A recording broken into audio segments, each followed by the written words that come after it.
UFC 4 Universe Mode episode, and today, folks, we have 4 championships. Actually, as a matter of fact, as I've been advertising all week, wow, my gosh, I can't, oh, that actually works. Hey, glad to hear. All right, but like I was saying, like I've been advertising all week, we're gonna have a whole weekend dedicated to crowning champions. In this episode, folks, we have the 16-man heavyweight and welterweight championship tournaments, and then we have the 2 8-fighters championship tournaments between the men's featherweight division and the women's strawweight division.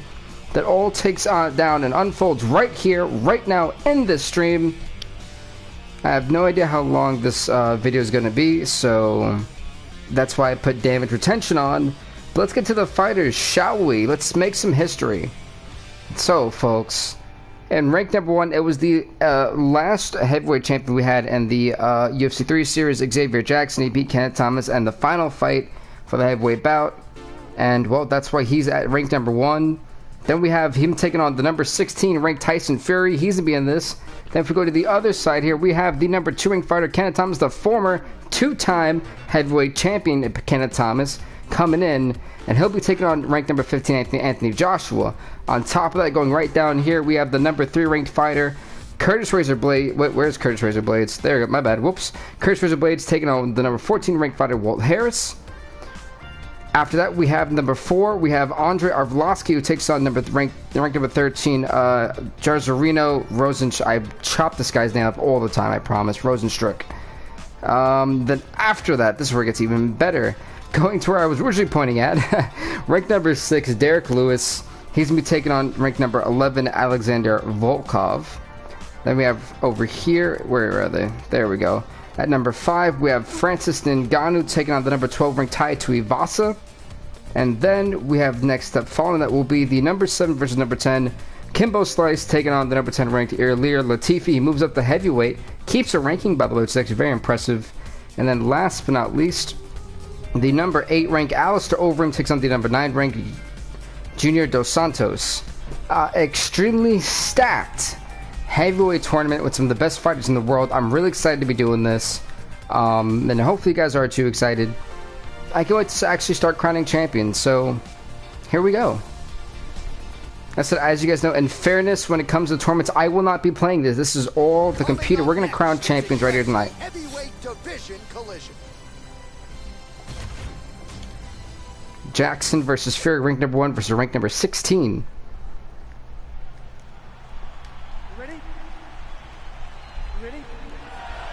Tyson Fury kind of talking to the crowd. All right.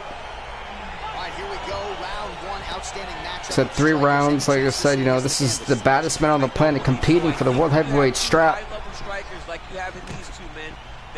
Both guys who are extreme boxers.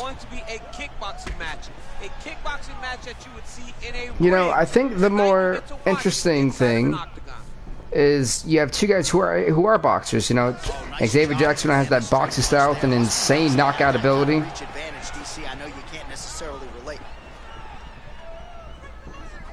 Circling to his right. Oh, okay. I said, you know, some people said that the win that Xavier Jackson had over Kenneth Thomas last year, or last UFC 3 at the end, was a fluke. And, you know, you could say that, but right now, you know, he's at number 1 because of it. And many people think this is an easy fight. Look at that spinning back fist. Tyson Fury could be in massive trouble. Both guys landing at a pretty decent clip. And like I said, folks, this is how we not open, but this is how we kick off the heavyweight championship tournament. A swing. Oh! That front kick to the face. I know Tyson Fury felt that one. Like I said, damage retention is on. It's a Grand Prix. We all know how this works. Stuffs the takedown there. If it's she should have went for a knee. Oh, a huge block there. With them fighting in the clinch, my God, these guys are throwing bombs. This isn't even a real mixed martial. This is just a straight up, just stand up brawl. Oh, lands a stiff punch there. Nice connection. Oh, nice land. But I just wanted to say hello, everyone, and hopefully everyone's having a great Friday. TGIF. I can't even speak right now. My goodness. Look at him whip his hip into that kick. Say, what's up, TY? Welcome, welcome. I think the one thing that's going to be interesting to see how Tyson Fury adjusts to having not, 10 to 15 round fights. You get 3 rounds, 5 at the max. I feel like boxers are more used to preserving their energy for later on in the rounds. This is a 3-round tournament. It's going to be interesting to see how these guys kind of handle this. Fury gets hit by that kick to the midsection. You got to do better defensively. Nice leg check, kick check. Straight punch landed with so much power. Oh, he caught him. He went for that. He was about to go for that high flying knee, and Fury sent him right back down. To use his jab effectively here, DC. He gets that hand to the target pretty quickly. I mean, just right away, blast. But you see, when that combo hits, man, it is lethal from Xavier. Oh my word! Wow. Back to the feet. I mean, Fury got up quickly, but Fury was not expecting that. Neither was I. And that is how you end off round number 1. All right, second round underway. They don't touch gloves. You see that Fury did not want to touch gloves after that. Now we get back to range. My, oh my, wow.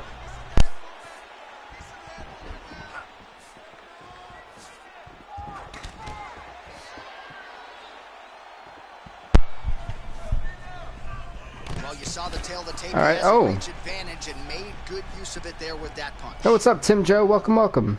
So he It's funny, I got a fan on, 'cause right now here in Florida, it's like in that situation, 100 degrees out, and my AC is still not working. Big punch lands. I'm very sad. This fight is actually... This fight is a lot better than I thought it was going to be on paper when me and the fight committee had put the respected rankings together. circling to his right. He loaded up there on that high kick. Nice kick, nice kick. Oh, straight right. Oh, big left hook there. And for a takedown, a little bit of a glitch, because there we go. Back to his feet. Well, he was a little bit lackluster in round 1. You can't say the same here in this second round. He has really picked up the pace. I don't feel like Tyson Fury has won this round either. He's, blocked a lot more kicks, but that's about it. Fury's hook shot blocked, though, by the defense. Nice job getting that guard up to prevent. Oh, nice little shot. Okay, you see that actually staggered Jackson a little bit. I mean, Tyson Fury is a guy who has knockout power. It's the heavyweight champion of the world in the boxing. Oh! We all felt that one. Now, this round looks to be so far going to Tyson Fury, and I've got to agree. Oh, big left. Single collar tie now. Tried to land the punch, but a swing and a miss by Tyson Fury. See, now it's like Jackson got scared a little bit, and Single collar tie there. what looked to be the former heavyweight champion and massive confidence just dwindled here. We'll see if there's more with that kick. Or maybe as well, Tyson Fury made the adjustments. He missed that Superman punch. Nice body shot. Oh, beautiful jab by him there. Got that to the target quickly. He's dictating the fight with a jab. Stuffs that If he has not went for that knee at all. Got him again. Now his opponent in a world. This round is definitely going to Tyson Fury.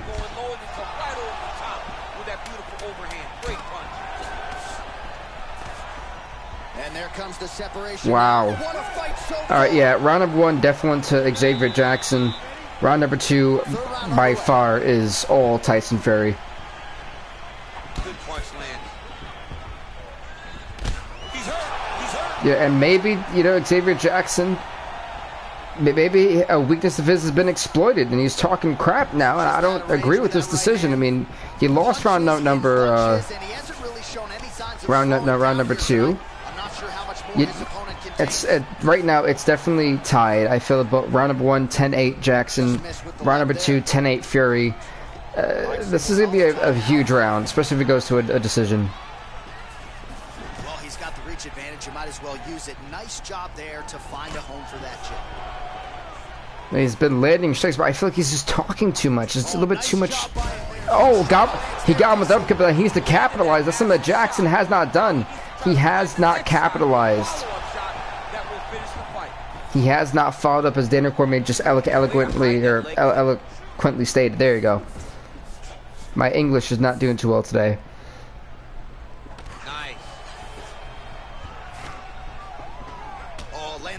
Nice body shot. I feel both these guys need a knockout, because both these guys. Oh, that's why. That's why. Because I feel like Fury is gonna outdo him in the judge's decision. It's so close, folks. Because it's been a close fight. He engages in the single collar tie. Nice straight punch. Oh, he decked. There's a lot of phlegm that just came out of his mouth there.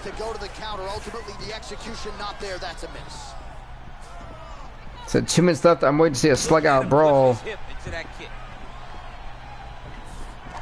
Alright, he'll engage in a single collar tie. Immediately gets the underhook. Left hand punch to the clinch. And both guys really He went for the overhand. I don't think actually. I don't think it's connected. Oh! Definitely right now, this round is going to Tyson Fury. Unless Jackson gets a knockout, he's not winning this fight. And this is a huge upset, might add. The former world heavyweight champion comes in at rank number 1. Tyson Fury, rank number 16. This has to be an upset. Oh,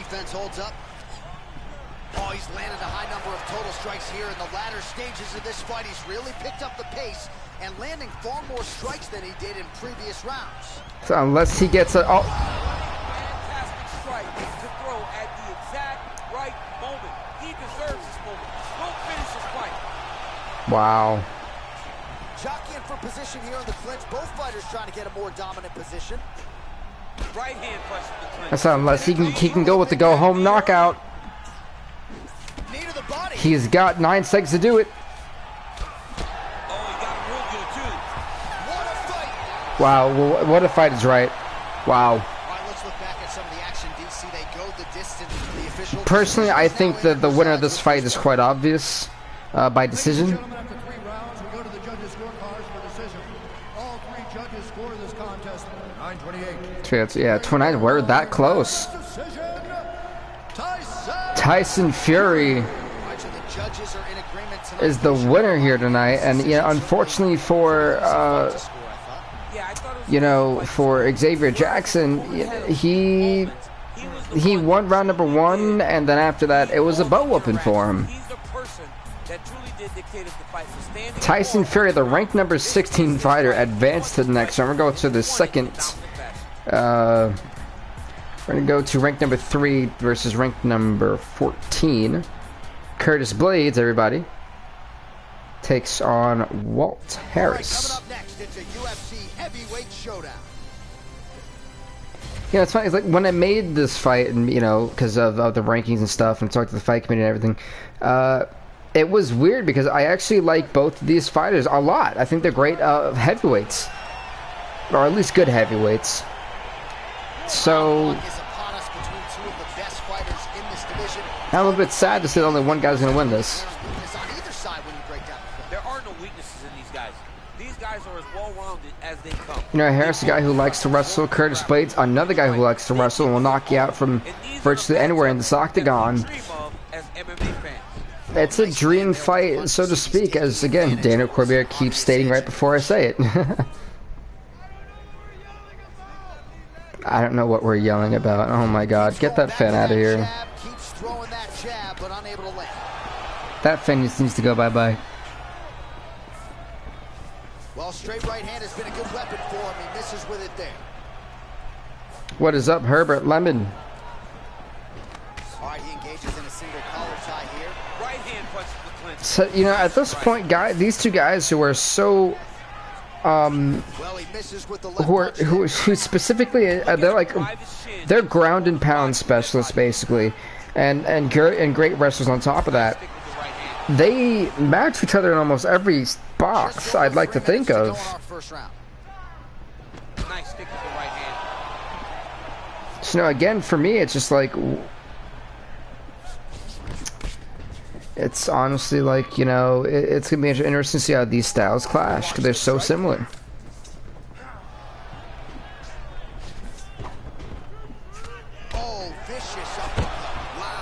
What is up, Dunk Flunk, man? Welcome, welcome. Misses with that punch. Oh, nice shot to the abdominal. Oh, and now the underhook, DC. He's got the underhook. These guys have been very ruthless with each other. I realized that. These guys are really throwing bombs. My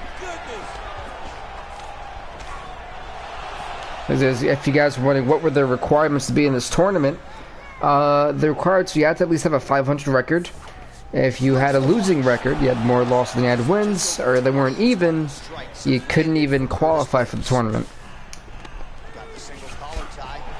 Blades gets caught with that punch. He'd be wise to get those hands up. So, you know, there's a lot of... See, it's going to be interesting, that's for certain. Punch coming, it's blocked. You know, some top stars like David Cormier is 4-7. Amanda Nunes for us 0-9. Yeah, there's some crazy records out there that are baffling. Just misses with a left hook there. Big punch lands to the middle. 20 seconds to go. Just misses there with the left. Yeah, this has been like I said, this has been a good first round. Oh, he lands a straight punch there, DC. We'll see if he can follow it up now. He has been throwing the strike over and over again. Look how crisp and straight he is. All right, second round is Fight. underway. Your thoughts on what we saw with the first 5 minutes? I saw a very competitive round. It was very strategic. Expect these guys to really pick it up as we go forward in this fight. Great punch. Oh man.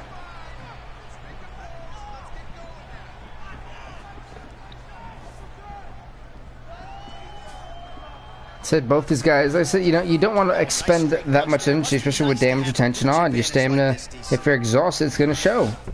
Timely defense there. Huge block for him. Like I said, the first fight we had immediately went to a decision. Uppercut from hell. Beautiful job by him there. I mean, he threw that thing from his hip and he landed with all the force that he could muster. Where in many ways we had the upset of, you know, rank 1 no longer in the tournament. Tyson Fury survived, you know. He connects with a punch there, DC. You like this guy. I like this guy a ton. And to watch him punch like this puts a smile on my face. Oh man. Nice kick with These the right. guys just slugging it out. All right, well, he's landed some good shots tonight, but there's no three-piece, there's no soda. More often than not, it's one and done. He's not even getting a combination. I mean, if you're going to sit there at the drive-thru, order a combination, take the soda with your food, give him the right hand behind the jab, give him the hook behind the right hand, jab, right hand, hook. That's 2 pieces of chicken and a biscuit. Finish him off with the uppercut. That Why are they talking Let this about guy have the whole thing. food? Okay. that was interesting. Oh, coming. Oh, never mind. Okay. Oh, just missed on the overhand right. But we're in Madison Square Garden for the heavyweight tournament. Well, a really good second round for him thus far. After a somewhat lackluster first round, he has found the rhythm. See, the thing is, I don't know how to really call this because it's, again, here in round 2. even fight. Kick to the body by Curtis Blades.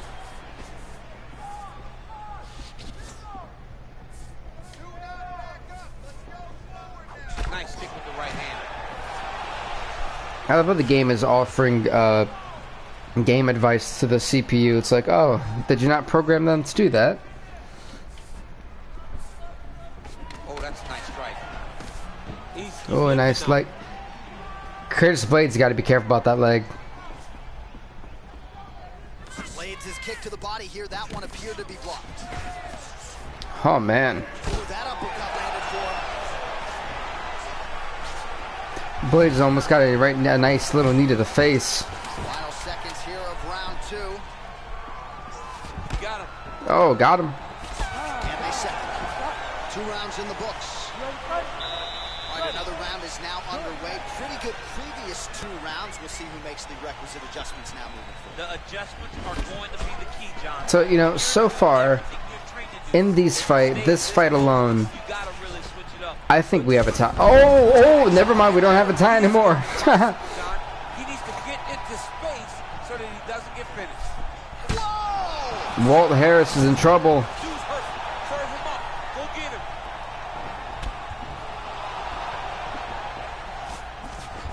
Well, you saw us referencing the tail of the tape, DC. He's got the reach advantage and certainly made good use of it there in landing that jab.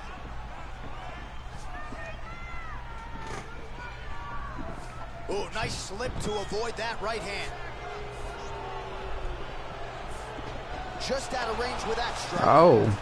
If your opponent has you in the clinch, pulling down on your head, landing punch. See, in order for this not to look like a bad round for Harris, he's got to be able to at least score a knockdown on Blades.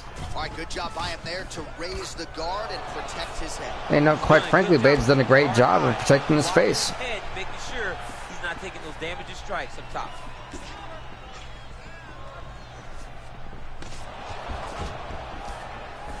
Well, you didn't see a lot of the body work from I don't think they'll count that as a knockdown, and if the... Oh, never... Oh my gosh. in a world of trouble. Such a sneaky head kick. He did not recognize it was pretty high, and now he's got him hurt bad. Big kick. He tried to go for the head again, and it still landed on this on the right side. Oh, straight right.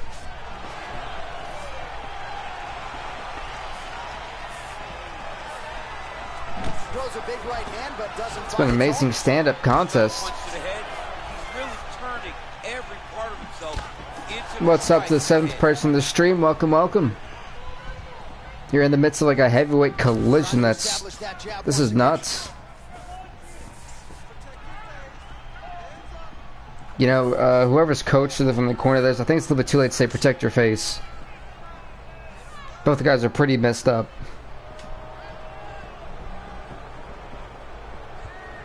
Crowd starting to get a little bit rustled. I mean, you guys think these guys have been through so much. Both guys not necessarily want to engage the moment. I mean, for Walt Harris, I think an engagement is the best thing he needs. I'm not sure if he's lighter on his feet or what it is, but these last couple of rounds, he's been far more aggressive, a lot more pressure. Oh, he's really starting to light him up now. nice. So Harris just tried to apply pressure, but I think he has, you know, Curtis Razor Blades has had something to counter it. Collar tie here. And in a way, it's made Harris look very reckless. Oh! He's got to keep it going. I cannot believe he is still standing after taking that punch. He blocks the punch. Honestly, even though the final seconds looked really well for Walt Harris, I personally would score this in favor of Curtis Blades. Ladies and gentlemen, after 3 rounds, we go to the judges' scorecards for decision. For the winner by split decision, Curtis Razor. Yep, Curtis Blades. He had an overall better fight with that 3rd round. And 2 of the 3 of them had it for him, so he gets it done by split decision. Man, and it, you know, it sucks to be Walt Harris. You know, you come in, now you're 0-1. But I mean, for Blades, it's even better. Alright, so next up we're going to have the next fight on our hands, which is going to be Arlovsky versus Jarjarino. Rosenstruck, number 4 ranked Arlovsky takes on number 13 ranked Rosenstruck. Pretty sure I butchered that. Collision between the pitbull Andre Arlovsky and Jairzinho, Biggie Boy Rosenstruck. Yeah, I definitely butchered that. Yikes.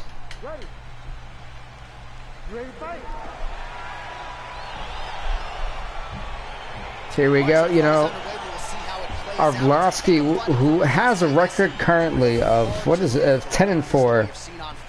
A one-time former champion for us. I feel like Arlovsky's got a lot to prove. Like, there's a lot more pressure on Arlovsky than there is on Rosenstruck. You know, if Rosenstruck loses, it's, well, you win against the number 4 ranked best heavyweight. For Arlovsky, being a former champion, losing a lot of matches, a lot of fights in UFC 4, I mean, in UFC 3, he needs this win. It's a statement victory for him, and it shows he hasn't necessarily lost a step. He's had a bad patch. But for Rosenstruck, he can literally make so much of a statement with this victory tonight.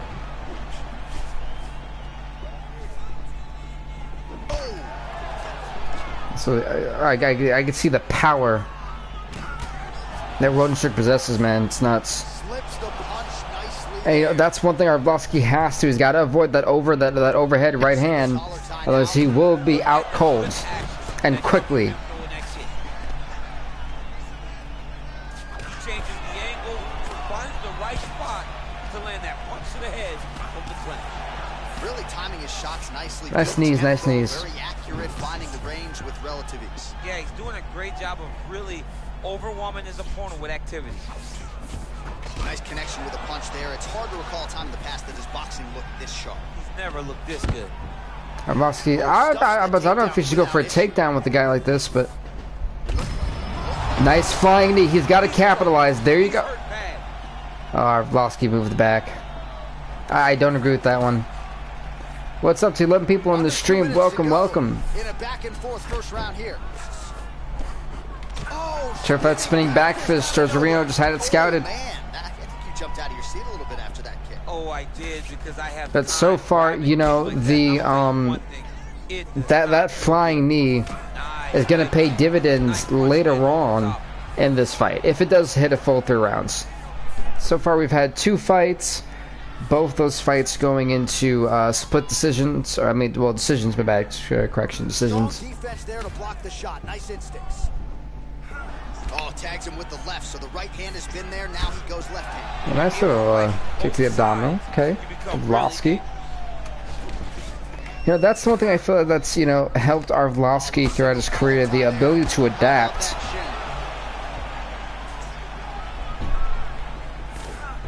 Oh, an obvious limp there. His leg hurting for sure. Oh, that left leg is swollen. You could tell. Look at that. Slips the punch. It's a bruise. It's. So that I told. I wanted to tell you guys that overhand right. That was overhead right. Horn sounds for the end of round 1. Second round here. So Madison Square Garden gets treated with the baddest men on the planet tournament, literally. So I'm still debating if I want to add an openweight championship. Probably won't do that, but well, he has landed some good shots. Still in debate. Really unable to string anything together in terms of solid combinations. Oof, nice shot. He throws his jab. He makes low to right hand out there, but he's not really sitting down. Yes, but like as I was saying, folks, this is our big UFC 4 release weekend. 4 championship tournaments today, tomorrow, and then 3 on the final day. Oh, look at those shots. He's hurt. He needs to capitalize, target the head. This is Arlovsky's opportunity.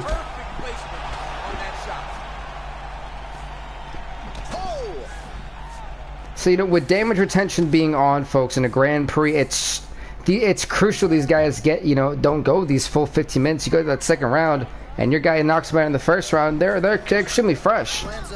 Right hand upstairs. And for a guy like Arlovsky, I don't think he can last 4 15-minute rounds, you know? But he is dominating so far, and he's got Rosenstruck, and Rosenstruck stumbling. Oh, that one definitely stunned Arlovsky. How does he respond? How does he react? Big knee lands there. And the battle of titans right now, literally what this is. Oh, I mean, these 2 guys have immense knockout power. Elbow blocked by the pit bull.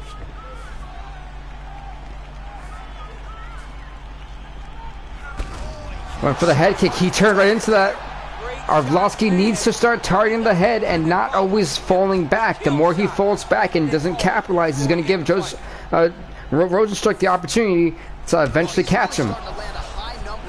Here in the second round, no denying that he has taken the message from his corner and picked up the pace here in round 2. He needs to watch that leg. That's the second time he's been, like, you know, favoring that leg. And if you're Rosenstruck, you target that spot. It's the weak spot. Nice overhead right. Yeah, thank you, Daniel Cormier, for repeating what I've said at least twice already.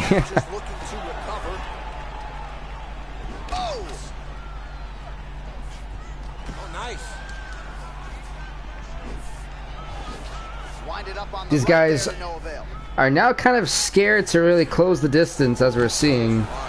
They're just swinging wildly, or just missing wildly.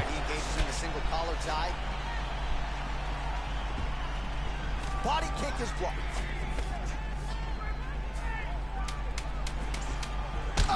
Nice over again. Great shot.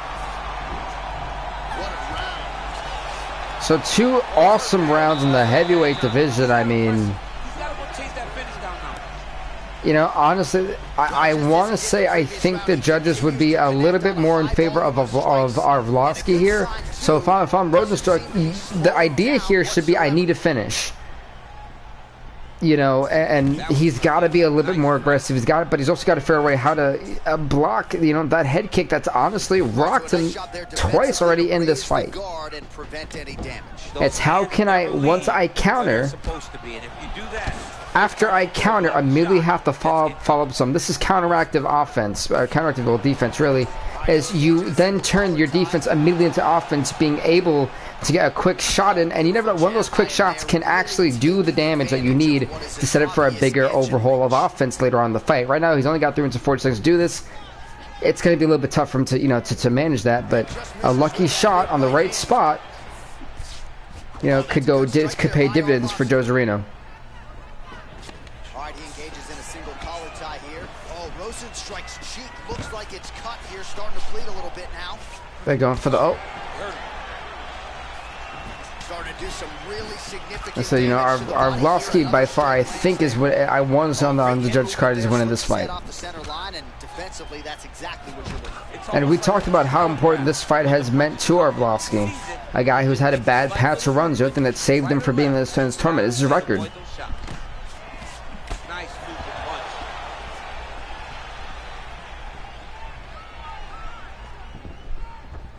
But, you know, like I said, for Arlovsky, he can sit back and relax. He doesn't even have to really engage with Rosenstruck, again, in my opinion, this round.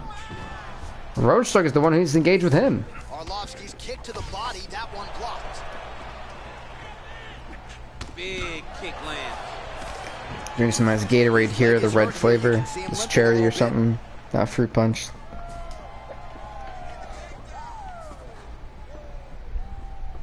What is up, Dark Steph? Welcome. It's been a little while, man. Welcome. This is what he needed. This is what he needs to capitalize. This is the opportunity. Can he capitalize? This is a huge changer.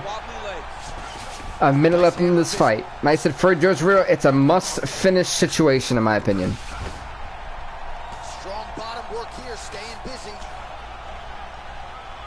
I really do believe that round 1 and 2 go to Arlovsky. I'm hoping you guys can hear me. I'm hoping. Oh, he's got the ground and pound going now. You know, unfortunately for Joe Zarino, he seemed to, you know, catch some momentum at like the wrong time. Yup. But let's see what the judges say. We're going to a decision. Me personally, I think this one is a little bit obvious, but you never know what the judges nowadays. Yeah, UFC 4 is a massive improvement from UFC 3, at least in my opinion. I agree with the Dark Stuff. The official decision is in. Here's Bruce Buffer. Ladies and gentlemen, after 3 rounds, we go to the judges' scorecards for decision. All 3 judges scored this contest 30-27. Yeah, this was a 30-27 fight. Jairzinho won? Wow, I can't believe it. Yeah, he did a great job of just how? All the engagements of this fight. His opponent never really had an opportunity. How? I mean, Arlovsky had, in my opinion, had that two rounds to 1. Yeah, I'm as shocked on that one as you guys are. I can't believe wow, okay. I don't know how the judges called that one, but what were they even seeing in that fight? Coming up next, it's a UFC heavyweight division collision. You know, that right there is a massive like paradigm shift. I didn't even see I thought there was no way in hell Joe Zarino was gonna even win that fight by decision. Proved me wrong. Right, so here we go, round 1. I'm still like stunned. I actually just crossed them out of my list, and I got to re-add them because I was like, oh. Of all of mixed martial arts, they can do everything when they're locked in This is another great fight, by the way. The number 2 ranked former, I think, is what, a two-time champ. Let's see. Kenneth Thomas is a 2-time champ. That's right. Yep. The 2-time champ Kenneth Thomas at number 2 rank here takes on the number 15th rank Anthony Joshua. So another big fight here. And if we learned anything from the Xavier Jackson Tyson Fury fight where Tyson Fury won by decision, let's not underestimate the boxers in this fight. Because they came here to win some champions. So they came here to Madison Square Garden to win some gold. That's what Tyson Fury proved against the number 1 rank and former world heavyweight champion Xavier Jackson. Just over 3 minutes to go. Alright, sorry about that. I was actually like writing down the notes, that way I remember that, you know, Jairzinho won that fight. So, you know, again, this is another great fight between 2 boxers. One legit boxer, the one who has a boxing style. The man from England, Kenneth Thomas.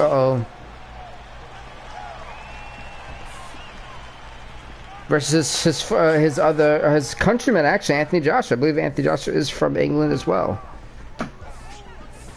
Just out of range, or at least the United Kingdom. all collar tie.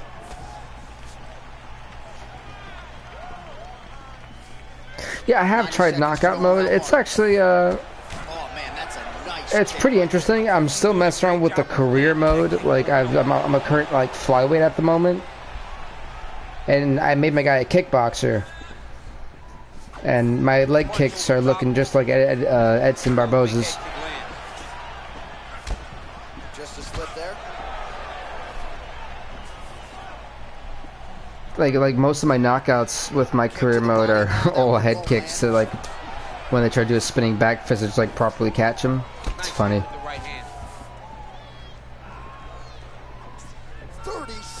You know, like I said, this has been again a straight up boxing round.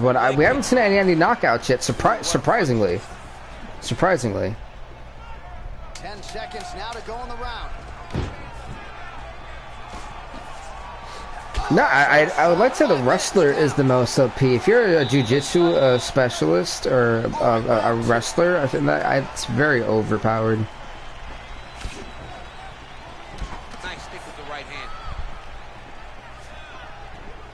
Like right now, like I said, you know, Kenneth Thomas, we have seen this man in brawls with guys like Mark Hunt, Curtis Blades, Dan Severn. Hell, even Andre Arlovsky too. You name it, Kenneth Thomas has went through hell and high water to fight some of the top fighters in this division. And legends. Put some punches together. Make this guy take the whole thing. Give him more than one strike. You have now found a setup punch. The jab is landing consistently. Find something that's going to go. I won in 13 seconds against Paulo Costa. Gee. Well, Paulo Costa doesn't have the best chin in the world, so if you were just straight up just jabbing him, that's not surprising. Well, as my favorite rap group Onyx would say, stick and move, right? Beautiful slip off the center line there. Yeah, what a great job of So, now Thomas needs to capitalize.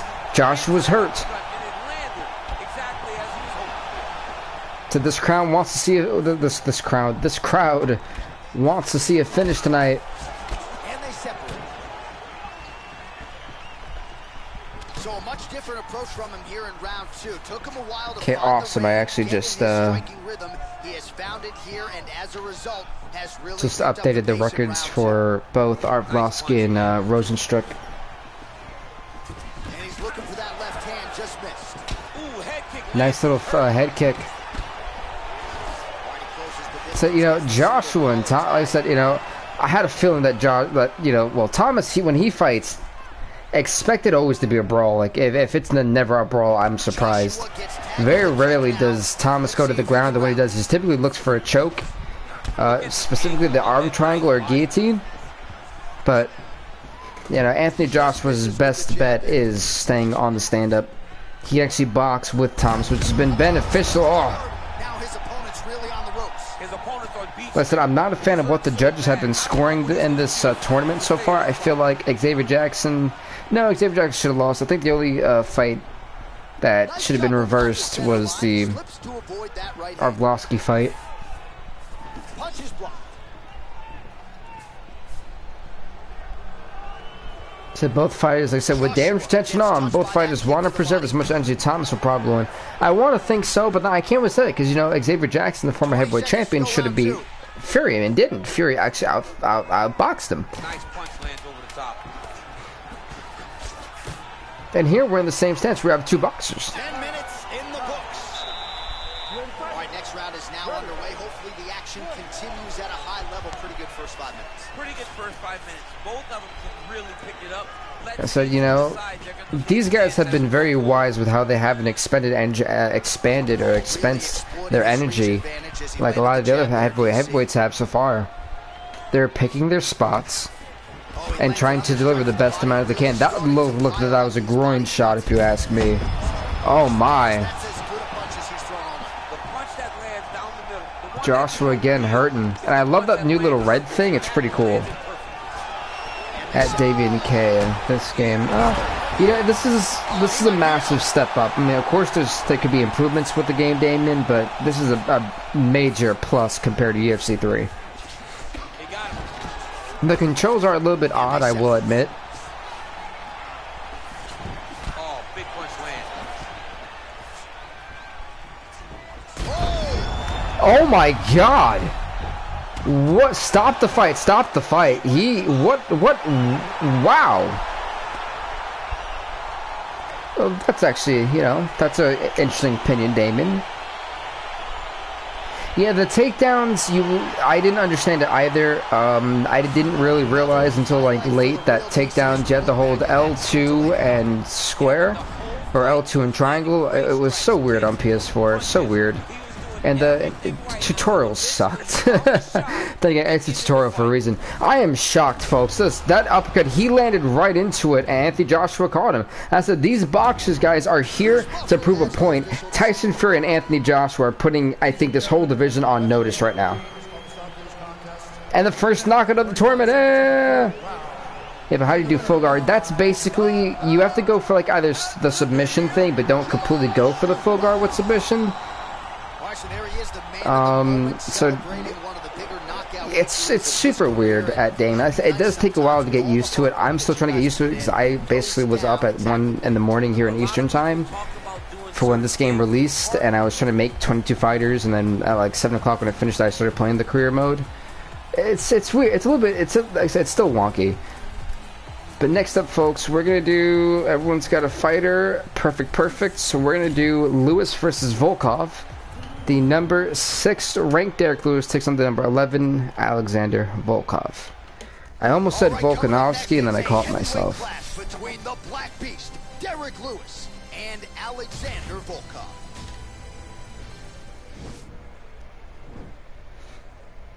Here, okay, I love this, but I also don't care for this part. It's cool, but it's not needed. There we go. Let's get to the fight. Honestly. So the number 1 and number 2 ranked fighters are gone. Number 4 is gone. Somehow the ranked number 16, 15, and 13 have like survived, which is insane when you think about it.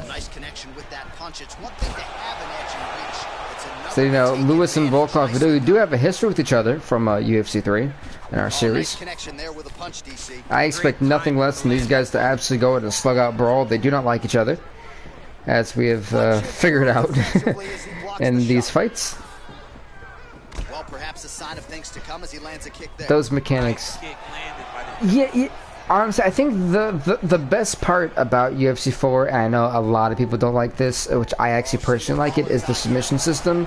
It's a little bit more fun. If you guys have ever played a Dirty B 2K game, it's a little bit like that, and it's kind of cool. You don't have to press up, flick left, right, down, and all the extra stuff to do a submission, which is kind of nice, and it gives you a little bit of an easier chance to get out of it. Because, you know, it's really, I think the big complaint with UFC 3 was having the opportunity and dominating a fight, and then you get put into an armbar by Ronda that the arm hasn't even been worked in the fight, and all of a sudden, armbar, boom, you tap out when you've been dominating. You know, it's like, oh, that's kind of been negated now. So far, because I haven't seen a heavyweight put on a submission yet. Ooh, blocks the shot. Oh, he's got that right hand going tonight, DC. See, I played UFC 2, and UFC 2 was extremely smooth. Then coming on to UFC 3, it felt so stiff, and then it still feels a little bit stiff for UFC 4, but it feels a little bit more polished. And that's what I like about UFC 4. So far, at least, it feels polished.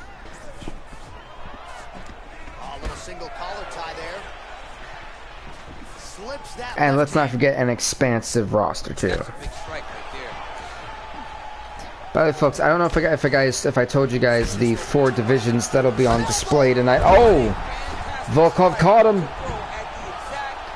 But we have the 16-fighter heavyweight tournament, welterweight tournament, the men's flyweight 8-man tournament, and the women's strawweight 8-woman tournament today as well. Then tomorrow, it's the light heavyweights, men's bantamweights, women's flyweights, and lightweights.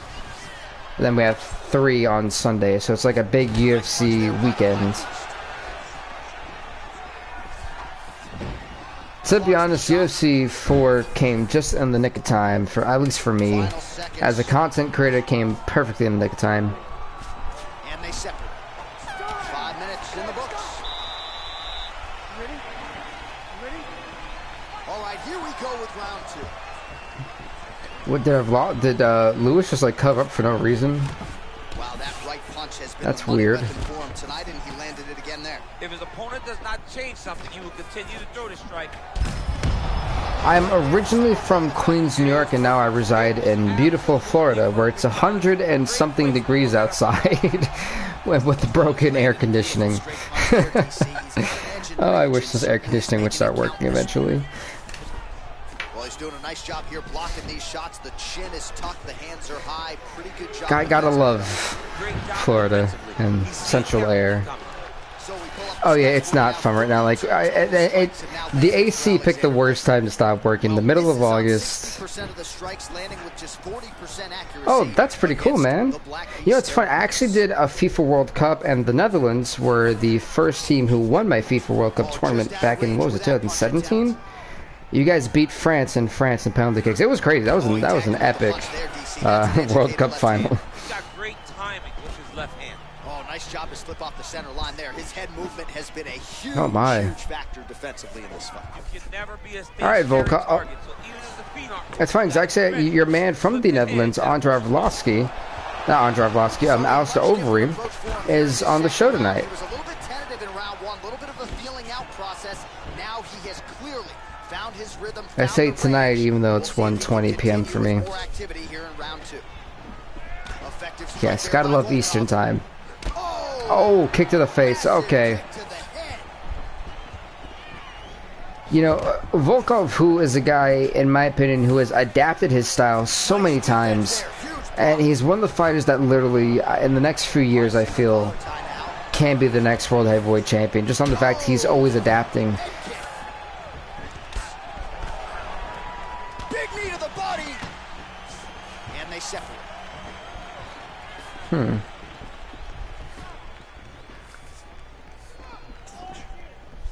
It's 7 in the evening here. Oh, that's actually not too bad. He's been pretty accurate tonight. He's landed some significant strikes, but his corner's looking for him to make that right there for sure, like dinner time. Because they don't see too much of a threat. This guy has to have confidence in knowing. So Lewis, the issue here, and I realize that Lewis is looking to go for an overhand right. I do play PS4. At Damon, I do play PS4. But Lewis is looking for an overhand right to win this fight, and he's not looking for anything else. Volkov, on the other hand, has been looking for different options, but does not want to fall into what Lewis is trying to do by just staying back and allowing himself to eventually, you know, Volkov to get aggressive. That sounds pretty good, Damien. You know, whenever I'm available, that does not sound too bad. Third round underway. So we're at round 3. Personally, I can't even really judge anymore with the way the officials are right now. My PSN name, that is a good question. What is my PSN name? Big punch land. That is a good question. It's not person. I just changed it not too long ago. Well, so I have no idea. Will you play 2K Battlegrounds? Silent K9. That's yours, so I'll actually add that now on my phone so that I don't forget. Will I play just 2K Battlegrounds? At the moment, I wasn't even thinking about it. I was actually thinking about taking a year break from wrestling until 2K21 comes out. Not 21, 2K22 comes out. Just because of the way everything is, and oh my God, his whole body like just completely obliterated. He needs to keep fighting. Say if he would have kept punching, you may have had that.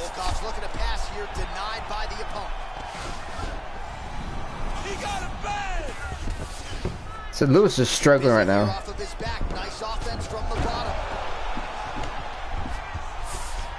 And enjoy it, Damien. Enjoy the dinner, man. All right, bottom fighter here, maybe looking to hip escape, DC. All right, good fight. Strike now from the bottom. Nice work there by Volkov. I see the blood. Oh my! Again, caught him in the head. That was a beautiful hook. It landed perfect. No problem, man. No problem, Damien. He's done. He's done. Oh, straight right.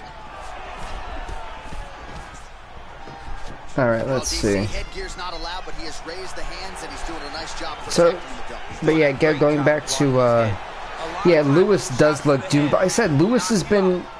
The idea would have been sound, but we all know that Volkov is not one of those type of fighters who are going to make that mistake, and Lewis is paying for it. Well, you've got to admire the urgency. I give Lewis credit though; he is taking a beating. He needs to start looking to finish now because he's got his opponent hurt very bad. So there's no way that the judges can score this in Derek Lewis's favor.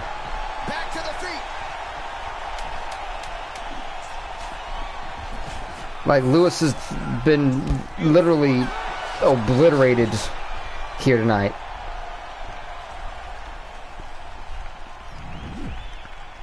But oh, that elbow is what really did it, my goodness. But you know, Stefano, as we know, these officials aren't always the most clear cut.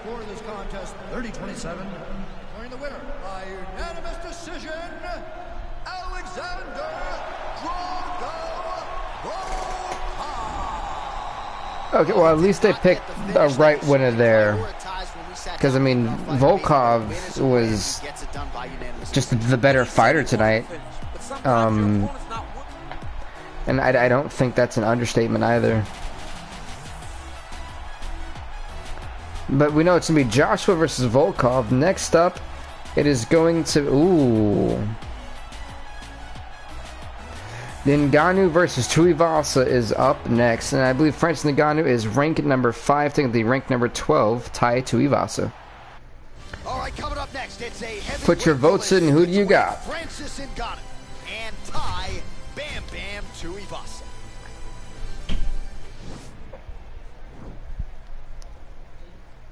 Here goes Herb Dean. Are you ready? Yeah, well, Volkov is like, what, 6'10", I think? Almost? 7 foot? The best fighters in this division. Hard to find anything resembling a glaring weakness on either side when you break down the film. There are no weaknesses in these guys. You know, Ngannou, a guy who has just insane and immense knockout power. They can do it all. And these are the matchups that we dream of as MMA So it's gonna be interesting to see just how well Tuivasa can be able to handle the power of Ngannou.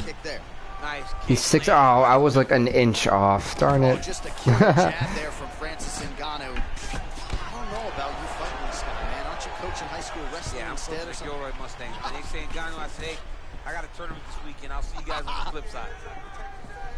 But you know, when it comes down to it, Tai Tuivasa is a massive underdog, but I think he's the one person who because of his chin, I think he can honestly handle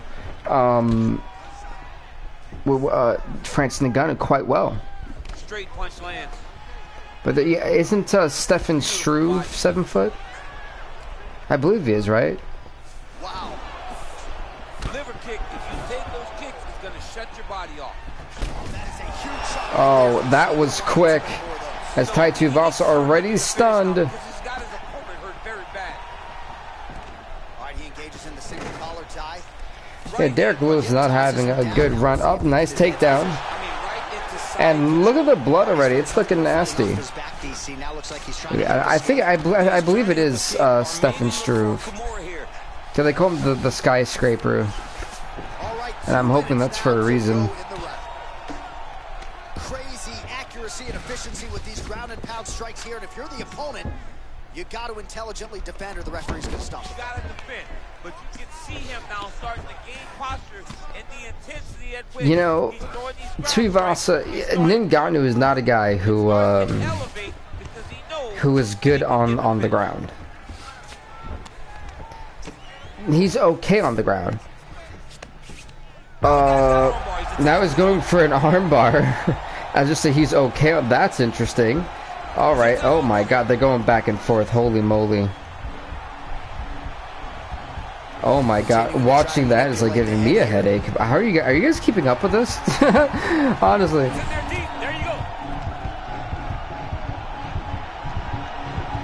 Oh my. There are multiple people who are 7 foot, probably, but I'm not sure though at Stefano. That arm, did he tap? He tapped? Francis Ngannou, I'm shocked, didn't have to use any power at all, really. He took him down to the ground and tapped him out. Francis Ngannou defeats Tai Tuivasa, and I think what many people thought was going to be a knockout. Not today, folks. Not today. Look at this, the hip toss goes for the armbar, and Tuivasa was forced to tap out. And he should be very proud of the work he did. All right, here one more time. The veteran voice is Bruce Buffer. And all while barely breaking a sweat. At 4 minutes, 37 seconds in the very first round. Declaring the winner by tap out due to an armbar, Francis the Predator. He's win. Oh, by far. I mean, dude, I'm shocked. I really didn't expect him to I didn't expect him to tap him out. Like, out of all people in this tournament, he was the least person I had expected to tap anybody out. I'm gonna leave Overeem and Dos Santos last, so we're gonna go to the number 7 ranked fighter Kimbo Slice as he takes on the number 10 ranked Ilir Latifi, who moved up from light heavyweight to heavyweight. You know, it's funny. I think the light heavyweights right now, because a lot of guys moved down, went up. It's so weird, like what the best division is. But I know the light heavyweights kind of suffered a massive loss in talent due to jumping weight classes.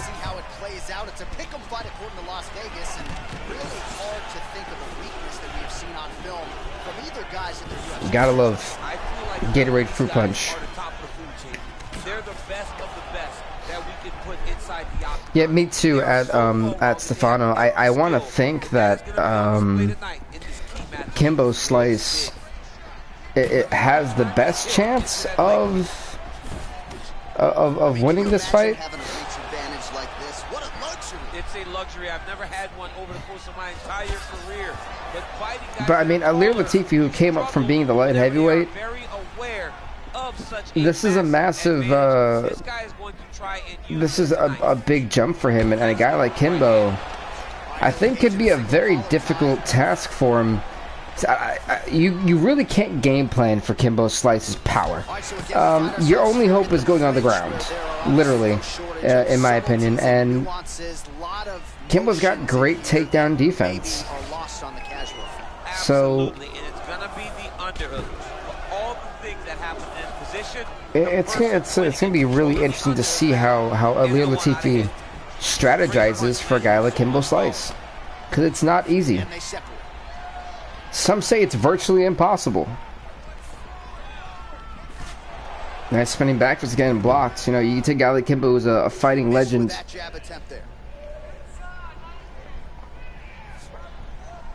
There is a massive shot that says Latifi could potentially win. But as for it being a dominant victory, I don't think so.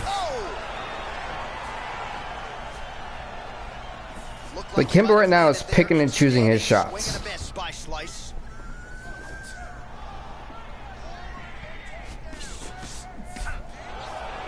That last shot caught him. Kimbo dropped his guard. Going back to the jab just out of range.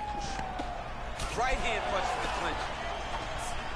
Kimbo Slice gets caught with that punch. Nice overhand right. Okay. Kind of hooked him there.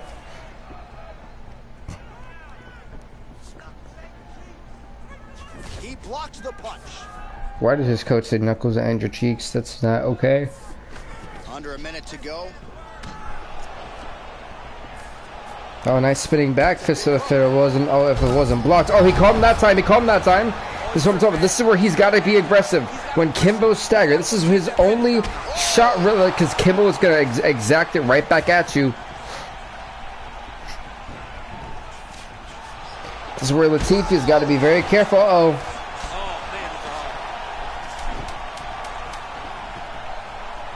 Kimbo, I'd be aggressive for those 4 seconds. So Latifi just put Kimbo Slice on notice, like, let's go. And that, you know, as you see how Kimbo gave him, you know, the touch of the glove there, I think it's a little bit of a more respect for Ilir Latifi. Like I said, you know, this may be Ilir Latifi's first fight as a heavyweight, but, you know, going against Gal, he couldn't have picked the worst time to do it. You know, with a guy like Kimbo, it's not easy. Ooh. That's going to really make him pause. I believe the jab has been working so well, if he drops a big right hand after it, he may be able to finish his fight. So far, Slice has landed the more strikes by 6 more strikes. 30-24. Well, you can feel that breeze octagon side after the swing and a miss by Kimbo Slice. Yeah, because Kimbo puts a lot of power into his things. Just misses with the straight right. Yeah, I think they picked the best referee for this fight in Herb Dean, to be honest. Because this could end really bad. Oh, beautiful head movement. Slips there. All right, he engages in a single collar tie here. Right hand punch to the clinch. Oh, man, that left side is getting... It's a nice knee. Go for the knee to the face. But Latifi's got to block that. He's going to have a swollen eye pretty quickly. Now here and starting to find himself in the pocket. Not much behind the takedown offering there. Yeah, I don't think that, you know, Kimbo Slice necessarily wants to go to the ground. I feel like, again, for him, he needs to keep it on his stand-up. Oh, significant strike attempt there, but a huge block. Said if he would let Latifi finish that spinning back fist coming with an overhand hook, I think he can honestly knock him out with it. You know, I'm not trying to say that Latifi doesn't have a chin. We all know he has a chin, but like a guy like that, like Kimbo, he just hit so hard. That could be a good thing for him. Not there. Nice kick. Punches and bunches. Okay. Big punch lands over the top. How's he gonna follow this one up? Yeah, if Slice would attack more, he would win. He's so powerful. Yeah, you know, and that's what that rose. He's being a little bit relaxed, surprisingly, and I feel like it honestly may cost him here. I feel it's a bad thing because Latifi's applied a lot of pressure, and maybe Kimbo's. Yeah, I don't know what the strategy is for Kimbo Slice, because, you know, see, there you go, look, that one shot connects, he staggers Latifi. 20 seconds left to go in round 2.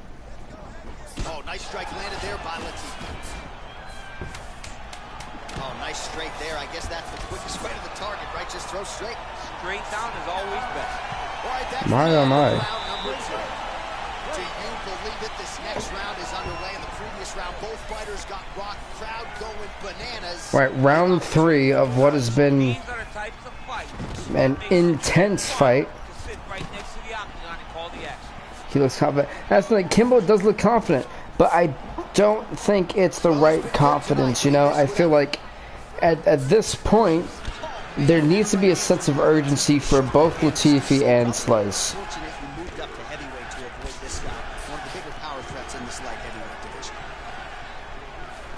Oh, shot to the body connects there. He hasn't really thrown too many body strikes in this fight, but now as this fight goes on, see, this is how that fast-paced action we just seen. That's what this fight should have been. And I feel if Kimbo would have kept that pace, we wouldn't have gone out of the second round. He took that whole kick, yep.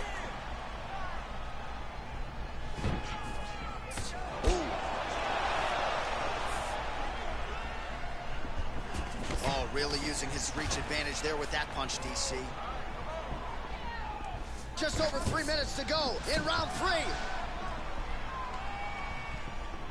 Okay, so 3 minutes left in this round. And they separate. Oh, nice. Will the overconfident Kimbo Slice go down to Ilir Latifi? Just missed with that right hand. There you go. Look for the shot. Great coaching, coach, from whatever corner.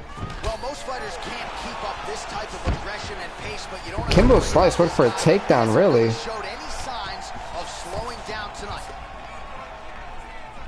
Now, I feel like when I say that, you guys don't believe he ever goes for a takedown. I'm pretty sure he does go for a takedown, but it's so rare, so rare.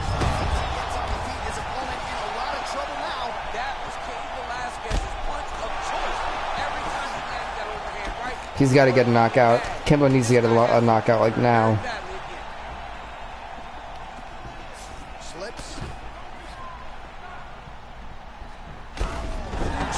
Wow! Oh my God! Wow. He had like a spasm for a second. Under a minute now to go in this one. Latifi's looking to pass out of the half guard here, maybe looking for side control. He's denied. Well, yeah, I believe that Slice could definitely be out of this tournament. He needs to get a miracle knockout and like a go home knockout right now, because he just hasn't. This is not the Kimbo Slice that we have seen, and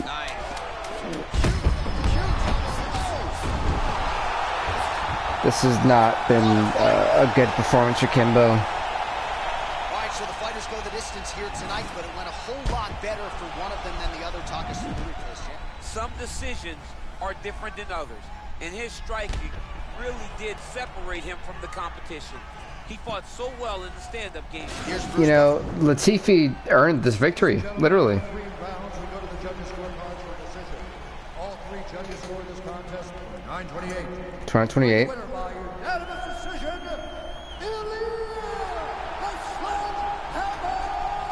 All right, Ilir Latifi, as we see you. I mean, but this was a big fight for Latifi. He just put the heavyweight division on notice. If you thought the move to him jumping up to heavyweight was a bad idea, think again. He just proved to you why. This could be the best decision he's ever made.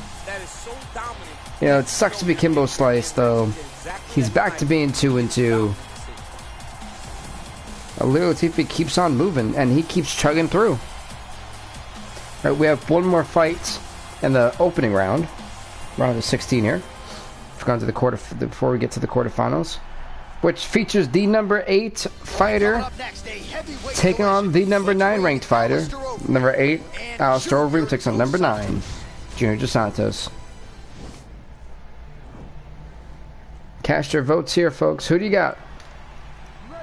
Overeem or Dos Santos? All right, here we go. Round one, the big boys. Junior Dos Santos and Alistair Overeem. First meeting went to Overeem. Oh! That was a nasty punch. Dos Santos already trying to deny Alistair Overeem. Look for him to circle on the outside. Use that long jab to keep his distance and only engage on his terms. Combination lands for him. He is really putting his strikes together tonight. I mean, he's feeling himself tonight, John. I was about to say, Junior Dos Santos just came out swinging, and then we haven't even hit the first round yet. Yeah, I'm saying, like, oh my God, it's right for Santos. Santos came out trying to take Overeem's head off.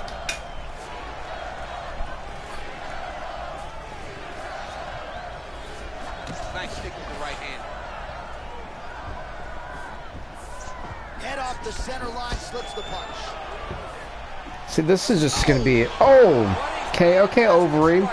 Oh, so Overeem does look a little bit confident, a little bit more overconfident than normal. It's funny because Junior Dos Santos was so aggressive in the first opening minute and then completely just fell back. Nice stick with the right hand. Going to the leg kick now, and it's there. Nice job by the Reem. Yeah, that spinning back fist, you can win for it 3 times, only hit it once. Looks like he's trying to set up a takedown here. There's the attempt. And they separate. I feel like this Dos Santos needs to come at Overeem with something different.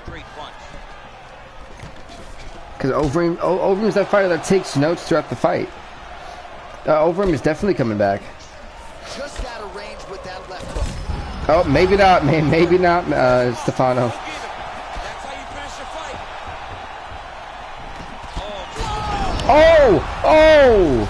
Oh my God! There is no comeback for Alistair Overeem.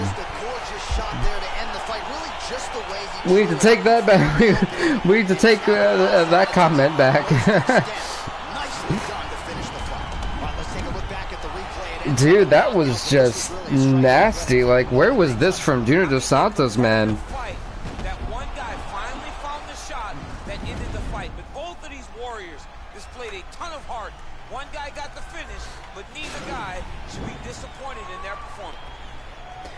That was nuts. You know, that was honestly crazy. 25 seconds in the very first round.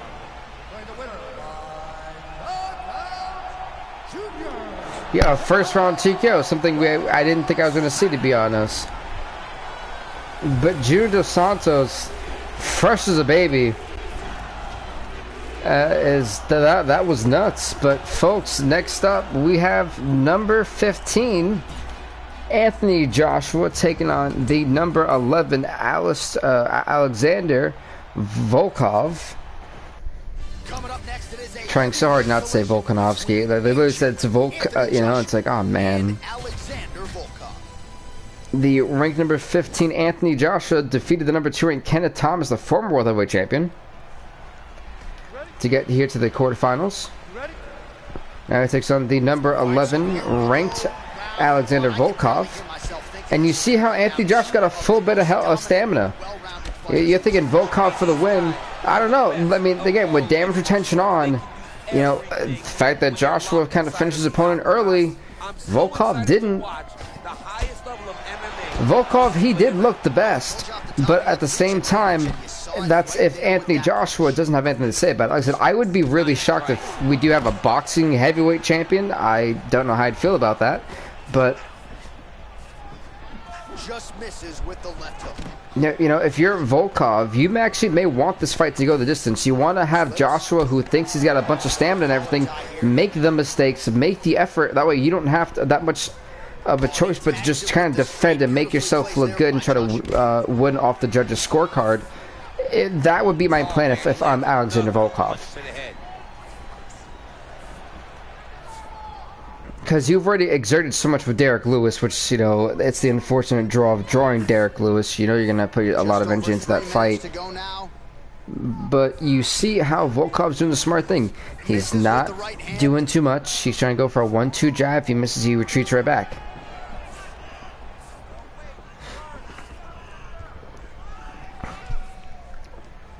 So Joshua's got stamina for this to go quite a long time. And they separate.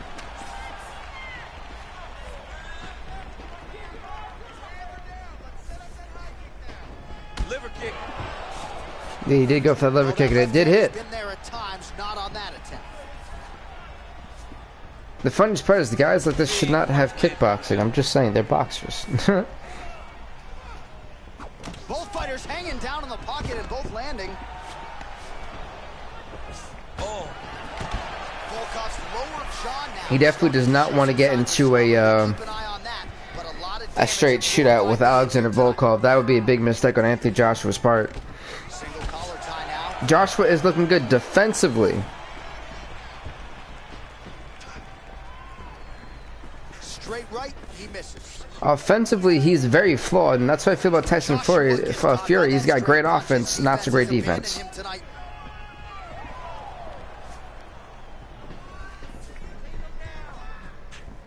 But you can't necessarily hate on the game of Anthony Joshua. He's doing the smart thing, and so is Volkov. I won't extend all my energy because I'm going to need it for later. Overhand block there by Joshua. Switch knee lands to the body.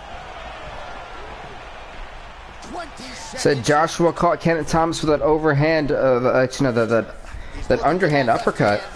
Not there. Great punch. Well, that one should leave a mark. Outstanding leg kick employed there. You know, for a first round, I think that was as even as it gets, to be honest.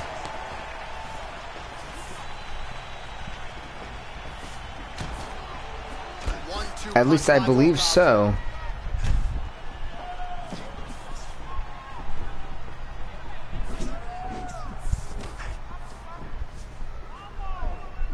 Alright, so we got round number 2. I think we're still even in round number 1.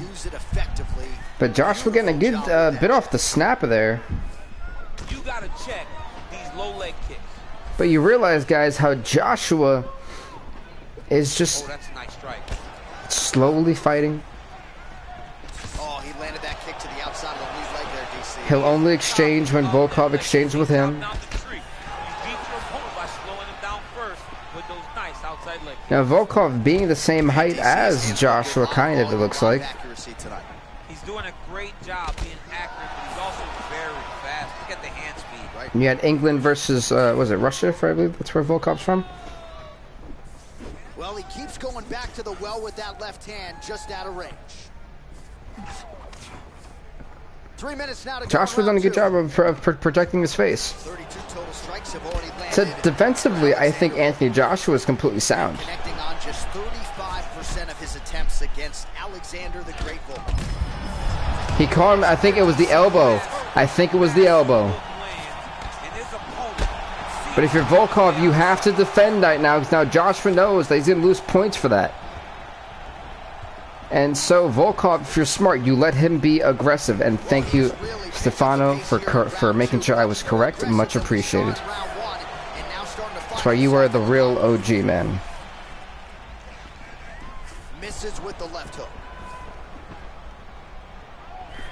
Yeah, if you are Volkov, oh, a nice punch. That's the problem right there. That's what got caught by Kenneth Thomas. That little right hand snippet jab. Thomas fell right into it and got knocked out for it. Every time they come together because they understand the power that these guys are striking with. Oh yeah, both these guys have insane power. But if you are Volkov, you need to make sure you keep your distance, because that's not what you want. The judges are definitely going to score it in a little bit of better favor, and you need to knock down Anthony Joshua now. Well, eventually, you know he's going to turn this defense into offense, but he's certainly doing a nice job on the defensive end this far. They talk about the feeling out process. He's getting his opponent's timing. Because round number 1 is honestly, folks, up in the air. I don't know who you give round number 1 to. Round number 2 still looks pretty even. So we're going to go to round number 3. And that's going to have to be an ultimate decider, because if not, I feel like they're going to give it to Joshua, the refs, the same way they gave it to Joe Zarino. So who do you guys think won round number 2? Personally, for me, I have no idea. Again, it's as even as it can get at this point. And for Volkov sitting here having to do another, 3-round fight, basically. throwing down tonight. He continues to connect on a high volume of strikes here. Pretty significant welt to the left side. Volkov gets caught with that. No, counter punching has been Anthony Joshua's like forte. Yeah, it's gonna be a little bit too even to call for me too, Stefano. It's really making good use of his reach. It's literally been tit for tat. All right, single collar tie now. Much improved defensively as he. Oh, caught with that overhand right, but now Volkov has to take time here. He got hit with a good shot, but he cannot be aggressive and try to answer back.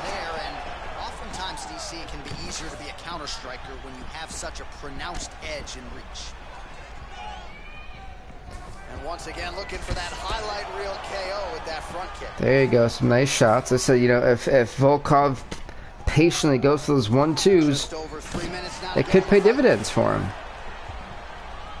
See, Volkov's left leg is starting to swell, with pretty red there. And you see, Joshua done a great job of kicking the body of Volkov. The more you kick the body, it's going to be a little bit harder to breathe, which extends more stamina. You're now focusing on trying to breathe properly. Alright, he engages in the single collar tie. His opponent's got it. Oh! The last time I saw an uppercut like that, it was That was good. Volkov has won 31 times in a row. That is insane. 31 times? How old is he? I don't think the man's hit 30 yet. I mean, he is so sharp.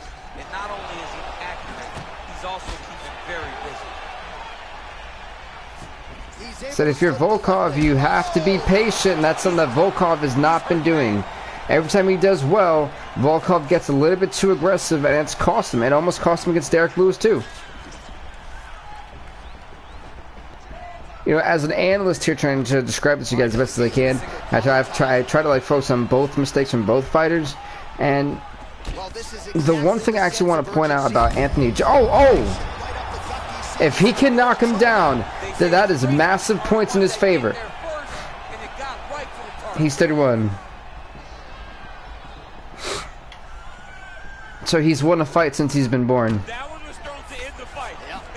Why aren't the game in the PS4 shop? It actually is, but you have to kind of look under and specifically type in the standard edition at Reese's.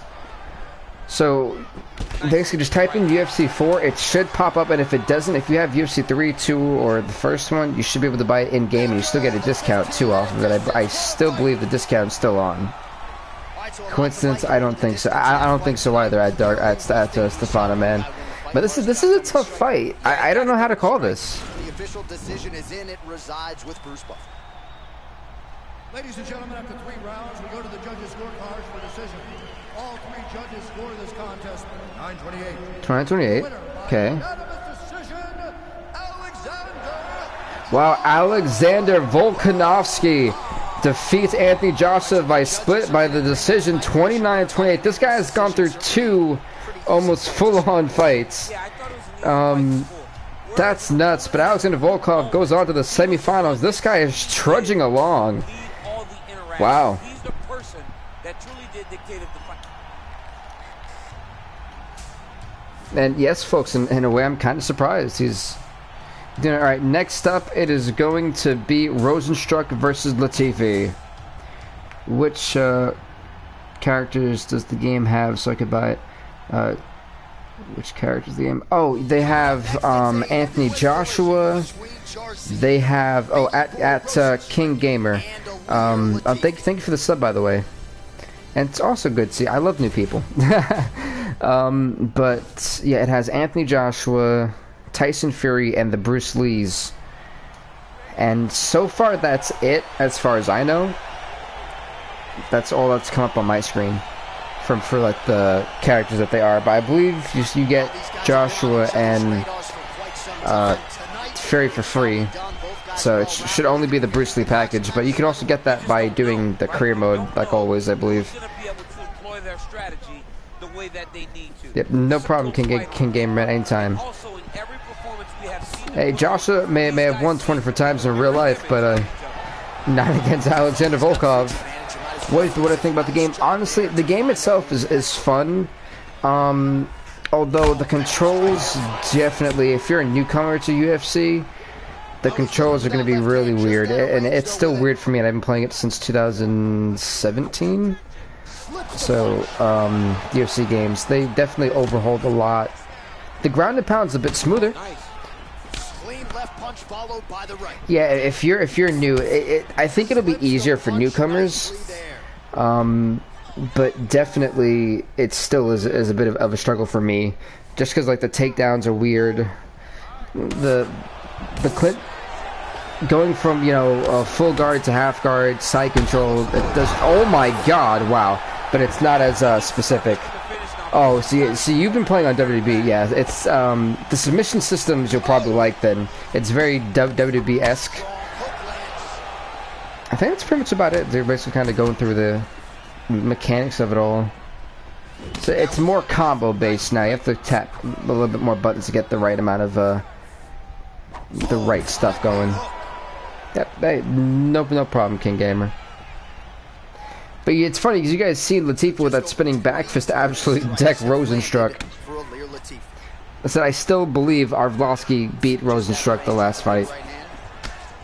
Just want to point that out there. Oh my God! Alir Latifi!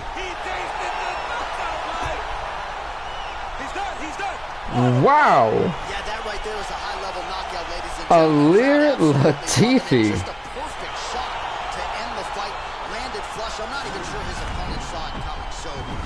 One more time, thank you, Instant Replay, man. Well, I guess that kind of confirms what I was saying before. And there he is after a massive knockout here tonight.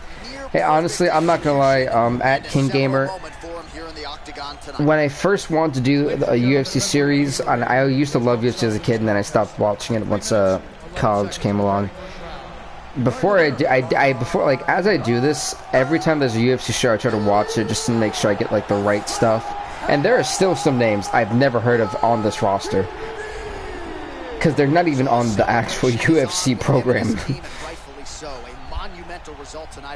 But no, this was a statement victory. I mean, Alir Latifi just knocked the living oblivion out of Joe Zarino. So number 11 and number 10 ranked fighters are both. Yeah, that may be a thing too. At King Gamer, that may be a good decision to do.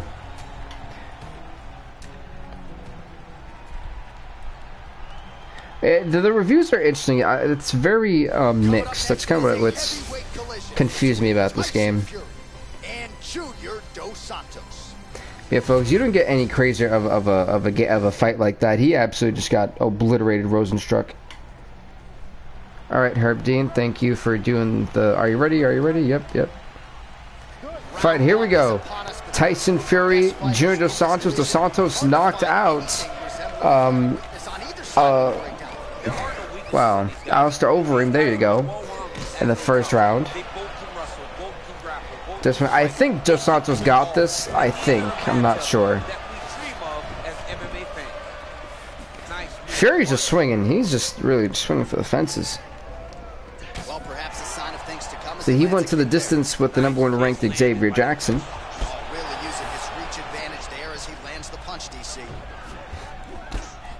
Oh, nice little jab.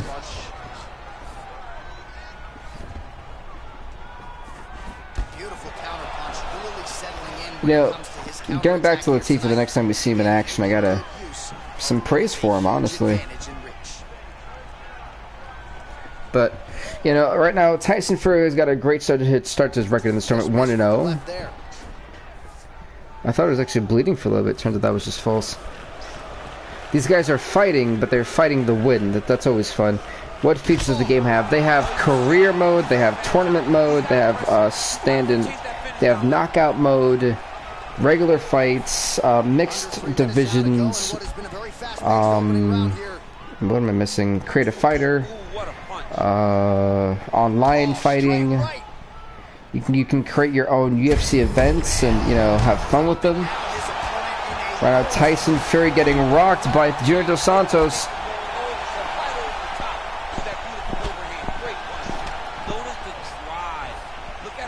But I think that kind of covers most of the, if not all the game modes so far. Yeah, you can create your own. Yeah, hey, no problem, King Gamer. I try to be as informative as possible. And Junior Santo now is thugging and bugging. What's he gonna do to follow up? I said, folks, we have a big MMA weekend for us. UFC 4 today, UFC 4 tomorrow, and UFC 4 Sunday. And then it kind of goes back to being once a week after that, just to, you know. And if this series does get a lot of traction, I may make it 2 times a week. It just kind of depends on you guys. As you guys know, we do Dead by Daylight 2 to 3 times a week at the moment. And that's about it, really. And our other series.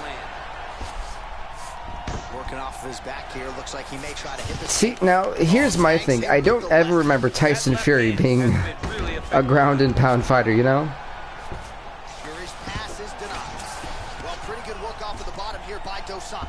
I feel like Fury has just exhibited so much energy, you know, and may not, it's definitely not going to be beneficial for him.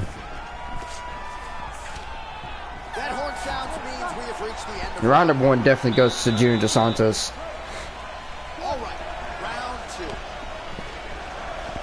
I definitely see Dos Santos trying to make sure he goes into the semifinals looking fresh. I mean, Fury though. Fury ain't playing. Oh my gosh, that's the 3rd time. I think it was the 3rd time he's been knocked down. Fury got, oh, spinning back fist. He's down again.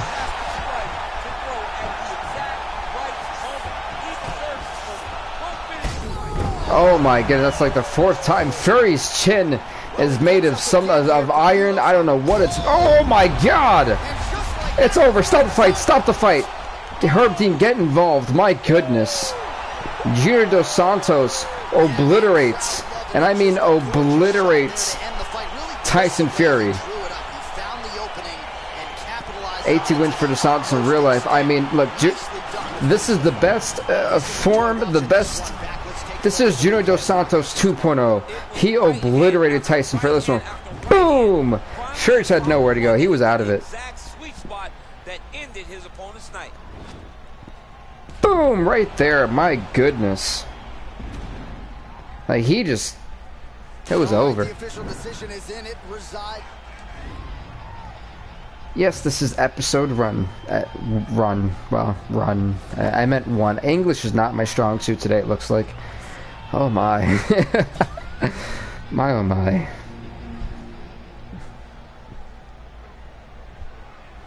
Alright, next up we have number 3 ranked Curtis Razor Blades taking on the number 5 ranked Francis Ngannou. This goes back to their epic battle that they had for the vacancy of the heavyweight title towards the end of the UFC 3 series.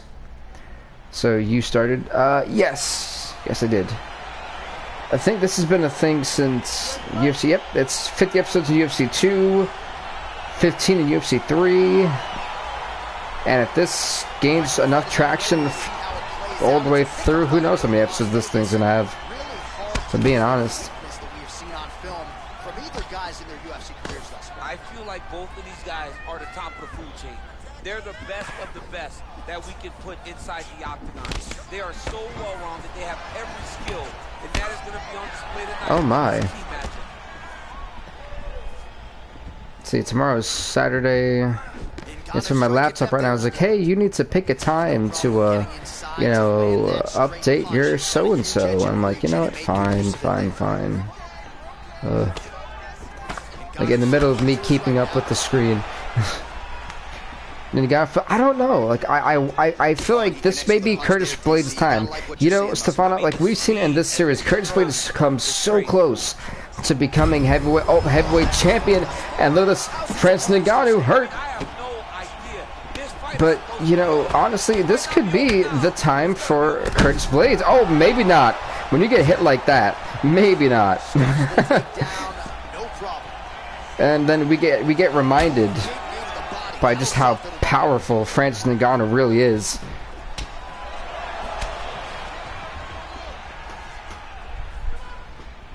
Man, what a fight. Oh, misses with the jab.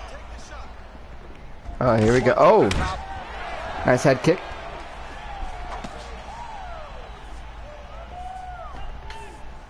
But yeah, Junior Dos Santos honestly came to his own evolution so far in this tournament. Somehow, some way, his opponent's still standing. I mean, this guy, In some way. See, Curtis Blades getting a little bit too aggressive in my opinion. He needs to kind of slow down. one of the most powerful guys I've ever seen step into the UFC. Right now, look at this. Ngannou's got it in control, under control. In the night, that one landed right on the spot. Games fight. Currently, I play Dead by Daylight, UFC 4, and I occasionally do. And for this month, I'm doing a game off series. And when 2K21 comes out for basketball, I want to do a custom My League thing once a week, and then I know I want to do a college football thing also once a week. So I have a lot of ideas that'll probably be fully enacted by November. That was a massive kick, my goodness. Just over 20 total strikes have now landed for Francis Ngannou. Oh. 15 seconds to go.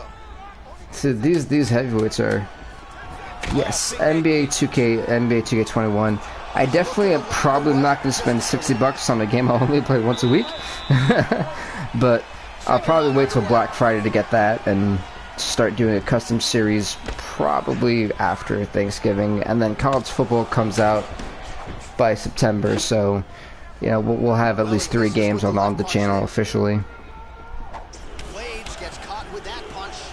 Yeah, UFC definitely isn't going anywhere anytime soon. Some good shots tonight, but there's no three-piece, there's no soda. More often than not, it's one and done. He's not even getting the oh my! Isn't these two guys? I said, Blades and Ngannou have fought more than once in this series, so these guys know each other quite well. Ngannou won first round. I definitely do agree that Ngannou definitely won the first round, and yeah, I think my channel's gonna be really fun this year, and well, towards the end of this year and going into next year. I've got a lot of projects I want to do, and I'm excited for it, to be honest. Blocks the shot.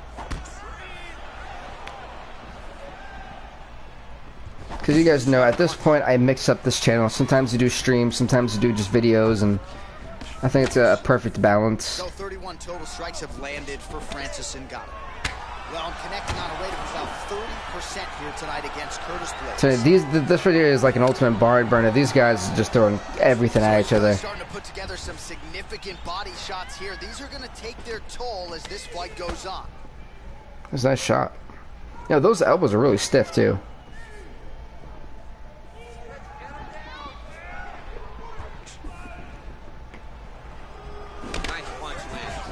So, you know, we've gotten to the quarterfinals. We definitely don't want to see any more decisions.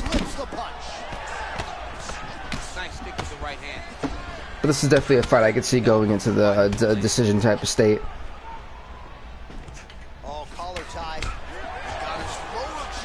So I will say, Ngannou definitely gets round number 1. Round number 2, I'm not quite sure. I kind of want to say it's an even round, low-key. What are you guys thinking? Oh, I thought he knocked him out. Like, he literally was in slow motion. You can see Curtis Blades trying to get his wits about him. He has no idea where he is right now. If Ngannou goes for a knee, if he goes for that knee, I think he knocks him out right there. Just because of how bad Blades. Look at how bad he's looking right now. He's out of it. 30 seconds to go in the round. Ngannou start smart. You do a little bit of pressure. There we go. Oh, he's out. He's out. Target. Capitalize, man. You got it. You got it. They're gonna stop the fight. They're gonna stop the fight. Go do it. Oh, wow. If he didn't hesitate with the final 3 seconds, he would have knocked him out. He would have knocked him out. Yeah, round number 1 and 2 definitely go to Ngannou after that. But I feel like he should have got the last second knockout at the end.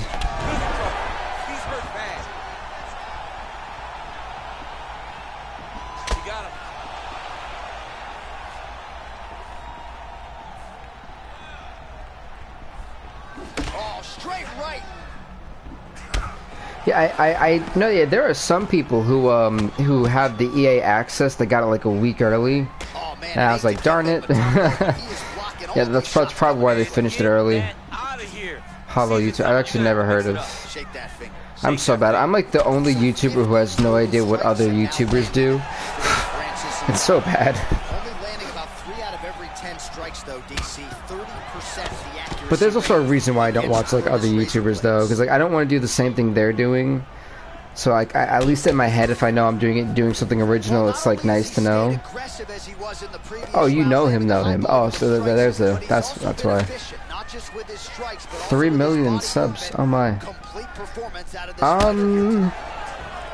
You can. If that's up to you. Under 3 minutes remain in this third and final round. Throwing that jab yet again out of range. Yeah, it's up to you, King Gamer. At least staying upright on that. Just misses there with the left. Let's see. Uh-oh. Oh! Nice body shot. Oh my god! How is he still honestly fighting? I mean, I give it up to Curtis Blades. It's not rude. Oh! Oh!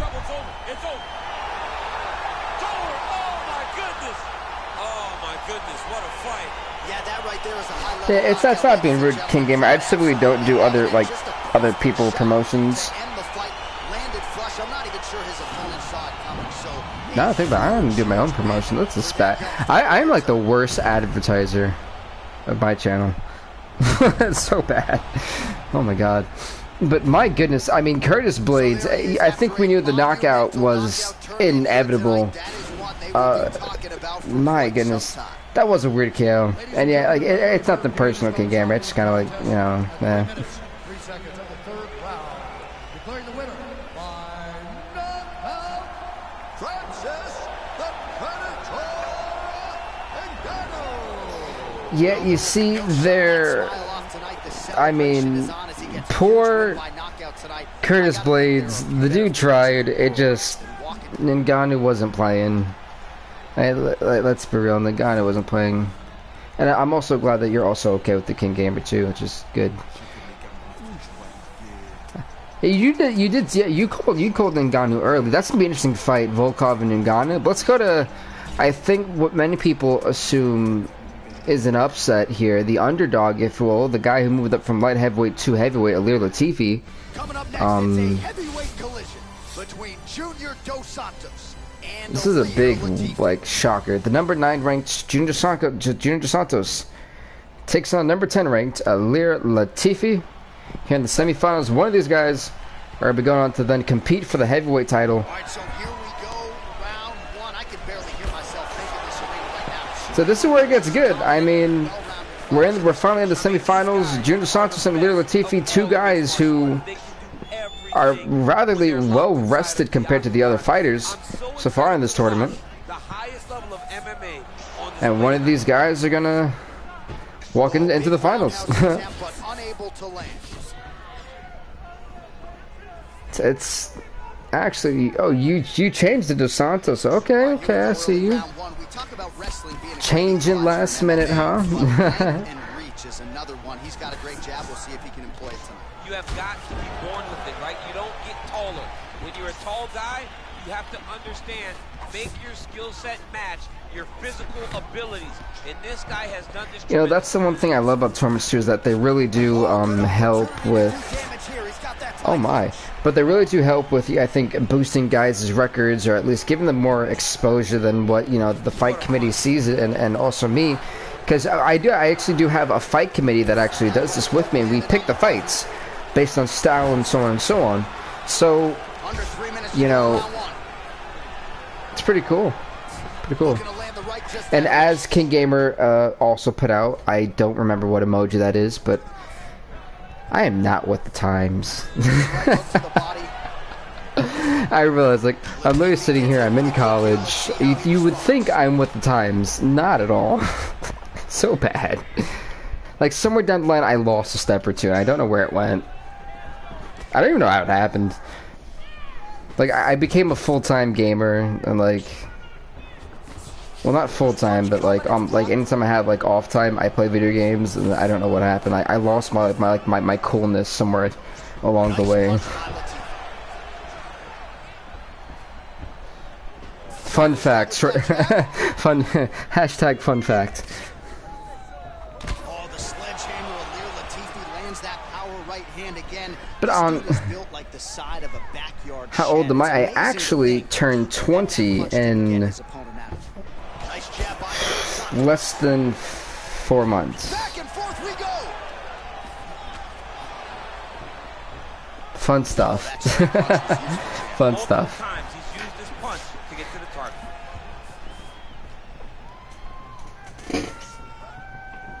You know what the crazy thing is? Punch by Latifi. Hey, that's dope, man. So we crossed the 30-second mark in our opening round. That's pretty dope, actually, King Gamer. Already closes the distance. See, fun times. You know, time flies when you're old. That's a good one. I should use that more often. RDC's second round is getting underway. Round one, not the round of the year necessarily, but some good in there. So, round two, honestly, again, a very even round. The thing, again, that I see here is Dos Santos is just so much betterly winded than every other fighter right now because of his quick finishes. And when you have damage retention on, we're seeing the best form I think we've ever seen of JDS. And, well, we were until Lir Latifi decided to just punch him to almost oblivion. The strikes continuing to pile up. 27 total strikes have now landed for Junior Sagano Dos Santos. Well, and if you're scoring at home, connecting at an accuracy rate of just 31% here against Lir Latifi. Wow, Dos Santos, that's only 30. That's actually kind of the worst that he's done so far. It's 30% connection time. Oh, slips to avoid the right. Nice punch by Sagano. And thank you for all who are actually subbed to me. Honestly, like if you guys like weren't as awesome as you guys were, I probably would have. Who knows if I would still be doing this? Literally, like I actually have a blast being able to be this creative. It's like, oh, spinning back fist. But no, like I know what you guys don't see, but like there's a lot of time that I try to put behind the scenes to like make it all come into fruition. And it's just kind of really fun that you guys enjoy it too. I do have Instagram. It is, if I'm not mistaken, I should really know my own social media platforms. This is where have they gone? Give me just 1 second, folks. Let me try to pull my Instagram up for you guys. Ah, yes, it's real BVTV. There you go. Let me try to type that into the chat for you guys. If my laptop would let me. Alright, nice shot, nice shot. Oh, he's done.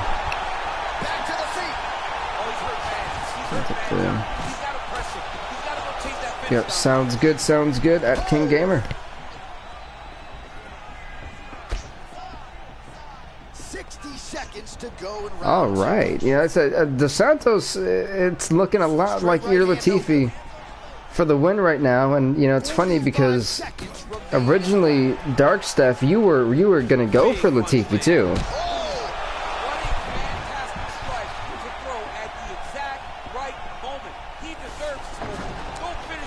Which is interesting because right now you probably should have stuck with Latifi. throwing that jab, but unable to land. Oh!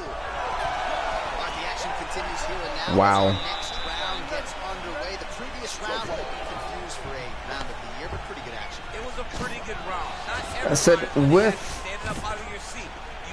the way these guys are fighting, I'm still impressed with how well they've been able to retain stamina, retain calmness, collect themselves, and still be extremely effective.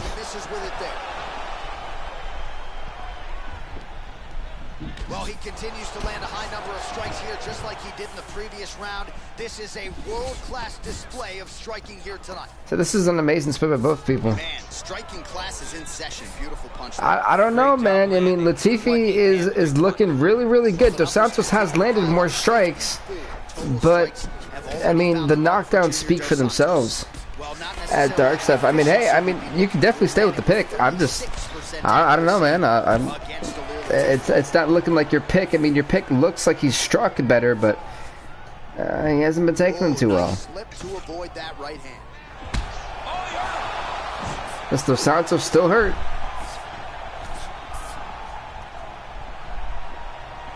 Just over 3 minutes to go in round 3. I feel like Dos Santos was aggressive with the wrong guy tonight. Now he needs to try to find the next shot, the follow-up shot that will finish the fight. So holding on to him here, not doing it. I give Latif credit. He's trying to knock this guy out. But Dos Santos, how good is his takedown defense? Missed with that attempt. okay. Block that kick to the body.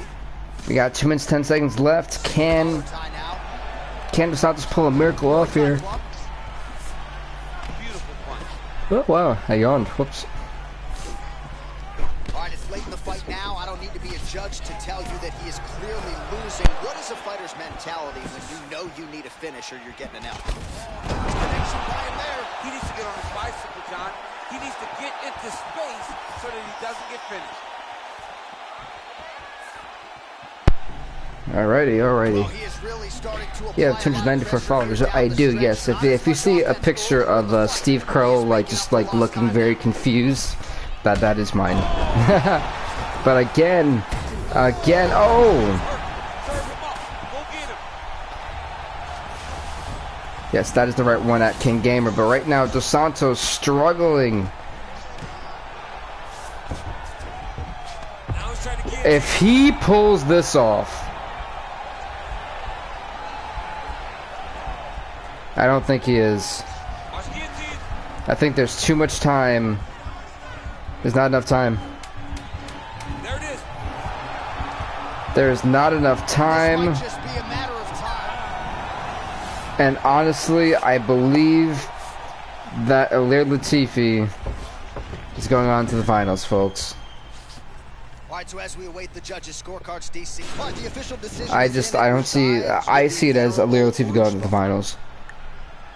Ladies and gentlemen, after 3 rounds, we go to the judges' scorecards for a decision. The judges score the contest 30-27, 9-28, and 30-27. 30-27, 29-28, 30-27. Okay. Ilir Latifi gets the victory. He couldn't KO Junior Dos Santos, but you know, this was still an amazing fight. And again, you know, it was an unlucky draw for him. And thank you so much, King Gamer, for the follow. Much appreciated.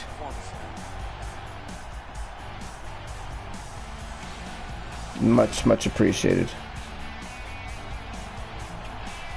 But next up, folks, 60 FPS, I believe so. Whatever the regular PC, not PC, but the regular console stuff is, it should be 60 FPS though. This is gonna be good. This is gonna be good.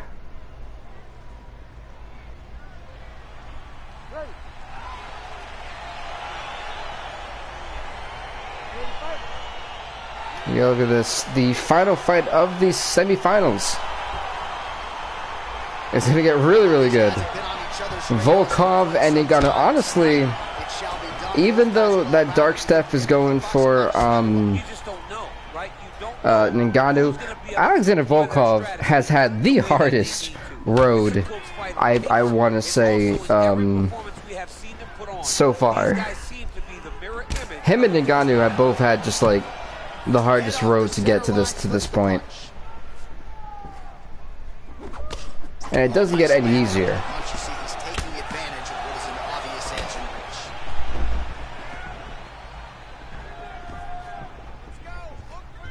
Yeah, but heartbreaking for Junior Saltzman. He came so close, so close.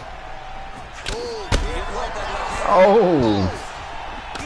Volkov already feeling it. That's it, folks. We actually do have 4 championship tournaments to go through. We only have 2 16 tournaments and then 2 8-man/woman tournaments. What other social medias do I have? I have I believe it's actually on my profile. If you look at my profile, it should show you my Facebook and Twitter and other stuff. But it should all be the same thing, real BVTV, and if it doesn't come up with just like without the underscore, it should be the real underscore BVTV.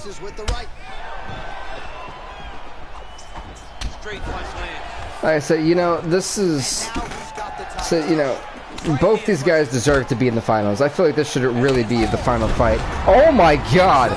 Oh my good lord heavens, what happened? Holy mother of pearl. Wow. And no problem, King Gamerman. No problem, but oh my god. If you guys could see my face right now, that might be an investment in face cam. I mean, that was nuts. I am, wow. Yeah, you were right on that one. I give credit. You were right. Ladies and gentlemen, referee Herb Dean has called us out for this contest. 2 minutes, 44 seconds of the very first round. Honestly, Volkov is nothing to be ashamed of, man. He really gave it all and everything.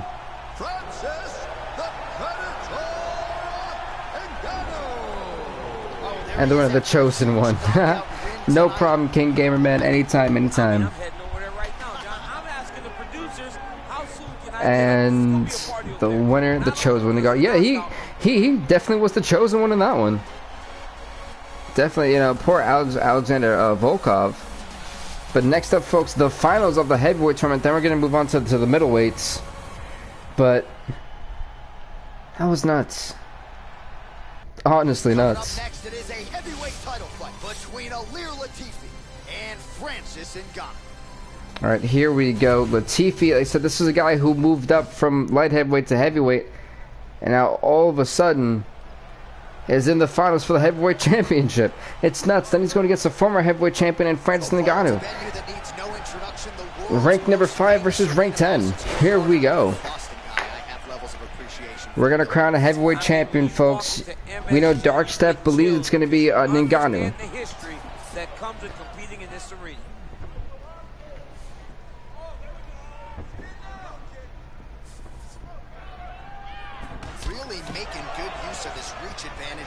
When will you win for the UFC belt? Now, yep, this is the heavyweight championship fight, and then I have 3 other championship tournaments to do. We have one more 16-fighter tournament, and then the other 2 I have are 8-mans or 8-woman tournaments.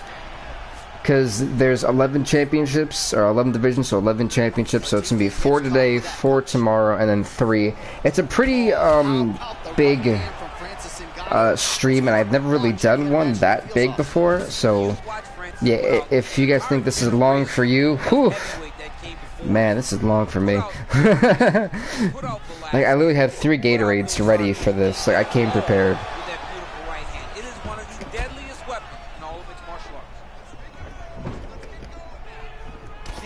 Honestly, I should have bought more of the Gatorade Fruit Punch. This is good.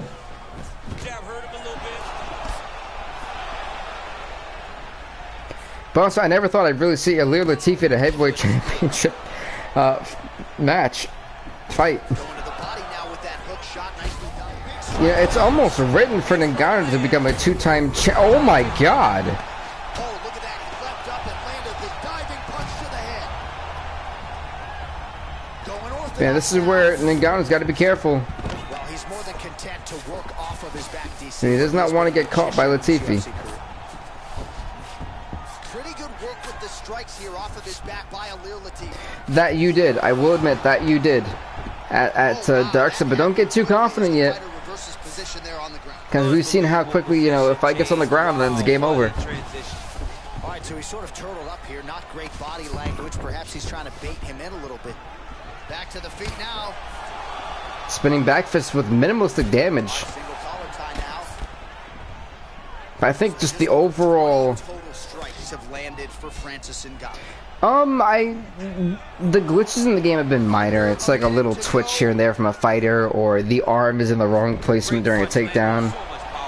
It's things that can be overlooked. At least in my opinion. 30 seconds now to go in the round. For anyone who's played WWE 2K20, seeing an arm in the wrong place is like the least of, you know, concerns. Is true. That will absolutely work.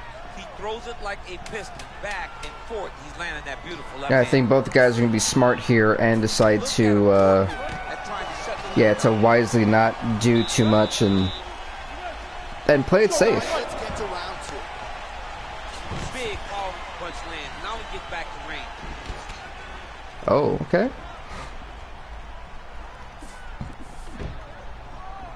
See, I would buy the WWE Battlegrounds, but after spending $90 on 2K20, I'm like, you're not getting my. No, I thought I'm like, you're not getting my money to the next 2K game. One that's actually worth me buying. So I'm not a big fan of arcadic style wrestling. Give him more than one strike. You have now found the setup punch. The jab is landing consistently. Find something that's going to go behind it. See, Latifi's smart. He knows he can't engage with Ngannou. Yeah, and for the flop that 2K20 was, yeah, they're definitely not getting my money for Battleground. For $30, my goodness. Wow. So you were lucky.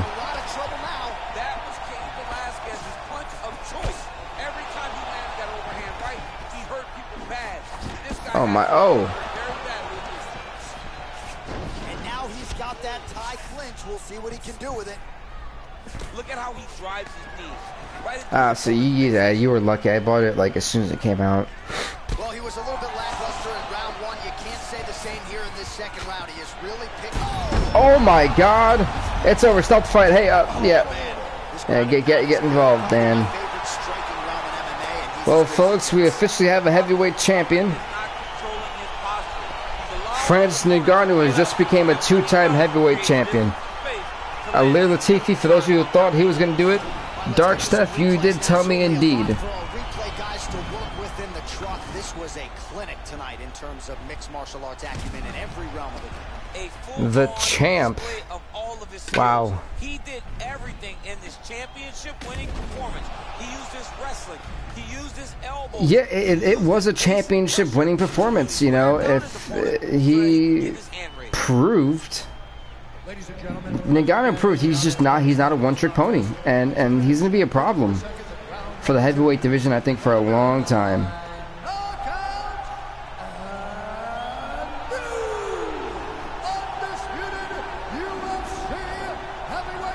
Champion of the world,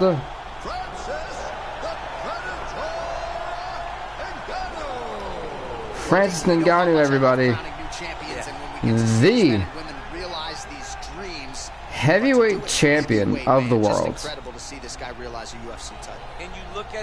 You know it's got to feel good for Ngannou with an 11-3 record because of this tournament. Definitely just, he put everybody on blast in this tournament. I have 2009 to 2010, GTA 5, NBA 2K20, 2019, and that's actually not too bad. Look at you. You got a lot of games.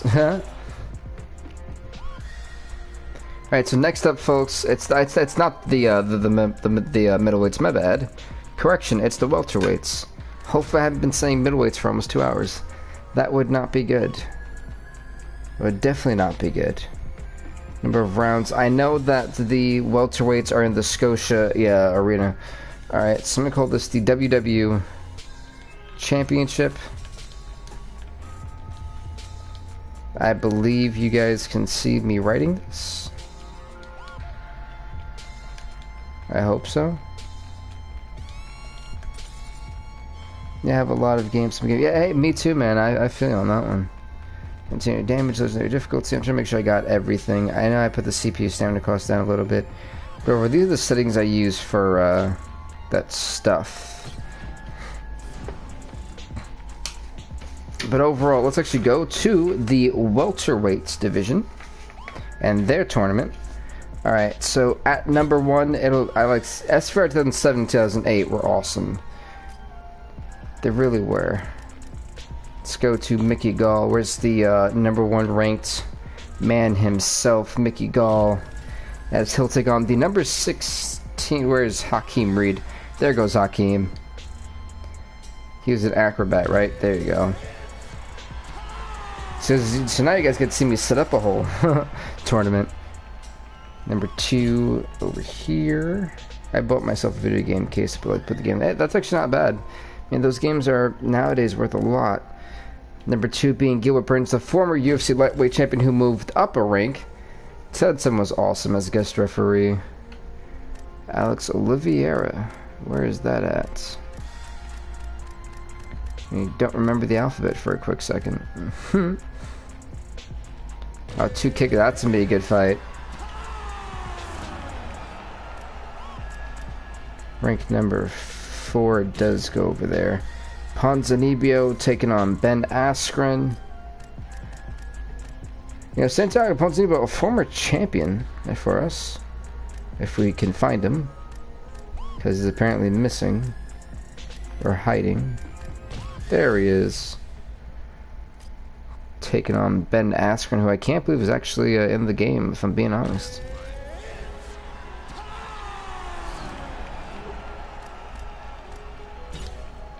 Number 3, Tyron Woodley versus Tim Means. I don't know who I feel worse for. Tyron Woodley or Tim Means? No, probably Tim Means. Poor guy does not deserve that. Oh, he definitely does not deserve the fight he's getting.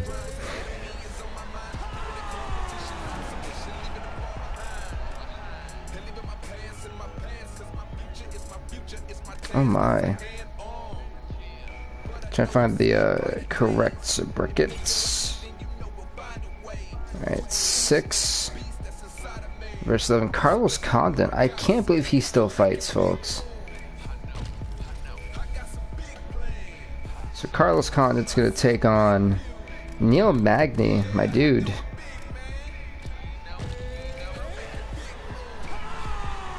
Good for him. Then we're going to see 5 versus 12 over here. It's going to be Darren Till and Colby Covington going at it. Another good fight.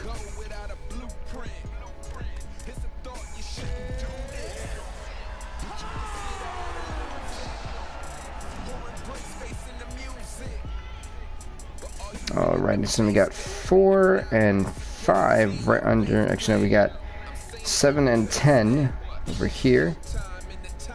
Trying to actually do this all right is very interesting, to say the least. Where's my dude Robbie Lawler at? Robbie Lawler, where'd you go? We lost Ruthless Rob. There he is. We found him. And then Conor, you could never miss Conor. It's Conor McGregor.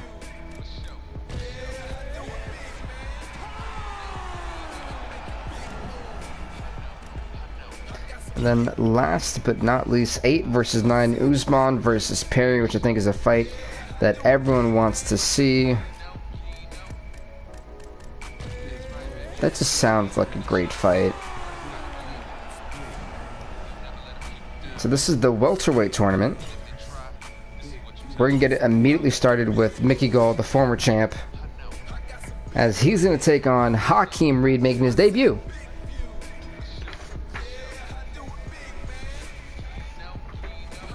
Frankly, they have like a whole setup for the tournaments. So I gotta go all the way down to the welterweights. Whoops, I thought I keep forgetting I have to press that. There we go. Hello, welterweight division.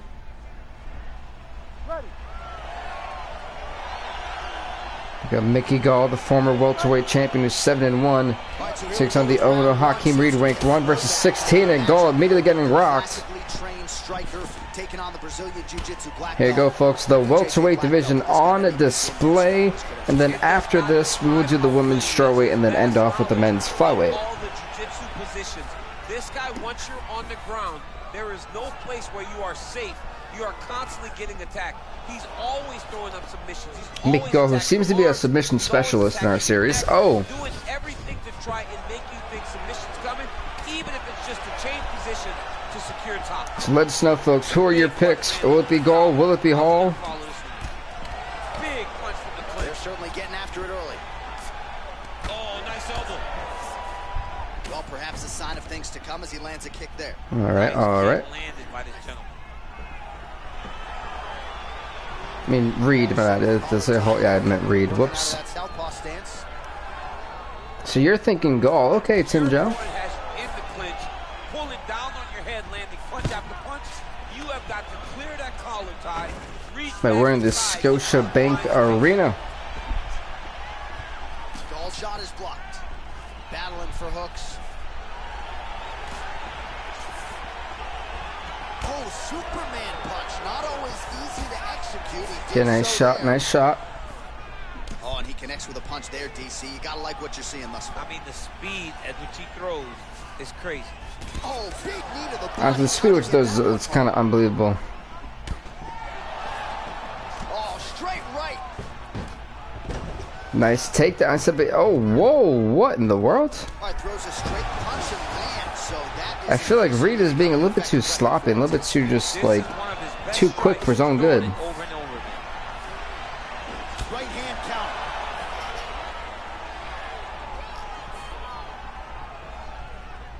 I mean, he's cutting them down to size with these beautiful leg kicks. Hey, what is up, Johnny Utah? Ooh, big shot land. Stuffs the takedown there. So for How good is takedown, his never mind. takedown defense? Okay. Oh, so an interesting decision there as he decides to stand up and relinquish the dominant position. So he lands a double jab there. He continues to work off of that weapon, and you felt like that was a big key for him coming in tonight. Very important for him. Okay, okay, all right. So, you know, so far, oh, nice spinning back fist. Look at him drive his shin into his opponent's body. So I kind of have to give Mickey Gall that round for just. Hey, what's up, Wally? Welcome, welcome, man. And there's no need. Trust me. The only thing you missed was we just got done with the first tournament, the heavyweight championship tournament. Now we're doing the welterweight championship tournament, so you came right in time. Round one was a very close round. Both guys had their moments, but nobody has really went out ahead in the race as we go into the second round. Yeah, you know, Gall, you know, coming in at rank number 1 goes against Hakeem Reed, a bright and very bright young and upcoming fighter. I can't believe I couldn't say that, but overall, Gall's got a lot to prove here. Make this guy take the whole thing. Give him more than one strike. You have now found a setup punch. The jab is landing consistently. Find something that's going to go behind. See, like I said, now this, you know, with damage retention being on, it's very intriguing to see how guys kind of react to not want to expend so much energy in the opening round, and so on and so on. And while you're going for Mickey Gall, look at the control in the posture as that big knee lands. That was a thudding leg kick. Yeah, UFC 4 I definitely think has a lot of promise. It's definitely a lot more polished than UFC 3 was. It feels a lot more smooth. The controls are definitely wonky, I will admit that.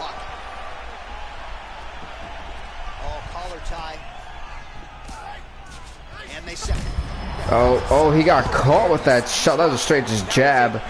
Right to the chin. If you read, you don't want to expend too much stamina.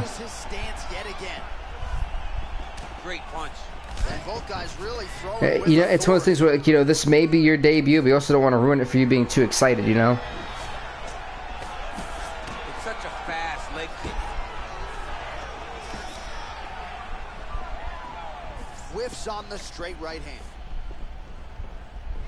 Big kick land. Oh, got him. So, you know, it's funny. These two guys have wasted a good amount of energy and stamina when they potentially have 4 fights they have to get through.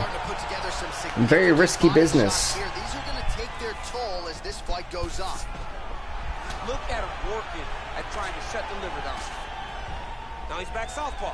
When he gets close, he'll start to try to switch again. So UFC's right, man. I have never been more pumped up to start a series, and we're doing UFC, and it's funny because you typed in UFC 3 different times, and we have UFC 3 straight days. Goal gets lit up by that UFC part 1 of the championship tournament today. Part 2 tomorrow, so we got 4 championships to be decided today, 4 championships decided to be tomorrow, and then 3 on the final day before we go back to once a week. Pretty awesome. But now Reed struggling, and that is a big come up for Wally's guy, Mickey Gall. But I'm not sure how they scored that at the end of the round. Go to round number 3.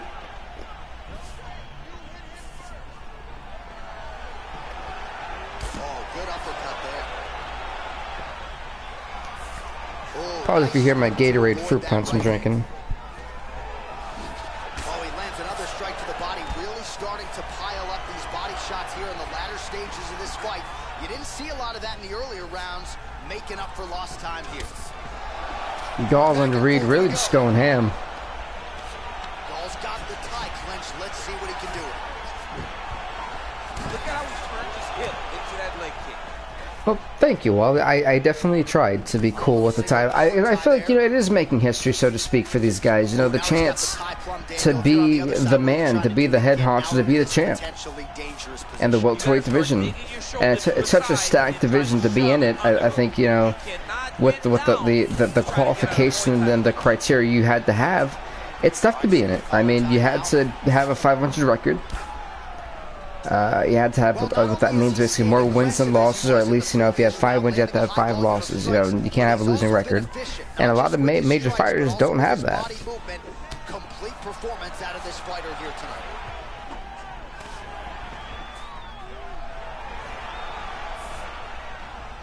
All right.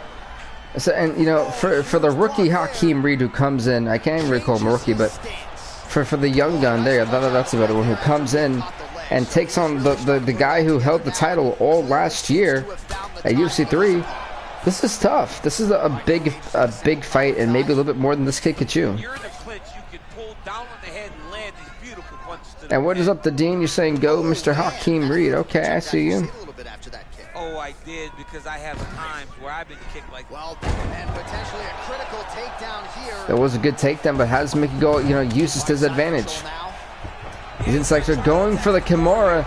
Now, this could be a problem for Hakeem Reed. He's got to figure out a way to kind of avoid... Oh, he went to an armbar. I even realized how well he got out of that. He just turned that around. This is going to be a tough one and be a real nail-biter for Hakeem Reed.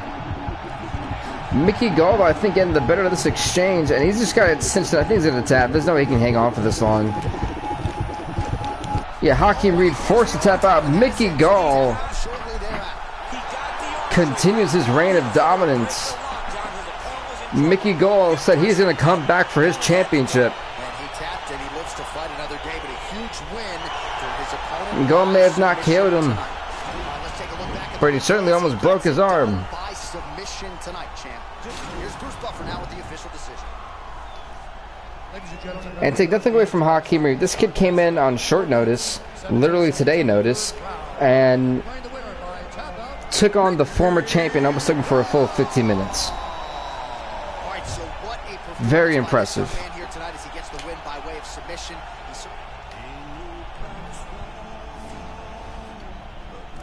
Next up, folks, it's going to be Condit versus Magny.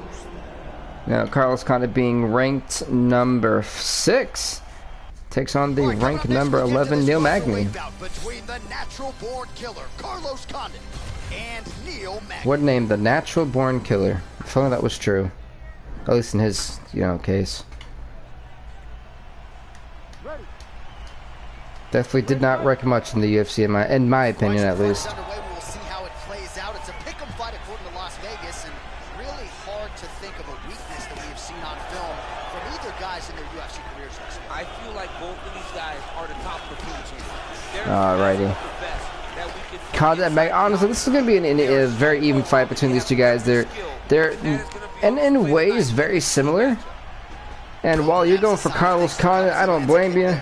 Nice kick landed by this gentleman. But I feel like potentially Neil Magny could have this one in the bag. Gets absolutely punished by that hit. Oh, that's a nice strike. And Carlos Condit, he's been away for a while. And I think it's going to be a little bit difficult for him to kind of get back into the groove, you know? Well, he missed with that right hand. And there comes the separation now. That's pretty good separation. Okay. In a single collar tie here. Nice stick with the right hand. All right, so a nice shot there. Some of the folks are like rubbing my eyes real quick. Those hands never leave. Those knees should probably be, you know, checked by Carlos Condit. That's incoming. Stuffs the takedown, no problem. Looking to land the right just All right, so you know, so it's actually been quite an eventful first round so far. So just over 20 total strikes have landed for Neil Magny. If you ever hear clicking and like typing, it's because I'm actually basically updating the roster's records. He blocks the punch. Yo, Condit KO in the fight. I don't know if Condit's got a KO in him. It's been a while. Single collar tie here. I mean, I'm here for it though. All right, so again, we find ourselves here in the clinch where there are obviously no shortage of subtleties and nuances. A lot of motions in here that maybe are lost on the casual fan. Absolutely, and it's gonna Oh wow. be under. I said, you know, this fight I think is one that's kind of a sleeper for everybody on their radar. Battle is the one out ahead. And he connects there, DC. Great job landing that punch. There are a lot of super fights in the welterweight tournament, championship tournament, and this is one of those I feel like gets overlooked. Combination from Neil Magny, raises the guard defensively. Try to go for a takedown. Great defense there from Magny and awareness. He realized what was going to happen, and he made Carlos Condit pay for it. Nice little jab right to the cranium. He's even got a cut above his left eye. Big punch position. Watch him start to hang. Try to gas his Unless that's always been there, which I don't think so. Oh, he's got it going now. Nice connection there, DC. Another punch landed. Liver kick. I'm telling you, EA Sports has really changed the thing to EA Sports. It's in the microtransactions. It's really what EA Sports stands for. It's not always gonna be. When you have two very talented Yeah, I feel like Magnus should try to go for a different kick, considering the fact that he literally has went for at least 3 times already. And it looks like Carlos Condit is smart, so he's not going to go full, you know, buy that little trick anymore. nice stick with the right hand. There's no give on that leg kick. There you go, Magny. Some good shots tonight, but there's no three-piece, there's no soda. More often than not, it's one and done. He's not even getting a combination. I mean, if you're gonna Care for a takedown. Oh wait, no, never mind. I get it. It's blocked, and he went for the knee. He should have took another shot at the face with the knee. Give him the hook behind the right hand. Jab, right hand, hook. That's 2 pieces of chicken and a biscuit. Finish him off with the I'm not uppercut. really sure That is your why Dana soda. Cormier keeps talking about food throughout the stream. I'm gonna ignore it and pretend that he just wants some chicken. Because he keeps talking about chicken and biscuits and some soda, and I'm like, you know, that doesn't sound bad. Going to the body now with the I'm kick. down for a That one is biscuit and soda. blocked, though, by Magny.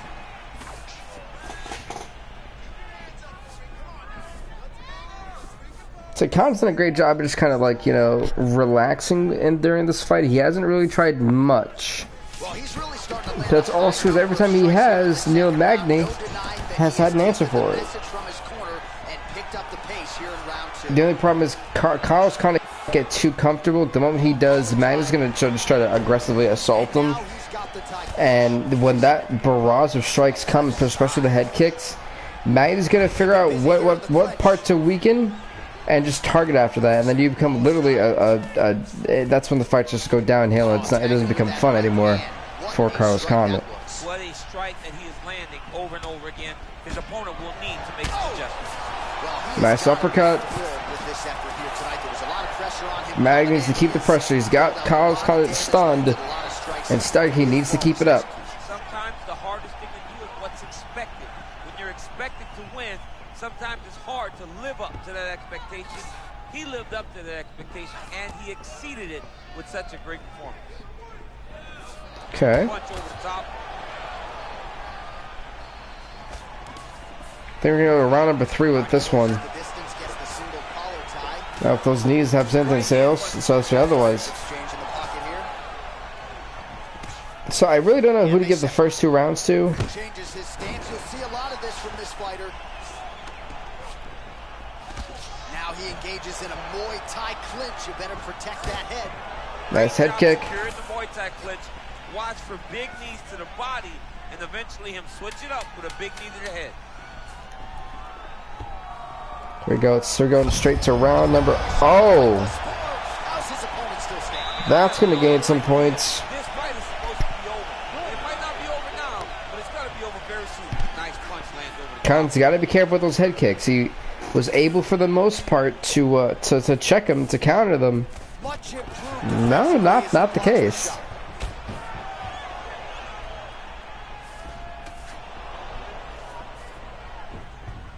Well, he continues to land a high number of strikes here, just like he did in the Where's the sign girls? Oh, that's a great question. I have no idea. I think it's because I skipped the transition, but I don't think that has anything to do with the sign girls, though.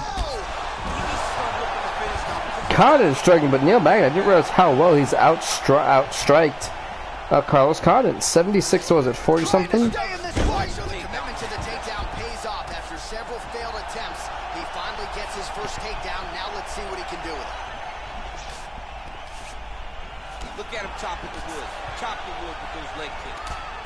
Oh man! Oh, it's gonna be interesting who the judge, if it does go to the judge decision, who they pick to win this fight. But these guys have just been slugging it out for almost 15 minutes now. Use your moves. Use your moves, man. Oh, again. He's hurting. He is hurting. Neil Magny, my God, where was this before? Going back to his patented kicks here, but unable to find the target there. Switching stances here. Go for a takedown, not gonna happen. Oh.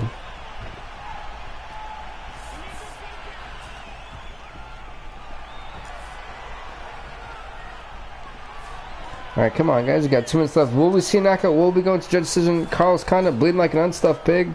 A little single collar tie there. Magny's got the tie clinch now. I think at this point, Carlos Condit does not want to engage. And I don't blame him. Risk management goes out the window. Oh, yeah. No more risk management. Either get knocked out or you knock him out. One way or the other. Oh, big knee! My gosh, the knee.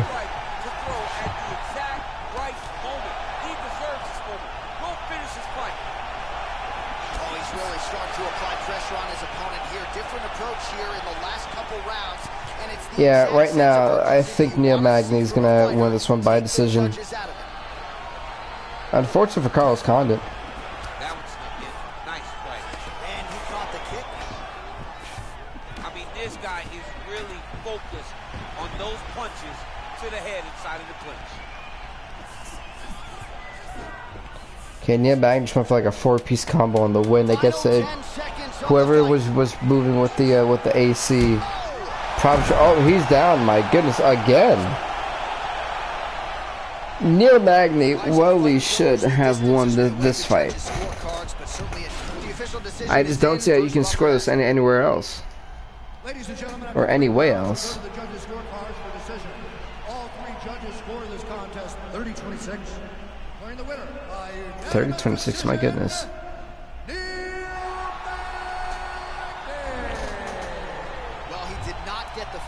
Yep, Neil Magny, folks. We sat down with him at our fighter meeting, but a win is a win. He gets it done by unanimous decision. And he said he wanted to finish, but sometimes your opponent's not willing. Neil Magny, you know, making good on what he really thought. I mean, he literally sat in here, went toe-to-toe with Carlos Condit, and just beat the number 6th ranked welterweight in the world. All right, next up, it is going to be.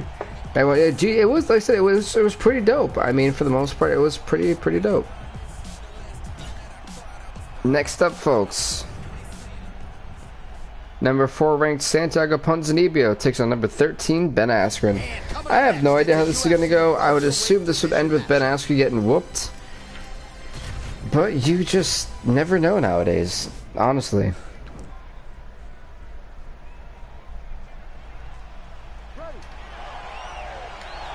I was late on the skip button, darn it. Alright, so here we go. Round 1. I can barely hear myself think in this arena right now. 2 of the most dominant. Alright, Ben Askren. I mean, these guys are the best of all of mixed martial arts. They can do everything when they're locked inside of the octagon. Yeah, I'm not sure when it comes to Ben Askren. Honestly, I'm kind of hoping he gets knocked out because I'm pretty sure I'm not the only one who wants to see him get knocked out.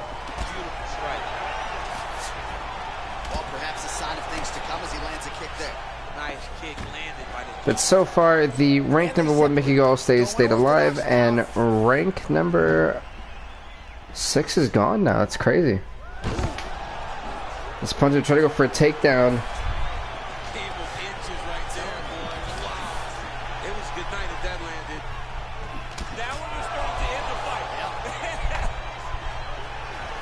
Alright, so you know, I said this is a good chance for Ponce to kind of get back to where he once was. He's a former welterweight champion. He actually lost it to Mickey Gall.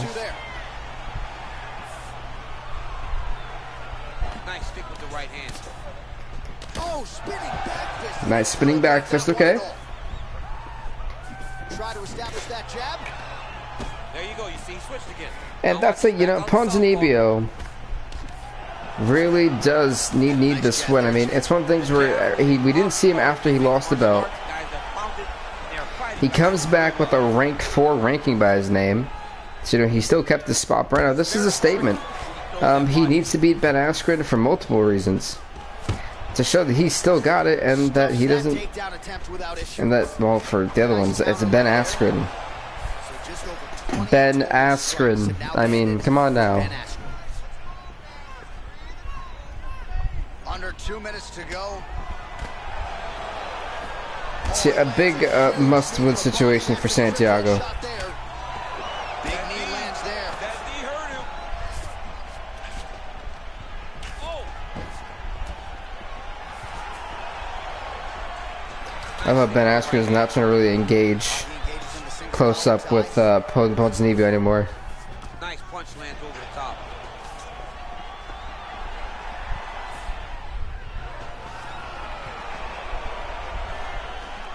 I'm not sure what's going on right now. I'm low-key kind of confused. And they separate.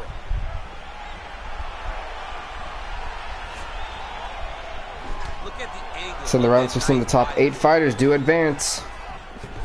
30 seconds now to go in the round. We've seen a submission stoppage. We have seen already 1 decision. Oh my.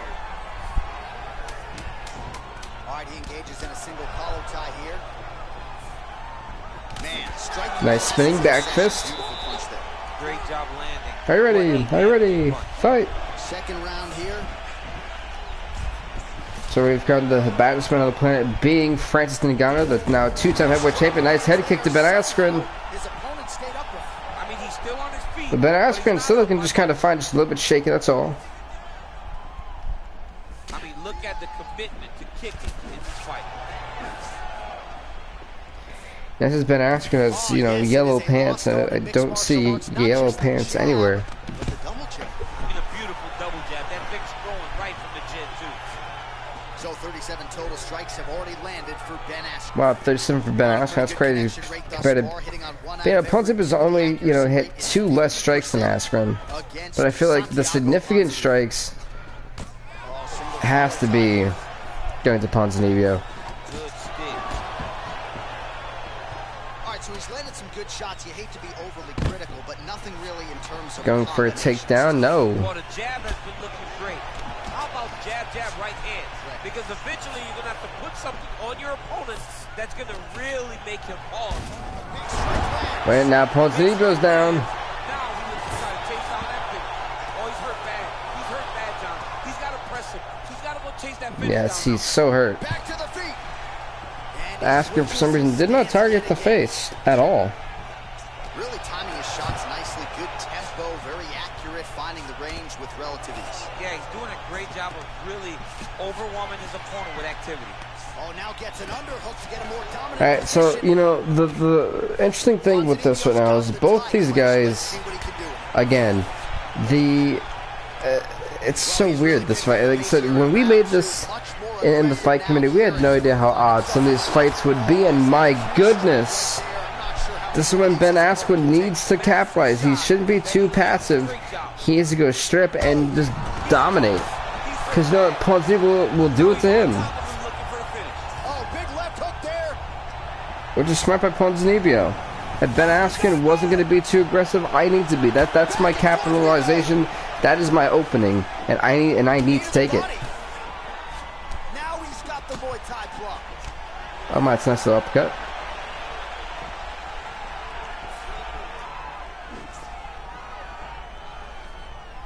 Well, missed on that one.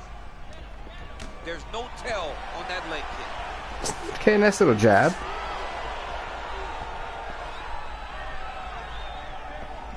$30 to go in round 2.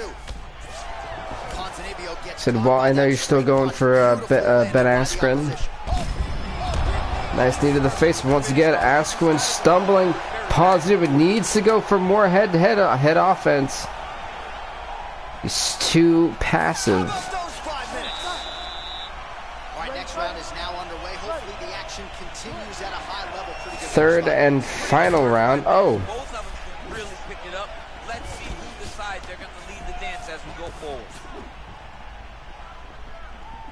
Winded up on the right there to no avail. nice spinning. Oh my. Bicycle, John. He needs to get into space so that he doesn't get finished. Then Ben Askren again in a world of trouble. Really nice work to keep busy off of his back as he lands some more offense here from bottom. All right, so you got to be careful playing on the ground with this guy. You don't want to mess around for too long. Strong bottom work here, staying busy. Let's look at this again. Well, you got to stay busy on the bottom. He's doing it here. Nice punch. Ground and pound. So I feel like Ponzinibbio is trying to, at this point, draw out the clock. Not draw out, but drain out the clock. Control now, DC. A lot of options at his disposal. I just kind of look like I'm doing really well in controlling, and I should be able to win the fight type of mentality. With this fighter, you're potentially playing with fire. Oh, he postured up there, gained some valuable separation. Look at Ben Askren holding. Ground and pound starts. Ponzinibbio, this another takedown. Wait, no. I'm not glad. Ben Askren's had an amazing job stuffing takedowns today. All right, late in the fight now, he needs a finish or he's going to lose this fight tonight. We'll see if he goes for it. I mean, he's got to pull out all the stops. There is no more strategy. There is no more time to try to set up a punch. You got to just start letting everything fly. All right. Nice head kick. Both. I feel like if either one would have landed, I would have knocked one of them out. Or maybe both. Starting to apply a lot of pressure here down the stretch. Not as much offense earlier in the fight. He is making up for lost time. It's amazing how much stamina these guys are wasting. Big kick lands. And they separate. A minute and 20 seconds left. Personally, for me, I believe this fight goes on to Ponzinibbio, but you just never know nowadays with how the refs are, honestly. That's if it even goes to a decision. Askren hurt again.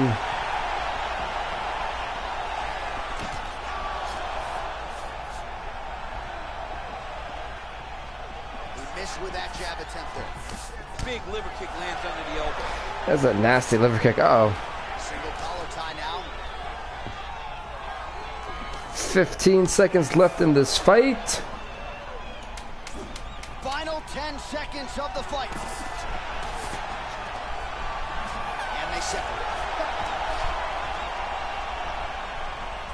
All right, so a lot to like over the distance of that fight tonight. Honestly, I believe, again, this fight's going Oh, I think my whole thing just kind of like messed up. There we go. All three judges scored the contest. 30-27. The winner by unanimous decision, Santiago. Yeah, but say if Santiago didn't win this fight, I would be honestly mind blown. But yeah, the refs knew what they were doing in Scotiabank so far. Santiago Ponzinibbio staying alive, ranked number 4, and this is a big victory for him. It proves that he's back. And yeah, before I say, well, there might be stuff like there's a lot of stuff he's got to work on. Yeah, but still, in a tournament like this, you don't necessarily have the opportunity to work on it. So it's either you do or you don't. You know. Next up is the rank. Is it gonna pop up? There you go. It's the rank number 3 welterweight Tyron Woodley as he takes on number 14 Tim Means.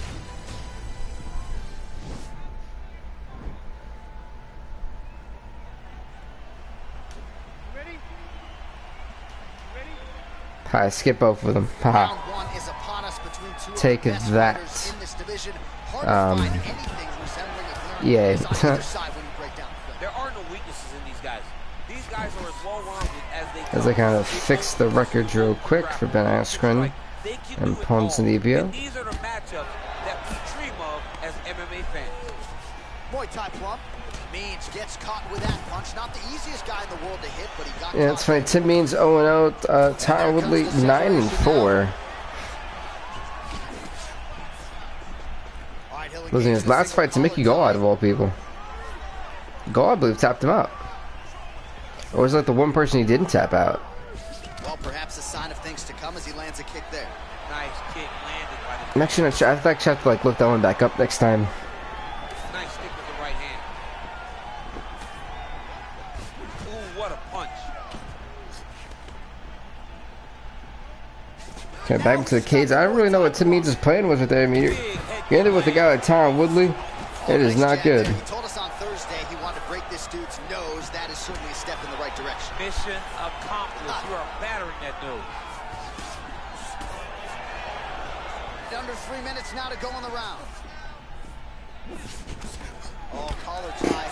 Back and forth we go here. I pause via my chair. It's so squeaky. He changes the angle. Look at this. Tim Means brawling it out with Tyron Woodley. Not many people would do that.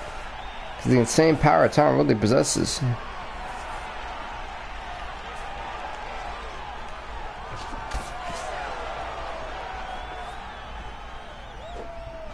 Got the single collar tie.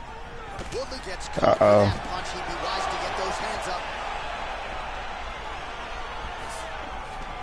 Oh, nice counter to land. Here's round number 1. Honestly.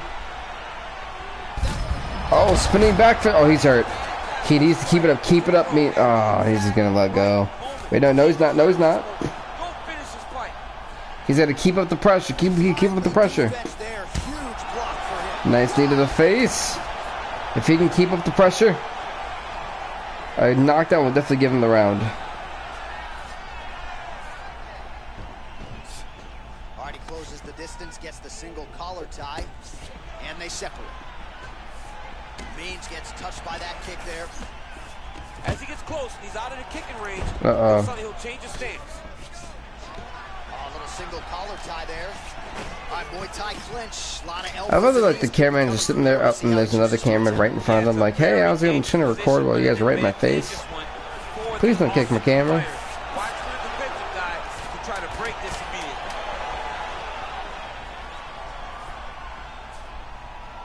I tried tapping. There you go. I was like, All right, here we go with our next round number 2. Shades of the Diaz brothers in that previous round. A lot of volume, a lot of accuracy, just a lot. Hey, what's up, King Gamer? Welcome back, really. Yeah, no, you're good, Oh, Tyron Woodley's in trouble. Said you just missed some. Yeah, I think you missed like a fight or two, really. That's about it. And they're really good too. Tyron Woodley. Oh, if Tim Means beats Tyron Woodley, this has got to be the biggest upset in welterweight history.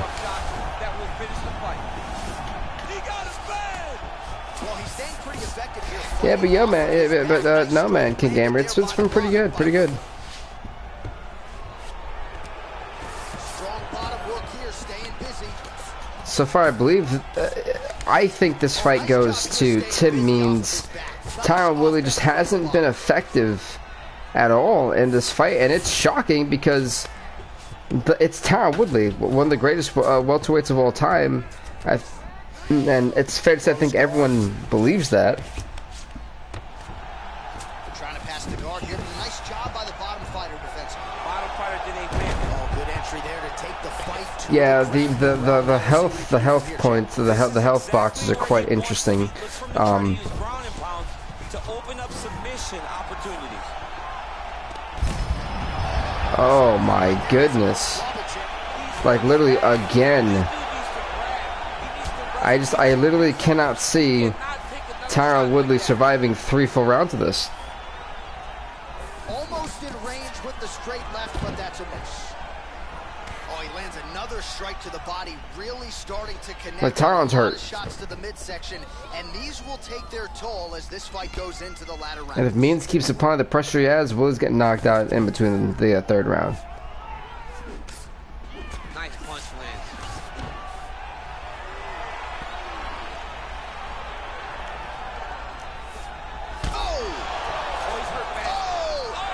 Again, once again, almost good. He so much. Oh, the speared him.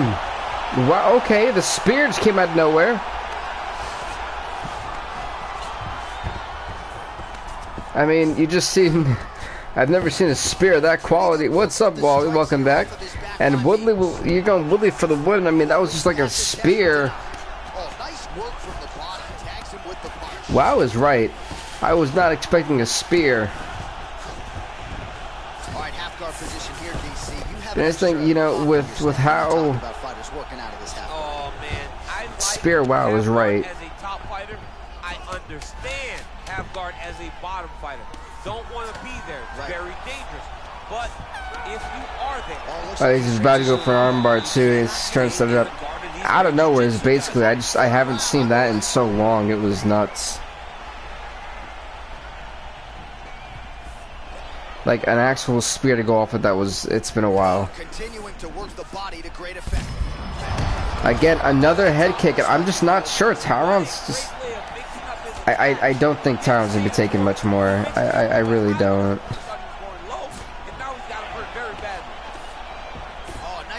Like, I give Tyron credit for trying, but it's just like...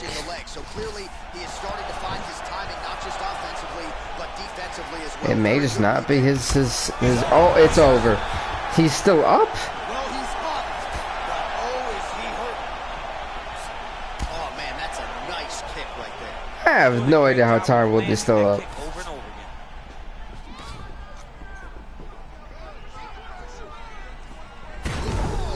How is he still up?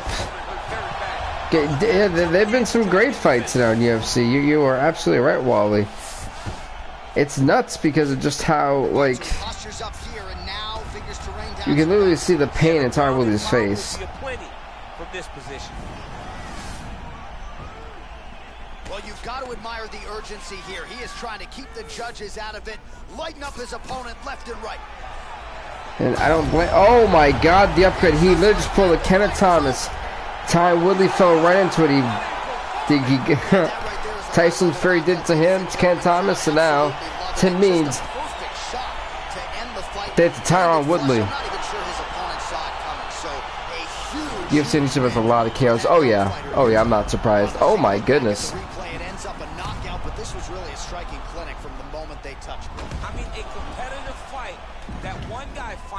Yeah, Woodley just dropped, and it says that the number 3 fight in the world officially gone. Thanks to Tim Means. Ladies and gentlemen, referee Ep1 has called a stop to this contest at 2 minutes, 19 seconds of the 3rd round. Declaring the winner by knockout, Tim, the Dirty Bird, Means. Yeah, no, like, hey, you know, Tim, I wasn't expecting Tim Means to pull it off, and he did. Like, I am shocked. He spoke it into existence. Yeah, Tim Meaton's got to be feeling good, especially after basically, you know, calling the shot, really. So, next up, folks, it is going to be the number 2 ranked fighter, Gilbert Burns, taking number 15, Alex Oliveira. All right, coming up next, it is a welterweight showdown between Here we go, the former lightweight champion, by the way. Gilbert Burns, where he got number 2 instead of being number 1 in the lightweight division. He moved up a weight class. You ready? Are you ready? Let's go. Well, these Both guys touch gloves to kick it off. Okay. Sometime tonight, it shall be done. Both guys well-rounded. You think we're getting a kickboxing match tonight or what? You just don't know, right? You Burns, I think Gilbert Burns is going to pull this one off, but you never know. I said we've had some shocking upsets so far. Fight on paper, and also in every performance we have seen them put on. These guys seem to be the So folks, after this tournament, the welterweights, we're going to the women's strawweight, and that's an 8-woman tournament, and then the men's flyweight is also an 8-man tournament. Well, straight right hand has been a good weapon for him. He misses with it there. One of those people just like screamed. Anyone else hear that? Or was it just me?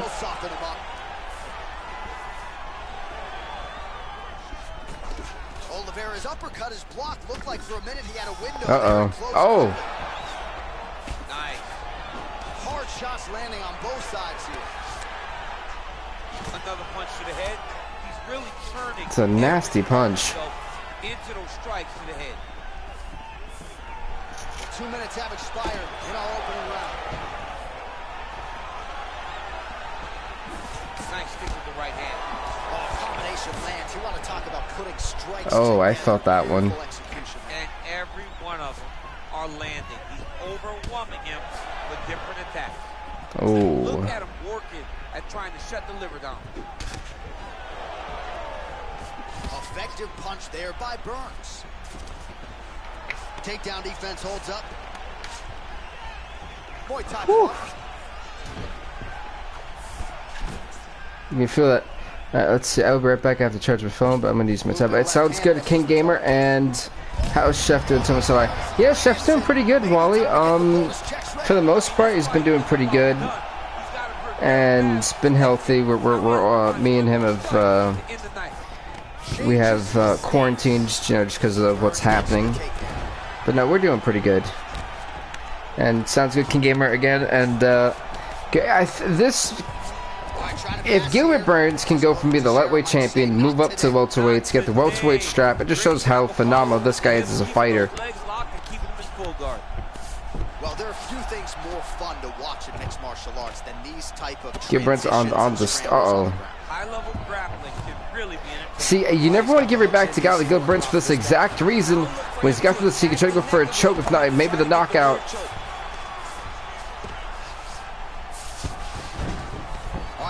That was smart for Oliver to get out of that, because he was literally setting himself up for danger, basically. A lot of damage can be done from the half guard.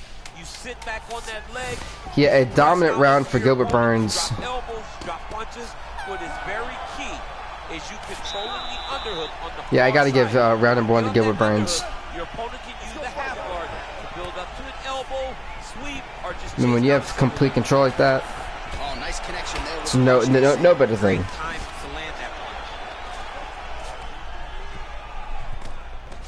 And now he engages in a Muay Thai clip. Nice double. All right, so he finally gets the takedown. Getting good takedown. Stayed committed. He told us before the fight, at some point, I'm gonna be able to take. The top now 9-5, which was, as I was looking at the record that I was fixing, I was like, oh my goodness, he was really just like fell apart.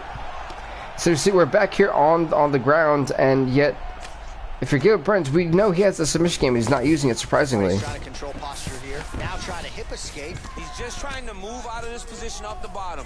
Man, how fun is this to watch as he continues to dole out damage with the ground and pound? See, we're like waiting for a potential submission from Burns, because we're so used to it by now. People up in the ground and pound. This guy is a throwback fighter. He's very fun to watch. Yeah, the Godfather would be proud. See, they're trying to, you know, move around and change stance. What is? Not sure if he's trying to bait him in or what. I'm not sure what Burns is doing. Just over 3 minutes to go in round 2. All right, he's hanging I out switch in to half guard. Of his opponent here, DC. You got to be careful. Well, you got to be working off of your back. He's certainly doing so here. Nice punch. Burns do tap out okay.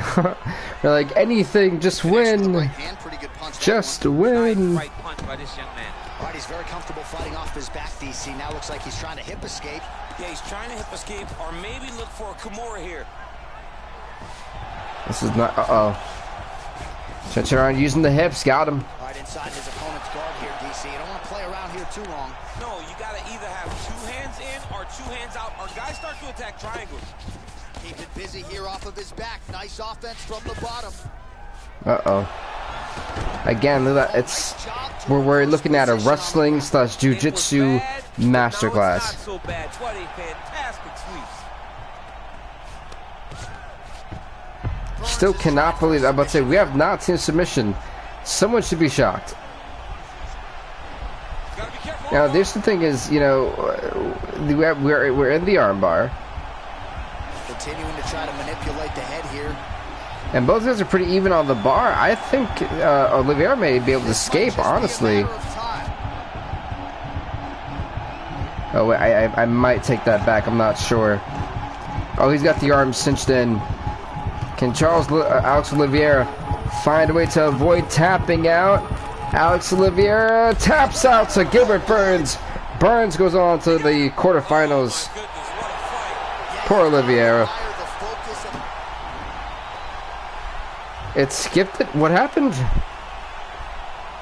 They skipped the celebration. They were not impressed. Oh, that's so rude. That is so rude. Who did that? That is mean. That is beyond mean. Wow. Yeah, Gilbert Burns, submission dominance. All right, coming up next, it is a welterweight showdown between the Nigerian. All right, next up, folks, is the number 8 ranked Kamaru Usman taking on the number 9 ranked Platinum Mike Perry. This is up next. Are you ready? Yeah, we could really do without that little "Are you ready" thing. But it adds a lot of immersion to it, though. It's pretty cool.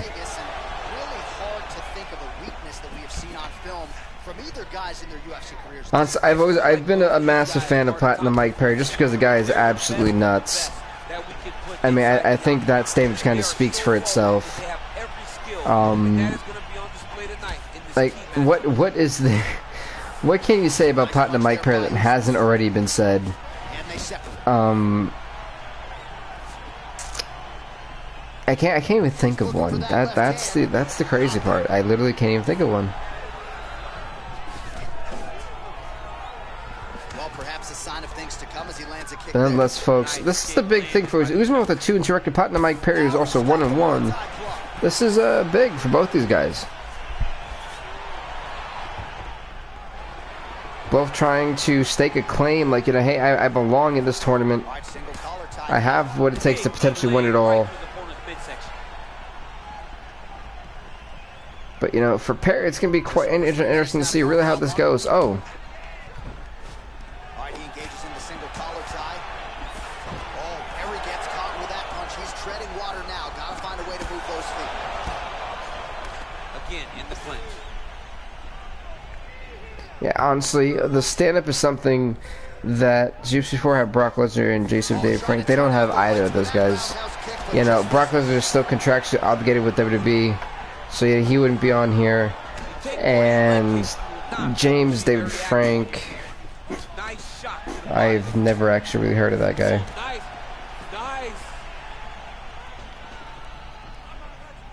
And I checked the roster, I didn't see it. James Frank.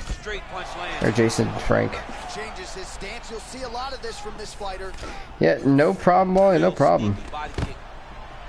Stuffs the takedown. For a takedown, oh, never mind. Just out of range with the big right hand.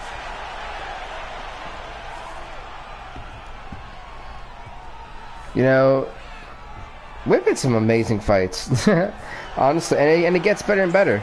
A lot of dream fights that happen that may have necessarily not happened before. Engages in a single collar tie here.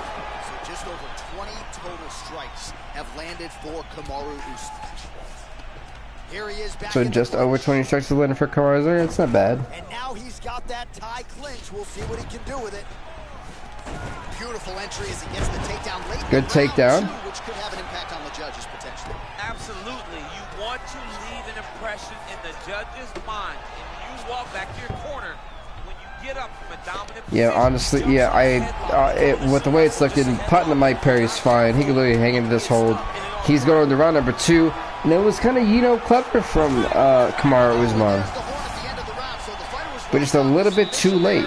Just as the horn sounded, safe to say he was saved by the bell there. So, back to the stools they go. 60 seconds to recover. But now Putnam Mike Perry can have that scouted and look away. He's got to avoid potentially the clinch.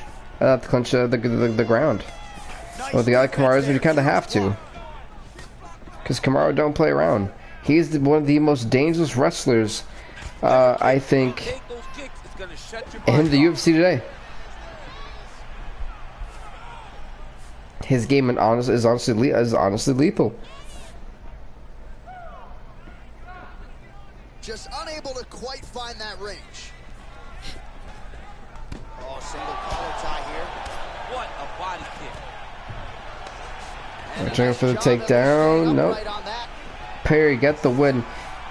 He's trying. He's trying, but when you're there with a guy who's as dominant, but also hit locks inconsistently in the series, you just never know what you're honestly gonna get. Right hand out there, but he's not really sitting down on the right hand. He really doesn't seem to have the intent on landing it. You've got to be confident that it's going to land. Partner Mike Perry can go in a slugfest with anybody.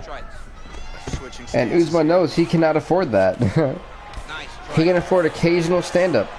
But the ground is the only way he's winning this fight. Oh, that's a big hook to the chin.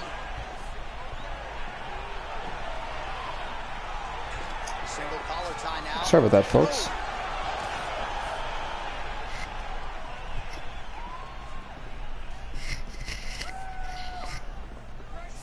Well, his corner was pretty urgent after round 1. A little bit lackluster there in that opening round. He has certainly picked up the pace here, and as a result, he has control of this second round. Still pulling for Platinum Mike Perry. I think me and Wally both like Platinum Mike Perry all the way. Team Platinum or Team Perry, whatever it is.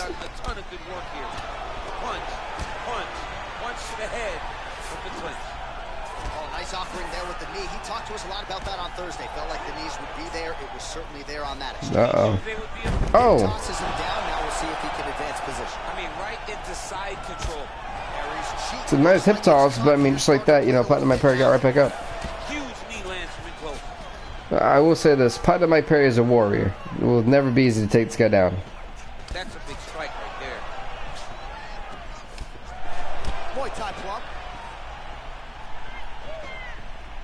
Going orthodox now. What he needed to get a takedown and secure the position. All right, half guard now. Not a fighter in half guard against you for the bottom. Usman, I think, to go for another submission, but a little bit too late. He keeps getting these submissions at the end of the round, and Mike Perry's smart. It's going to save him. He goes to the third and final round. Perry's been saved twice by the horn. By the bell, and both rounds. Mentally probably not in a great place here. We'll see if he can recover and get himself back into this fight. Oh, nice combination of strikes there. In terms of the accuracy, that's exactly. And for Platinum Mike Perry, I'm pretty sure right now they've given this fight to Usman. I'd say it's probably like, oh man, I'd have to say round 1, 10-9. Round 2, 10-9 again, but for Usman. So, yeah, Perry's gonna need some help, basically. Slips the punch. Stuffs the takedown there. How good is his takedown defense? Left hand punch from the clinch. Okay. I wonder how much blood on this canvas right now. Because there's been a lot of bleeding. These guys have really been hammering each other.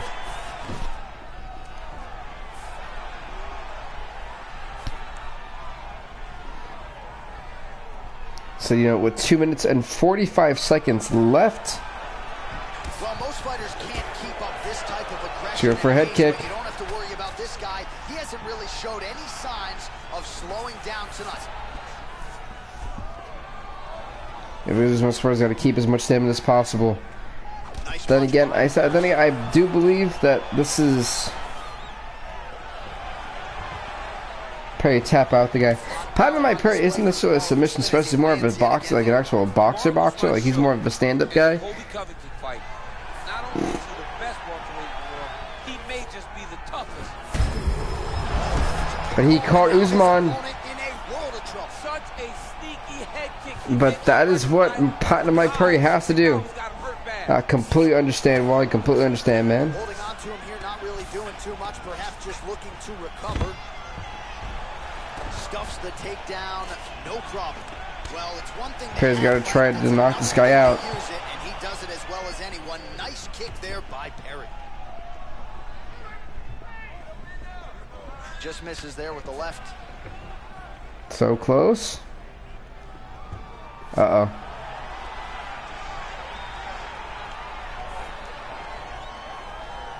Yeah, both guys kind of don't want to engage. It's kind of weird. Don't be afraid to get that head off the center line. Oh, collar tie. Perry's lower jaw does not look good. I don't think it's broken, but Patting Perry's some obvious signs of swelling. well, it's good. It's good to know you're safe. Well, that's right there is like my number concern for all you guys to make sure you guys are taking the right precautions. I'll make sure that none of you guys get sick.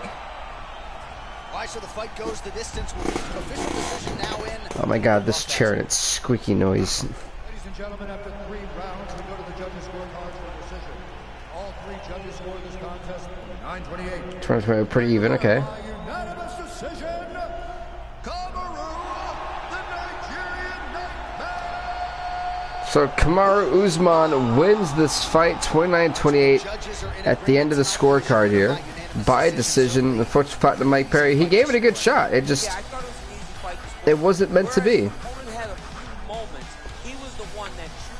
I mean, congrats to Kamaru Usman win this fight. Alright, so next up it is going to, we have 2 fights left. We're gonna let Connor close out the round of 16. Yeah, so next up it's gonna be Till versus Covington. And I know someone just had commented. GG, it was a good fight. Alright, see you, Wally, man. I'll probably see you tomorrow or Saturday, depending on which episode you catch.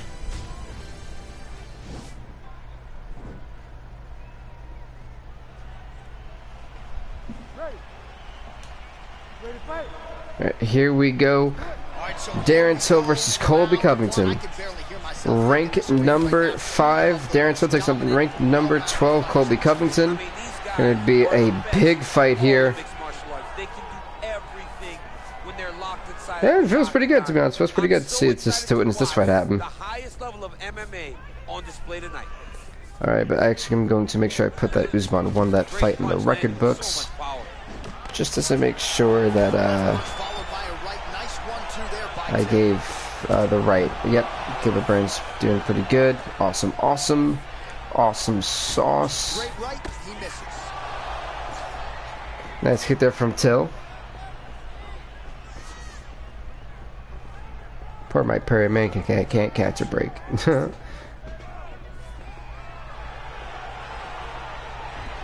nice connection by him there with the right hand. The right hand is the dominant. And Darren Till. This is a big fight, 'cause, you know, a lot of people say Colby Covington could potentially win the belt, but, you know, Darren Till the same thing. Till for us has never won the belt. Wow, I thought he was a one-time champ. I guess not. So far we've seen a lot of fights go to decision. It's gonna be interesting to see how that takes into effect. So with damage retention, it's a lot harder for a lot of these fighters to really have a foolproof plan. Like, oh, I'm gonna have all the stamina in the world. I'll be fine. No damage taken. Blah blah blah. That's not a thing. Damage retention's on. These guys have to think a lot more creatively now and wisely about how much stamina do I want to expend in this round, and especially in the fight that they got. No wind up, no tell, Just So rank 5 versus rank 12, big fight here. And then after that, we have the final fight of the round 16. Rank 7, Robbie Lawler takes on rank number 10, Conor McGregor. So Conor McGregor moved up weight classes from featherweight to welterweight. Working off of his back here. Looks like he may try to hip escape. Well, you know he's comfortable fighting off of his back. All right, so pretty good damage here with the ground and pound. Nothing superficial about these strikes. They are intending to. Now the guy's got armbar. He's attacking. Wait a minute. Armbar. Darren Till with an armbar to Colby Covington. Covington's actually, I believe, the one guy's got really great submission defense, as we're seeing here. Very wise, very bright when it comes to it. But Covington is trying to. He was able to get out of that. What in the world? Beautiful job to not just turn defense into offense, but also to end up in a dominant position. I'm actually quite surprised. I wasn't expecting him to slam Darren Till. I thought it was going to be pretty much over for him. I don't know how the judges really score that. Wow. Like, not only was that freakish strength, but like the amount of power and everything else that went into it, that was nuts. That was scary, actually. That was insane. 60 seconds to recover here. We're going to fight on, ladies and gentlemen. Another round. Like, in all honesty, that was absolutely. Well, he's been pretty accurate tonight. He's landed some significant strikes, but his corner's looking for him to mix it up a little bit more and just throw more volume. Yeah, that was absolutely insane. Too much of a threat. This guy has to have confidence in knowing that when he extends his combinations, he's still safe, but he's also going to be able to land. He's got to be finding that confidence in his mind that all the reps in the training room are going to pay off. 26. Oh, Covington with 20, was it 26, I think? I think it was 26. Yeah, 26 to 14. And Covington dropped Till.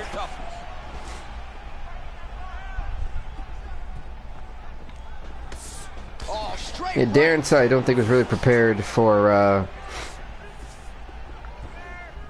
how the Colby Covington was going to act. Even I think I was shocked what Colby Covington just pulled out. And they separate. Look at the force behind that leg kick.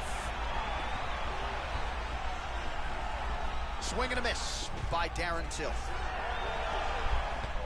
Yeah, Darren Till looks a little bit shaken up. I'm not gonna lie, he looks shook. Here in round 2, definitely picking up the pace after round 1. So he got the message from the corner, and now he is. 2 minutes and 30 seconds left of the second round. All right, he engages in the single collar tie.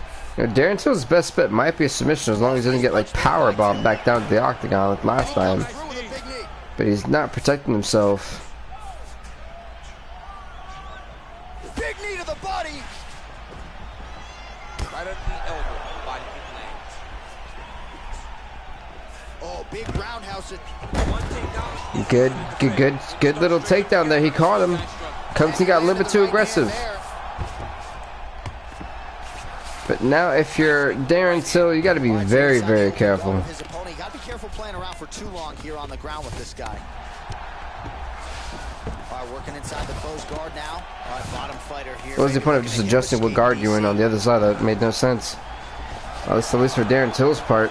Minute left in here. Speed on that reversal there. I mean, I know you can get out of some bad spots, but not with that type of speed. You cannot allow him to get leverage on the bottom. What a sweep. Alright, Till can try to get back to his feet, or you can stay on the ground. Okay, I guess he wants to stay on the ground. Not sure how smart that was, but you know, I'm not here to judge.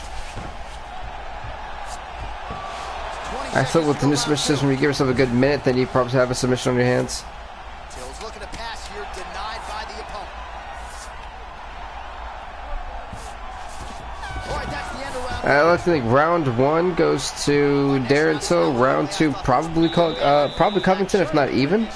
Yes, it wasn't a firefight. It wasn't two guys throwing the kitchen sink at each other. But you did see times where they came together and you saw the skill level of these two Both guys kind of distancing themselves from each other, make sure they have a little bit of distance between them. Nice spinning back from Colby Covington to Darren Till. Till still in trouble. Oh, nice job using his strength there, the posture up. We'll see what he can do. He's going to start looking to land big shots from the top. Oh, wow. So Covington's dominating at the moment, or was at least. Oh, reversal here, DC. What a way to switch the position. Fantastic movement by the bottom fighter. He's having his way And Till trying to just have control, at least on the ground. Close guard now. You got to be careful though. He's got a lot of submissions off his back. He's trying to control posture here. Now trying to hip escape. I think Till's gonna go for an arm bar. You said he's trying to get to that top mount, grab the arm. The pass here, but he's denied by the defense. Oh, and he's able to land a strike there from the bottom. Nice. Maybe not. Look at this. Remaining active here. What was this? What in the world? Oh, he's attacking choke now. I don't know what type of choke this is, but it's not a pretty one, that's for certain. He's got to push the arm down, maybe stepping into a crucifix. The Colby Covington looks to be getting the edge here, and he'll probably actually have the chance to escape this submission. As long as he can get out of this terrible bar that he's in. The battle, see who's going to survive. And he just narrowly, and I mean just narrowly, avoided that one, Colby Covington. Yeah, Darren Till's got to find a way to avoid this before he gets knocked out cold. He's comfortable fighting off his back, DC. Now looks like he's trying to hip escape. Yeah, he's trying to hip escape or maybe look for a Kimura here. Working out of side control here. His opponent trying to control posture, but you got to be careful here. He's just bopping Darren Till in the face. My goodness, he's got to do something. My favorite striking realm in MMA, and he's as good as it gets. The problem is the opponent is Personally, I feel like, you know, Covington's won this fight via decision. Till's got to figure out to do something. Or get punched in the face consistently. He's working off of his back here. she's got to try to do something, and now and quickly. Like that's the only thing. And Covington's just dominated Till. It's kind of shocking. Covington's right back to the full mount. Good movement by him here, transitioning very well on the ground tonight. Step for step, he's staying with his opponent. All right, we're going to the referee's decision. They've gotten a lot of work in with these decisions today. Personally, I think they're going to get this one to Colby Covington. Ladies and gentlemen, after 3 rounds, we go to the judges' scorecards for decision. All 3 judges scored the contest 30-26. The winner by unanimous decision, Colby Chaos Covington. Yeah, I mean Darren Till just was not good in this fight. Let's be honest here. He was not good. He looked completely out of it at half the fight. And yeah, Darren Till gets eliminated. Colby Covington knocks out the number 5 ranked fighter. Never really had an opportunity to lead the dance. He did that.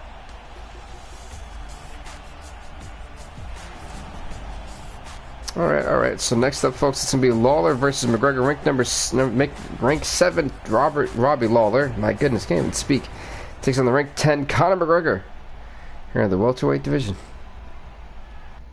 All right, coming up next, it's a welterweight matchup between Robbie Lawler and Conor McGregor. Here we go. Let's actually get the stats. I gotta make sure I give Darren Till his loss.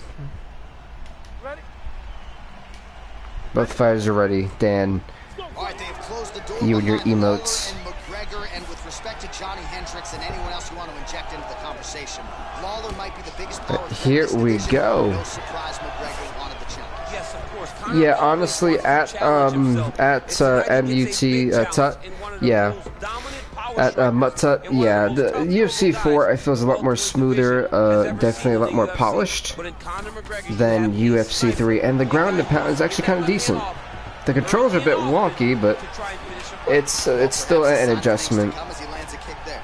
Nice kick landed by the adjustment. Look at how he drives his knee right into his opponent's midsection. Oh, there's the kick. They actually kind of definitely do recommend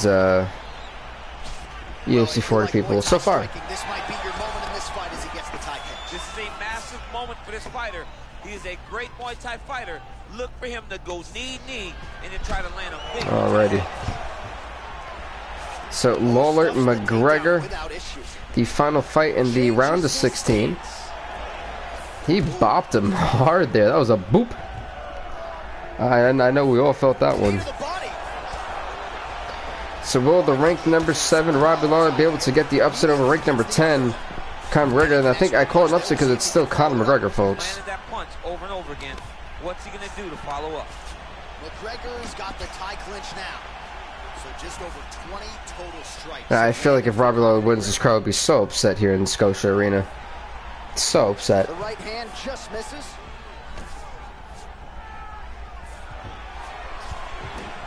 And so far, I mean, this has been a dope tournament. We've got in the next round Mickey Gall, Gilbert Burns, Ponzinibbio, Tim Means, Colby Covington, Neil Magny, and already Kamaru Usman. So some of the best fighters so far in the world that are making it. And a lot of underdogs. Oh, nice little shot. Like Tim Means just beat Tyron Woodley. You know, it's crazy. Oh, single collar tie here. Both fighters hanging down in the pocket and both landing. These fighters don't really care. These guys are going at it. Like I said, folks, with the massive UFC weekend we have 4 championship tournaments today, 4 championship tournaments tomorrow, and then 3 on Sunday. And then we go back to that once a week. 60 seconds now to go in the fight. Lawler getting hard, so a near perfect nice takedown. Finally, he gets his first takedown of the fight, and they say, of course, you don't succeed. Try again. Was able to get it down. Persistence pays. All right, you know, it's a little bit late in the round, but still, you know, going to gain points for it. He shot for takedowns. He tried to fix it up, and he got defended. But eventually, he got it done. Now, what does he do? All right, what does Conor do, though? Because Lawler's drained so much stamina. Surprisingly, that's a lot of stamina to drain. We're on to round number 2. It wasn't just the accuracy, it was the aggressiveness of Lawler. It was unbelievable to watch him be so active. The cardio, the push, the pace, and the pressure that he fought with. It's going to be very interesting to see if he can maintain this over 15 minutes. What a punch. Oh my god, I know you guys saw it. I felt that one. And Conor just absolutely rocked Robbie Lawler. Yeah, it says Conor's got to target the face and knock him out. That's what you got to do. All right, so he's landed some good shots tonight, but this is not a combo meal, right? No 3-piece, no soda. It's one and done more often than not. John, don't you Conor, what is he? There you go. And again, caught him again. He's got to target the face again. Dropped him. He dropped him. There you go. And it's kind of back in it, you can tell. He's got that right hand going tonight. Now the guy's got armbar. He's attacking it on him. Oh, he's got the armbar? Oh, Robbie Lawler's got the armbar. He kind of suckered him in a little bit. An attacking armbar. This is huge if, I mean, no, it's not going to be huge. Yeah, it's not going to be, oh! Slammed him down. We're not going to be a part of that. It seems to be him and Colby Covington don't do submissions. They don't like it. Sometimes when you do that, the choke or the submission can get tighter, but he was able to evade it. Yes. Lands a strike now from the bottom. Nice work there by This is the final fight in round of 16 here in the welterweight championship tournament. Nice hammer fist.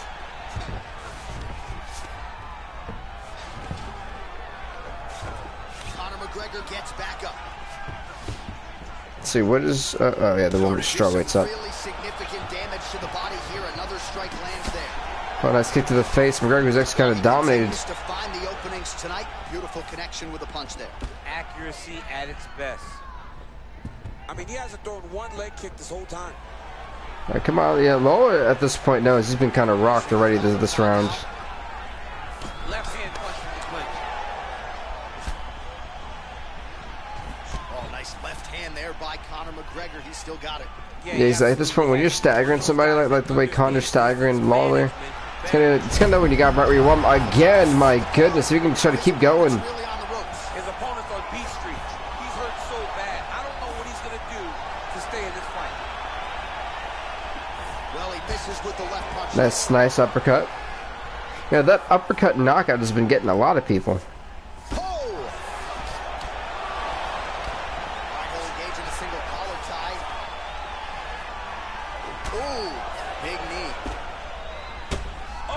Again, popped him. You heard the pop there. Big right hand, but doesn't find its home. What a fight so far. definitely that was all Conor that round. Previous round, not necessarily a tough act to follow. Pretty good, not great. Pretty good round, but not. Nice uppercut. Dude's hurt. Serve him up. Go get him. Now, Conor could have been probably put this fight away. He's got 3 other fights if he makes it that far. A ton of real estate there, but he certainly found it.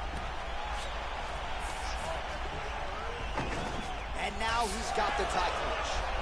Oh, now he's got the tie plum, Daniel. If you're on the other side, what are you trying to do to get out of this potentially dangerous position? Oh, man. You got to start digging your shoulder to a side and then trying to shove an underhook. You cannot bend down to try to get out of Muay Thai clinch. I think it was my pen, just trying to fell. I said, how Lawler's still this thing, that remains to be seen.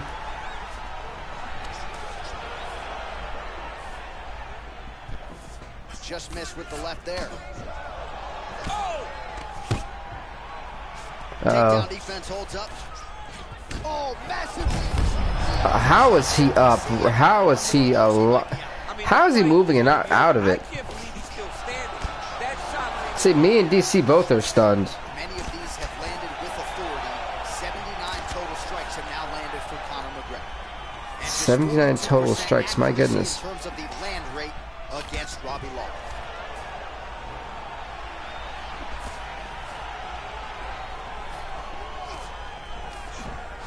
Oh man. Collar tie. These guys now, at this point now just throwing bombs. But at this point, I'd like to think that Conor's got this fight in the bag. And Robbie doesn't seem to have like any type of like drive to move forward. Oh, if that Heike would hit, he would have been knighted out.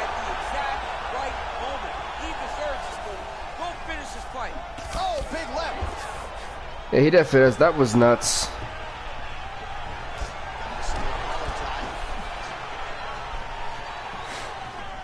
Like, oh my, honestly. It's like, kind of feel bad for poor Robbie Lawler. So that was a deadly draw against Conor. Knee to the body, now it's blocked. Changes his stance. You'll see a lot of So I came prepared, folks. I had mad Gatorade ready for this stream. Knowing how long it was going to be, I was like, whew. Not even really knowing, I was like assuming how long it was going to be.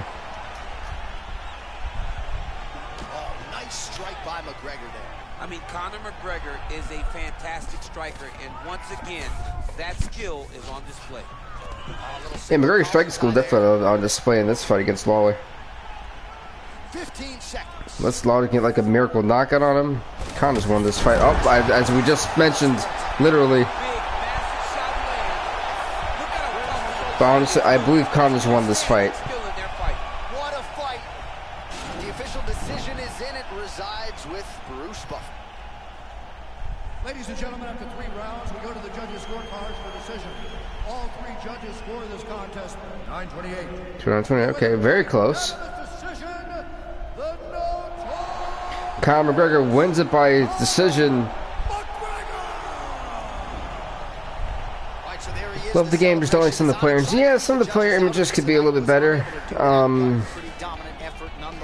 Overall, I tried not to acknowledge it. I'm not gonna lie, like, it's one of the things that are kind of minor to me, because, you know, as a creator, when I do these, it doesn't really bother. I mean, it could be a lot worse, to be honest, if the game couldn't work at all, you know. And the reason why I said, if any of you guys have ever played WWE 2K20, you guys know exactly what I'm talking about. A game that still does not function properly. Alrighty, but you know, we're gonna kick things off. Both guys on this side, actually, like, looks nothing like. Yeah, they could have done a way better job of Conor McGregor. Way better job. Coming up next, it is a welterweight showdown between Tim the Dirty Bird Means and Colby Covington. I see, this is actually a real good one, because I really hate this part right there, but Round 1 is upon us between overall, best fighters in this division. I forgot what I was actually saying, because I completely wanted to complain about the transition screen. Darn it. They both can wrestle, both can grapple. What was I saying? They can do it all. Not good at all right now. That we dream of as MMA fans. Opens with the left I forget Khan's a 3-time champ for me. My goodness. Back to what I was saying at Demonic Gaming. Yeah, they could have done a little better with some of the player models.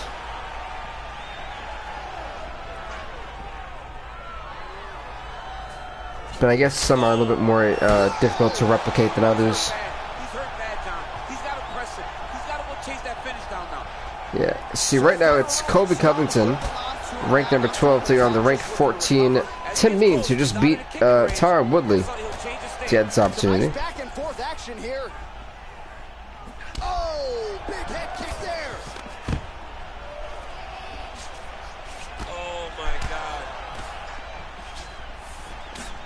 So when me and the fighting committee actually made the brackets for this, we really thought it was gonna be Tyron versus Colby going into it. Boy, were we wrong. And he's attempting him over and over again. How long before he gets discouraged? Oh! Nice flying knee. As we all know, Colby Covington's jaw is insane, or at least his pain tolerance is insane. The back of the head, pulling forward on the head, and then landing those beautiful punches. Really's got his opponent on notice here. So just over 20 total strikes and counting have now landed for Colby Covington. Yeah, listen, Tim Means was basically one of those guys who we kind of threw in because he had an 0-0 record. And he, in his first fight of the night, beat Tyron Woodley, shocked everybody. Tyron Woodley was the number 3 ranked fighter, and I was got another incredible talent in Colby Covington. He may be ranked 12, but Colby Covington, but we all know he's a great fighter.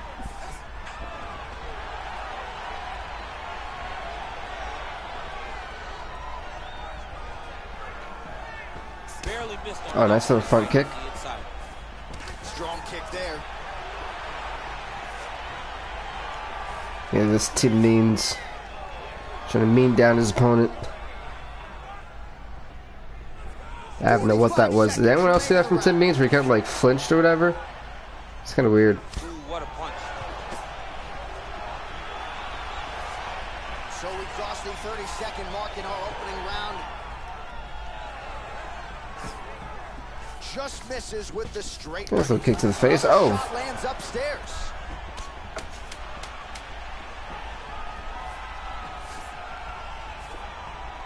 Horn sounds for the end of round 1. Yeah, that was a weird end to round number 1. They kind of sat there, kept looking at each other for a while.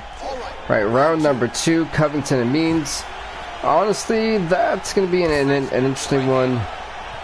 They might give round number 1 to Colby. I think I was pretty much even for me. 8, you know. So far.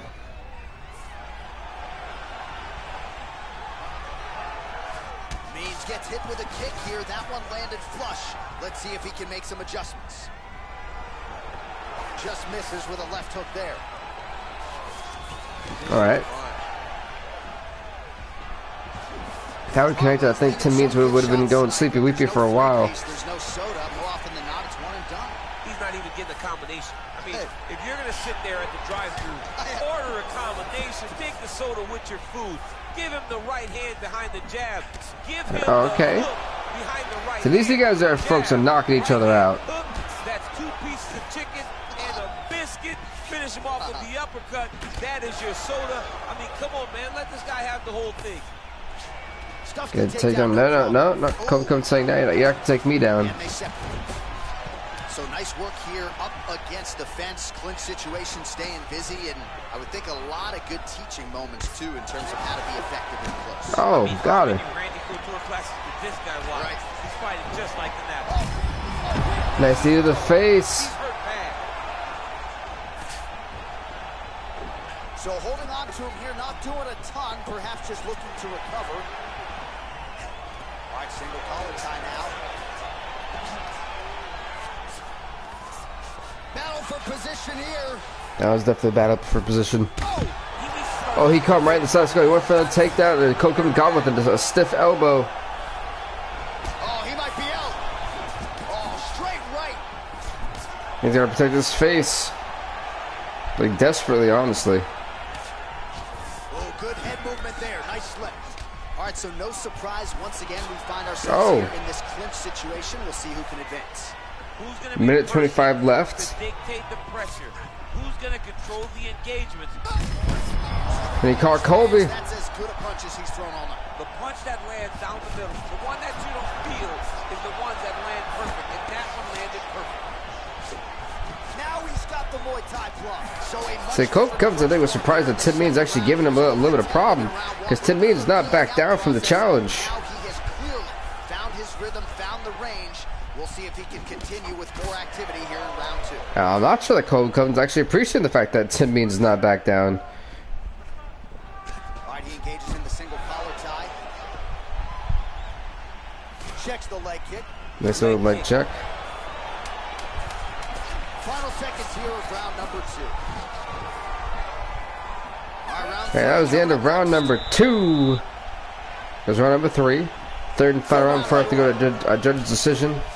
See who will make it on to the semifinals. Look at him whip his hips into that kick. How about that shin?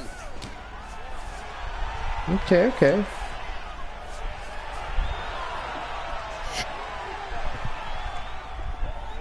That strike blocked by Means.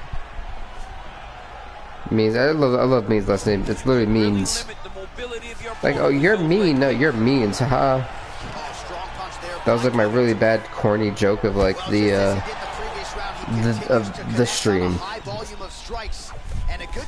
Didn't think I was gonna have one, but there you go. You're all welcome. Misses with the left hook. And they separate. I think Kobe Covington honestly is surprised that Tim Means. Oh, Tim Means getting rocked now. But Tim Means literally stood up there, no fear, and taking it to Kobe Covington too. He just got in the butt whooping as well. Trying to go to the body here, unable to find the target.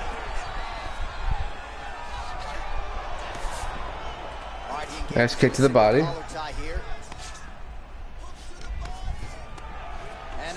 Good for a takedown, and again, Kobe Covington has countered every single time Tim Means is trying to go to the ground. Roundhouse now just misses.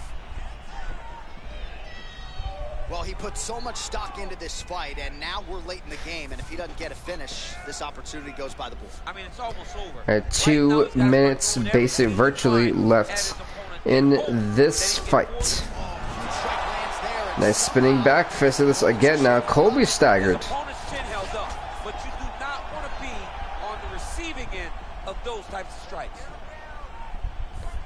So Kobe gets a little more aggressive and just kind of stay still. Well, it's all pace and pressure down the stretch. He is really Jerk for a takedown, and once again, Kobe Covington is just not going to go. You're not going to get taken down today. Single collar tie here. Oh, big knee. Alrighty, 1 minute left in this fight. Who will be going to the semifinals? Nice little spinning back fist. The soldier Tim Means refusing to get knocked out. Oh, maybe not anymore. He gets such a nasty knee to the face. Good takedown.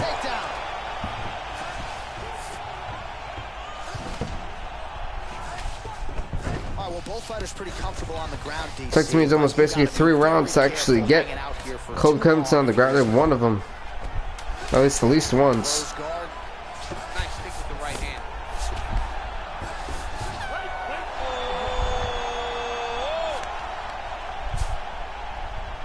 Alrighty. Let's see, as we go to another decision.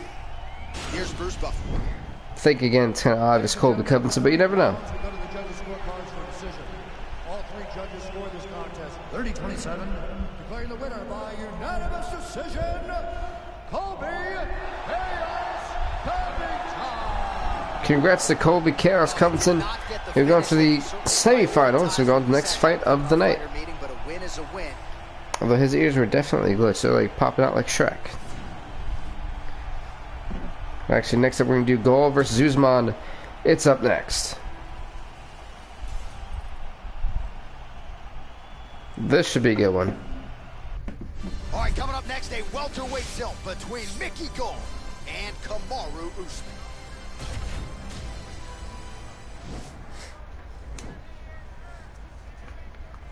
Yeah, I still feel bad for Tim Means. He tried.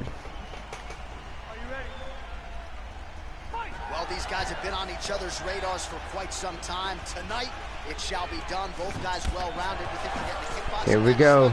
You just don't know. See, this fight's gonna be special right here. Who's going to be able to employ their strategy the way that they need to?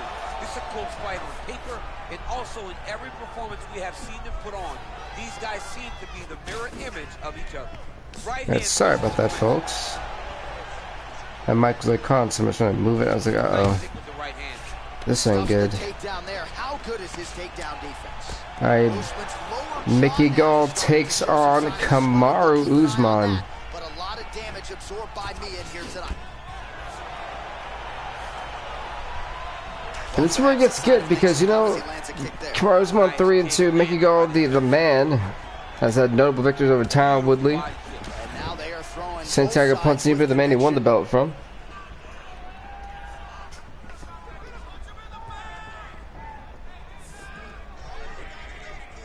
Love that idea that one random guy punched him in the face. What a guy. Gall gets hit by that leg kick. May not be a bad idea to start to check some of these. It's interesting to see if Kamaru Usman can beat Mickey Gall, or is Mickey Gall really that unstoppable? That's the thing I don't know, is Mickey Gall really just on another level of this in this welterweight division? Like, can it truly be done? Nice connection with a punch there. It's hard to recall a time in the past that his boxing looked this sharp. He's never looked this good. Big head kick. Oh, nice little head kick from Usman. I literally blinked and I missed it. Now I'm big sad. Usman's kick, that one blocked. Single collar tie now. Switching stances here. That was a big takedown. Good takedown for Mickey Gall. Now he's dealing with another wrestler. So this will be interesting to see how this is going to go. I have no idea what he tried to go for. Alright, so you gotta be careful playing on the ground with this guy. You don't want to mess around for too long. Yeah, if you're Mickey Gall, you don't want to Alright, side control now. We'll see if he can advance. piss off Usman on the ground. What's he trying to go for? I love watching this guy move on the ground. Another nice transition there. Such a high-level grappler. You don't see that very often. All right, he's got side control here, DC. You know, he's got a lot of different submissions in his arsenal once this fight gets to the ground. All right, I have no idea what Gall is trying to go for on the ground here. But 10 seconds left. Oh, he's trying to go for a headlock, which would have potentially been great if it wasn't at the end of the round. So once again, submission saved. Another fighter. Go to round number 2. Gall. If Gall were to eliminate Usman, that would be another shocker. Like, how many guys? Like, this guy would just be adding lists of names to beat at this point. Like, cementing himself as like one of the greatest welterweights of all time. Nice straight right lands. A lot of power on display from Kamaru Usman as he lands yet again there. Kamaru Usman showed in the Kobe Covington fight, not only is he the best welterweight in the world, he may just be the toughest welterweight. 9 significant strikes landed by Mickey Gall. Okay. Thank you, Stat Tracker.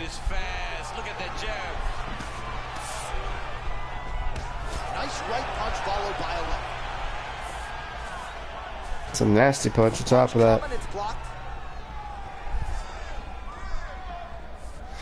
I said after we complete the welters, we have 2 more, and that's basically an 8-man and an 8-woman tournament. Alright, so he's landed some good shots. You hate to be overly critical. In terms of combinations tonight. Well, the jab has been looking great. How about jab, right hand? Right. Because eventually you're going to have to put something on your opponent that's going to really make him pause. I believe the jab has been working so well. If he drops a these guys have really been going. Never mind. I thought the red head thing came out. Whoops. Like he might have landed there instead. He actually punched him on the way when he was going to go for that single takedown. I think that's what stopped Mickey Gall from succeeding at that takedown. All right, he'll engage in a single collar tie. Oh, that is a huge shot. Nice head kick.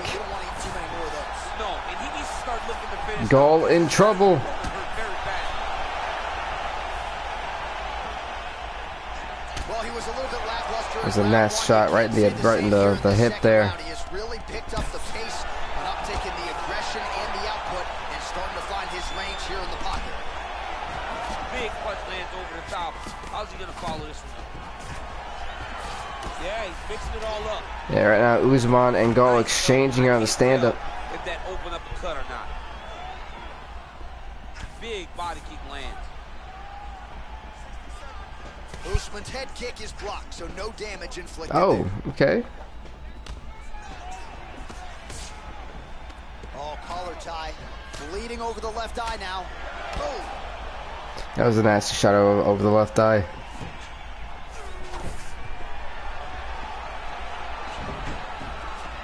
He missed that one massively. Oh.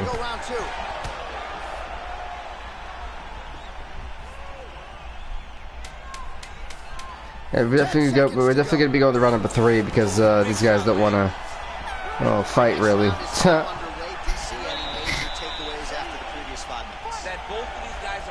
Both guys touch gloves. The third and final round.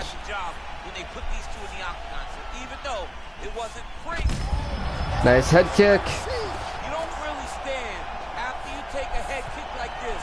That is such toughness to even be on his feet right now. Well, just as he did in the previous round, continuing to land a high number of strikes here, and he hasn't really showed any signs of slowing down. Scary, scary proposition for the opponent. Big, powerful punch lands. Now he gets back to range. Oh my. Oh, judges had to like that uppercut. So, you know, like I said, these fighters are really giving it all they got, and I said if Nicky Gall loses, these shouldn't be. Of course, it's gonna be an upset via the rank, but like, you shouldn't be too surprised. Him and Kamaru Usman are very well even in the match with two of the same styles.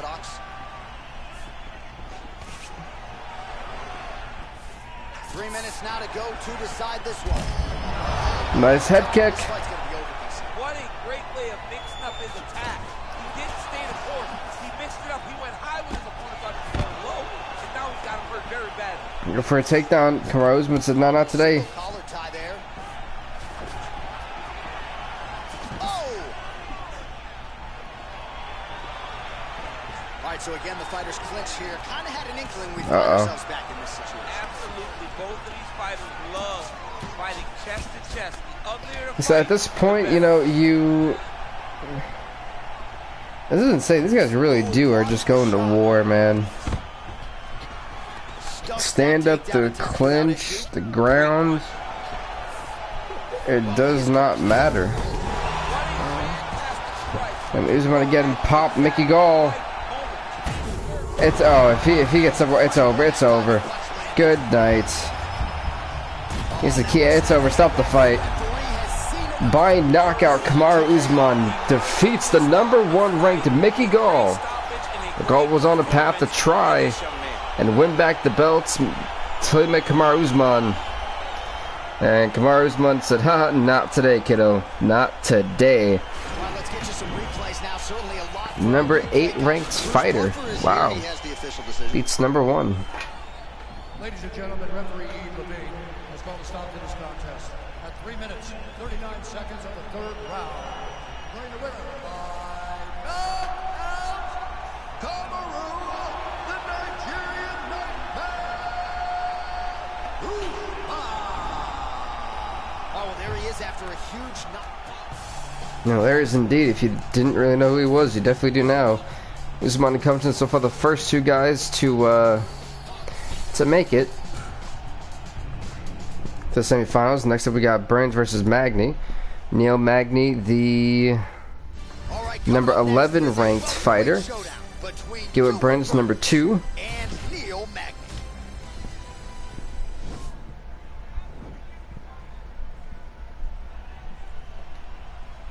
Yep, he's ready. Yep, he's ready.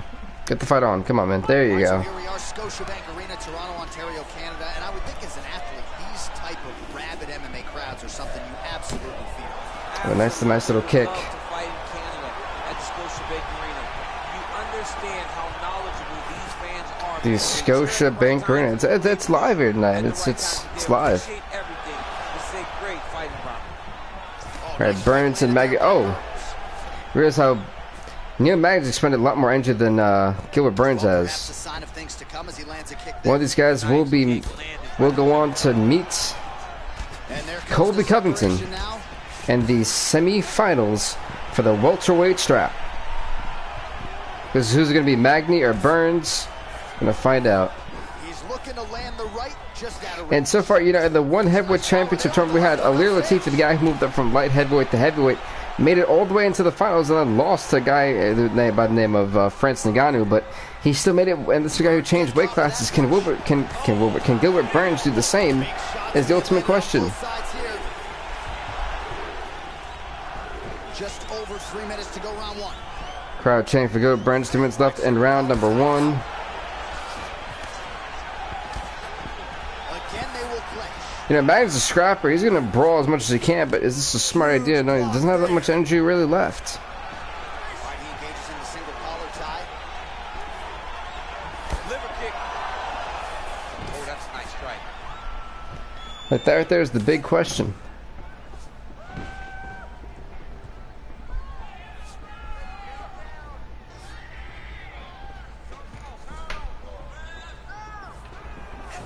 Back and forth we go. Oh, stuffs the takedown without issue. His opponent's got him in the clinch. Yeah, they're clinching on the cage. It's not looking good. Oh, there you go. They actually break out of it. Oh, Burns was able to break out of it. And he switches his stance yet again. That is a very uncomfortable face Neil Magny just gave Gilbert Burns. Missed with that right hand. And that left hook landed on the button. So just over 20 total strikes have now landed for Neil Magny.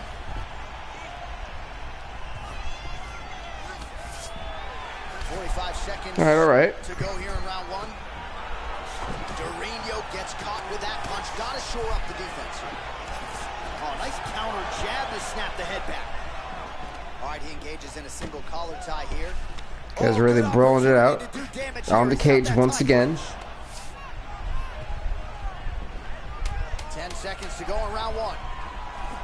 Burns With the end of round one on the way, okay. Magny's lower jaw now is starting to show some signs of swelling. We'll keep an eye on that, but a lot of damage absorbed by me in here tonight. All right, round number two. Not there. Crowd still chanting for Gilbert Burns like crazy. Oh, Magny's attempt there is blocked by the opponent. And Gilbert Burns caught him. Oh, he needs to keep it up. That aggression, he needs to keep it up on Neil Magny. Oh, big left hook there. Now he engages in a Muay Thai clinch. You better protect that head. Great job securing the Muay Thai clinch. Just kind of beating up Neil Magny over here in the corner. What is he? Oh, he's got him in a choke. He's trying to choke him out. My goodness. I have no idea what happened right there. Oh wait, Gilbert Burns, Neil Magny's out of it. He passed out. Gilbert Burns chokes Neil Magny, puts Neil Magny to sleep, and Gilbert Burns will be facing Colby Covington in the semifinals of the welterweight championship tournament, just like that. Wow, that folks, that was impressive. Gilbert Burns making quick work of the rank 11 welterweight fighter. Ladies and gentlemen, referee Eve Levine has put a stop to this contest at 1 minute, 13 seconds of round number 2. Declaring the winner by submission due to a guillotine choke, Gilbert Burns. You know, Gilbert Burns just shocked me. You know, like that was nuts. Especially in the second round. That was crazy. He literally just held it there, choking, and then just grabbed it down, and he had nowhere to go.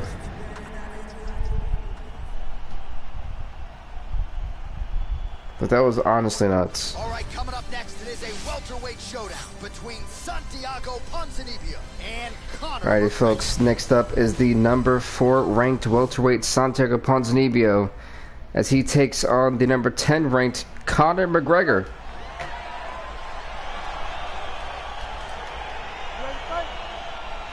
Here we go.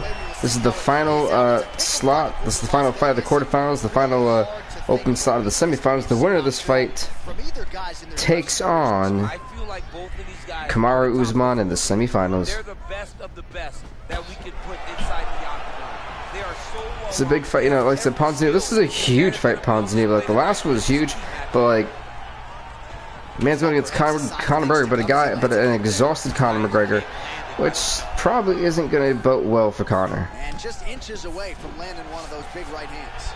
Which will probably bode well for Ponzinibbio, at least a little bit in his favor. Ooh, looking to set up that head kick.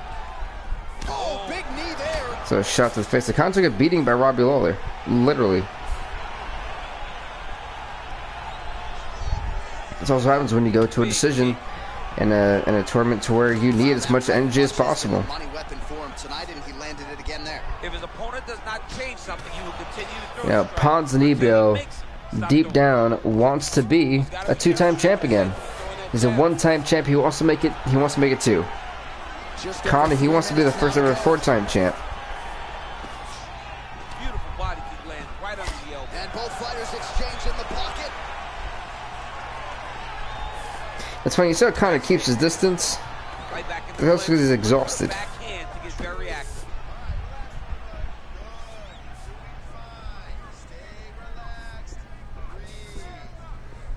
What coach is that? Stay relaxed, breathe. Like what type of motivation is that coach giving? It's like you're doing great, sweetie. Just breathe. That's what I have to do. And you'll be a success story. I'm not sure that's how it works. Oh my god! Wow! Wow, it's over. It's over. Stop the fight. He's still going? He looks dazed. He looks confused. I have no idea how Conor's still going after that one. Oh, really nice work. Like, on multiple levels. Some more offense here for Bobby. He's trying to control posture here. Now trying to hip escape. He's just trying to move out of this position off the bottom. Well, anytime you are in a ground fighting situation with this fighter. Like, in all seriousness, what in the world? McGregor's lower jaw now is starting So McGregor's still in this thing, really battling. but a lot of damage absorbed by me in here tonight. I think Ichijiro for Kimura Conor had it scouted. All right, side control now. Oh, the ground and pound strikes continue to rain down the. What's the deal with Conor ranked 10? If you're wondering why he's ranked 10, because the way the rankings are here are because it goes through. I've had 2 series, Universe Mode UFC 4 and UFC 3, and I didn't keep their actual records. I basically, in UFC 2, everyone started with a blank slate. So basically, over time, their records were a certain amount. But the reason why Conor, who does have a pretty good record, is because he went from featherweight to welterweight, which is a massive gap. Like and also he wasn't the champion at the time, and he was also a last-minute placement. So my rankings were kind of set before he had kind of jumped into the welterweight divisions. That's why he got ranked 10 instead of a little bit of a higher rank. Like the reason why Gilbert Burns is ranked 2 instead of a lower rank is because he was the former lightweight champion, ending UFC 3. So if you were a champion who ended UFC 3, you were automatically at the number 1 slot, unless you were moving up a weight class and you were automatically the number 2 slot. So that's why, again, it's an interesting thing of how I keep track of win-loss records, especially throughout the tournaments too. Those do count. So that's why Conor's ranked 10. 3% accuracy tonight against Conor McGregor. Oh! To be honest, Conor took that like a champion, because he didn't even flinch. Like, Conor took it and was ready to go. The only thing that hurts Conor is that he's got no stamina right now. But to be fair, he's actually done a really great job of draining Ponzinibbio too. Like I'm very surprised at how well he's exhausted and tired out Ponzinibbio in such a short time frame.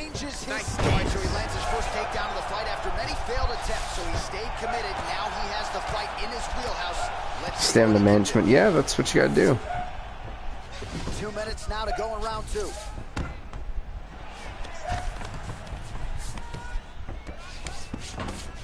Well, you know, Alright, Ponzinibbio. So I'm waiting for him to go for a submission, but Connor's really smart. You see him constantly trying to go for that Kimura lock, and Connor will not allow Ponzinibbio to put it on him. I'm skipping jiu-jitsu next week too. But he's got to be able to protect his face, though. Position here. We'll see if the crowd can be mature. Go for a north-south choke. Strong bottom work here, staying busy. Ponzinibbio's pass attempt. You see him trying to go into top mount. But again, Connor's had a great job of his. Connor survived this fight by defensively blocking at like the best times. And here comes the purple, the black and blue. A definite bruise starting to form on that right side. Said how Connor has lasted this long is a miracle. He's unbelievable how fluid he is in his motions on the mat. Right, and this is honestly going to be the end of round number 2. Seamless transitions on the ground. Over and over, these guys are doing things that you see in every jiu-jitsu What a fight. around the country. Third round underway. You go third and final round. Connor kind of stumbling around. That's not looking good for him. There's kneecap, just like that's a glitch.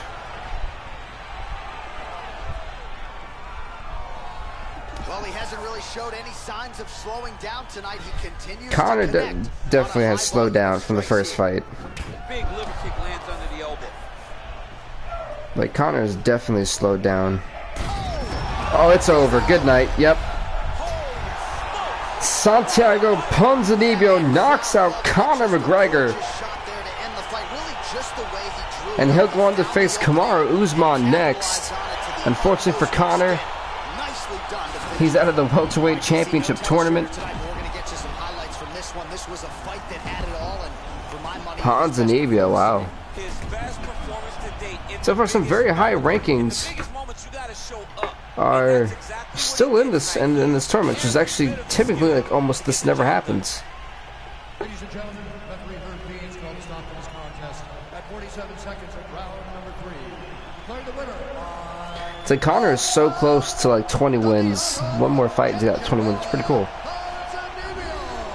Well, there will be no shutting that smile off. Congrats to Santiago Ponzinibbio on winning the fight, 3rd round knockout. But Conor did a great job of draining that stamina, which is going to play into effect later on. And we're going to start this one off with Burns versus Covington.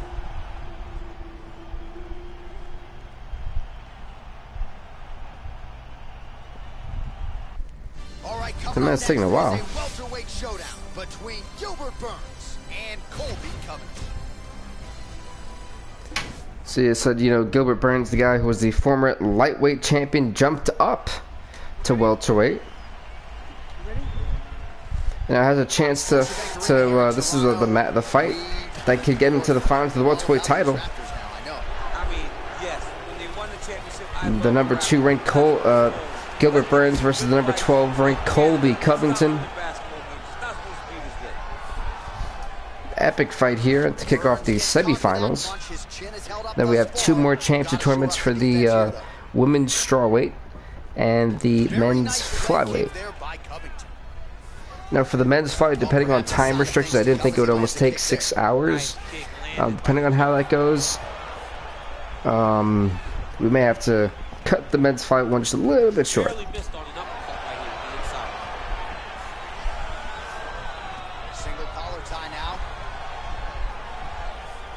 Alright, but yeah, no, so far, spinning back fist.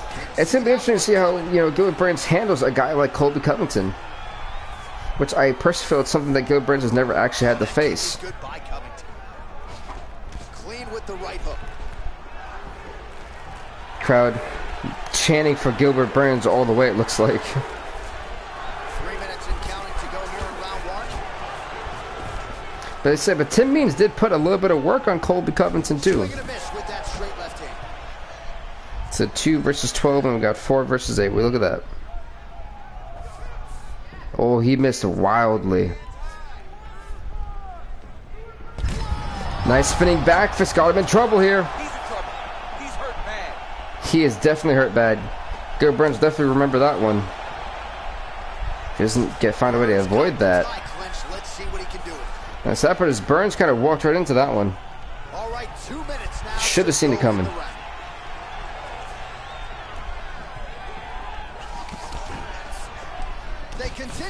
Oh, look at that. Okay.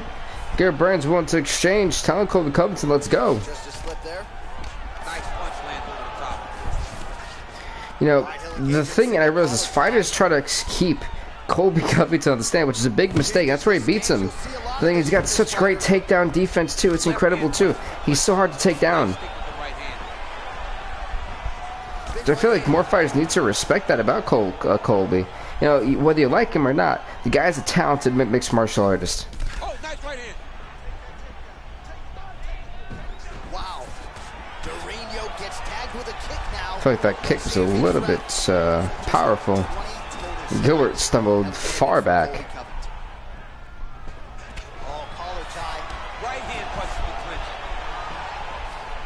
See, the moment Covington says he's in danger, he does not want to engage.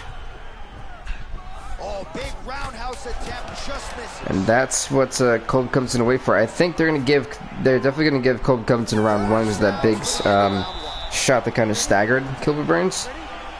Round 2 is underway.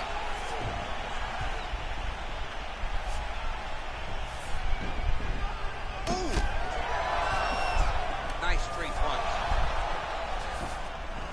Head kick.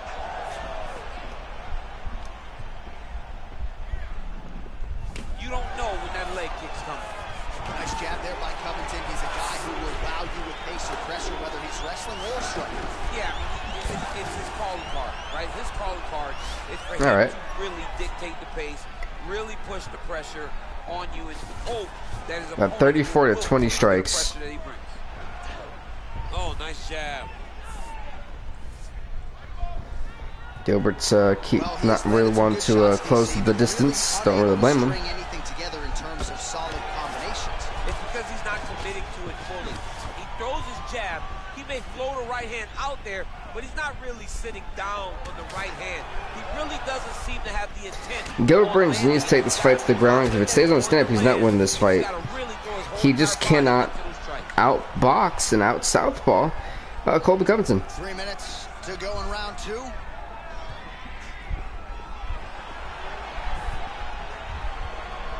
That one's good. Nice strike. Look at him working at trying to shut the liver down. Doesn't too bad how he's fighting it.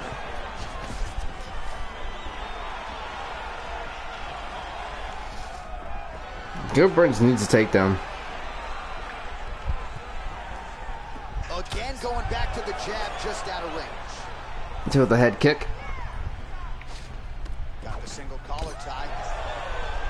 So a much different approach from him here in round 2. Took him a while to find the range, get in his striking rhythm. He has found it here, and as a result, has really picked up the pace in round 2.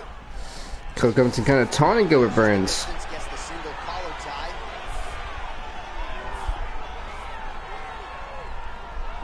Slips the punch nicely there. This punch kind of like waiting for a takedown. It's great that they're on the stand-up, but literally he's not gonna. That feels like that was such a low shot that could have actually hit him in the yam bag city, if you know what I mean. And he connects with the punch there. We'll see if there's more where that came from. Boxing. Huge strike. Right, spinning back fist. His opponent stayed upright. I mean, he's still on his feet, but he's not up by much. Man, look at the redness starting to appear on the left side of his body. His opponent would be wise to continue to attack there. Powerful leg kick lands. Covington's knee attempt here looked like a good one, but it gets blocked. All right, so we're going to round number 3 after, well, Gilbert Burns, it doesn't make sense the way he's fighting.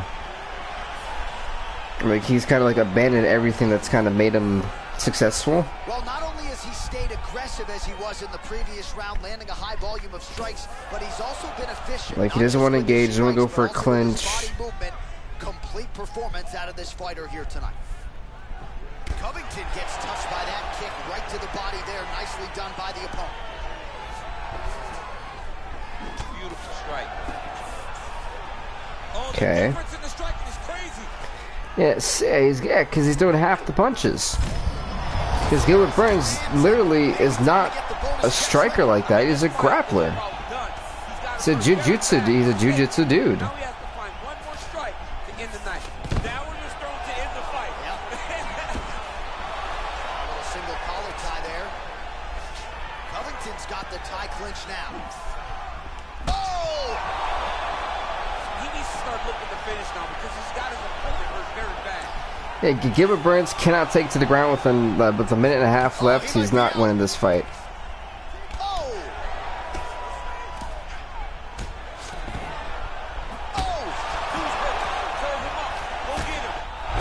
He's finished. Actually, no. He may not be on. He may not be on the ground. He may not be down yet. This could be a good thing for Gilbert Burns if, well, he's actually got to be able to. Playing around for too long here on the ground with this guy. Close guard. Nice stick with the right hand. Well, the ground and pound has been working for him. Nice job here by Burns. What is Gilbert Burns trying to do? Covington was smart. Covington knows he's winning this fight.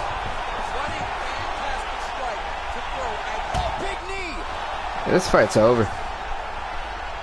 Gilbert Burns honestly just kind of choked. This fight. It's kind of sad, actually. Takedown defense holds up.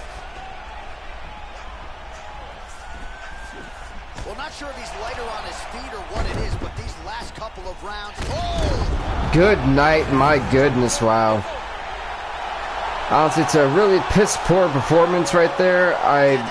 Yeah, Gilbert Burns deserved to get knocked out like that one. That was a piss-poor performance by him, so if I'm being honest. The rank 12, Colby Covington, killing it right now. Colby Covington's going to the finals, folks. He was doing everything right until eventually he found the shot. Oh, we now go inside the octagon. Here's Bruce Buffer. Ladies and gentlemen, referee Ep1 has called a stop to this contest at 3 minutes, 46 seconds of the third round. Declaring the winner by knockout, Colby Covington. Hey, congrats to Colby Covington on winning this fight. Celebration is on with him and his team, and rightfully so. A monumental result tonight. What is that?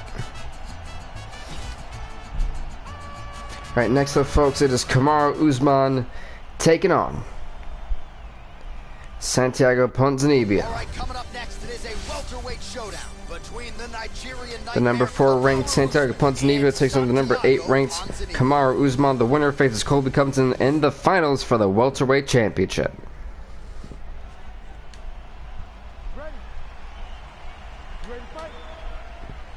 This is the final fight of the semifinals. We're going to the finals. Here we go. Usman Ponzinibbio. We've seen a knockout in the third round. The last fight between Covington and Burns. They can do everything when they're locked inside of the octagon. I'm so excited to watch the highest level of MMA on display. Wow.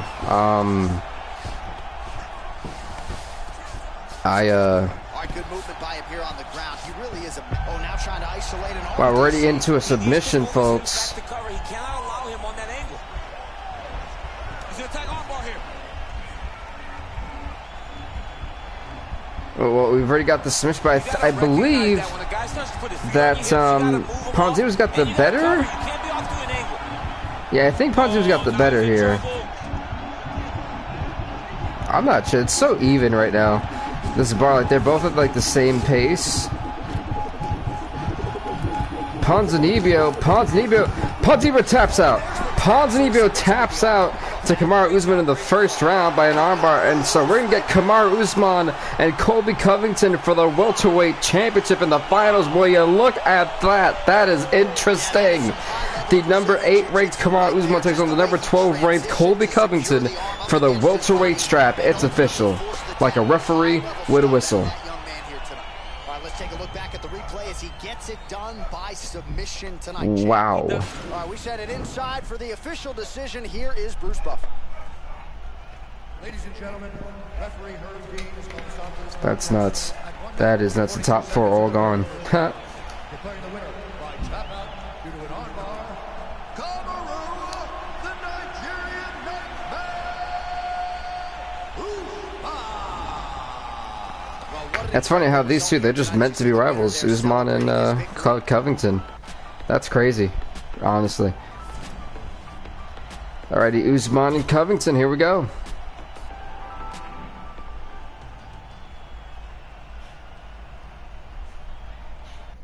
Coming up next, it is a UFC welterweight championship showdown between the Nigerian Nightmare Kamaru Usman and Colby Covington.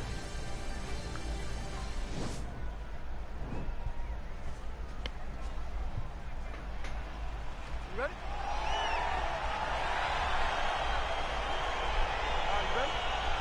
Here we go.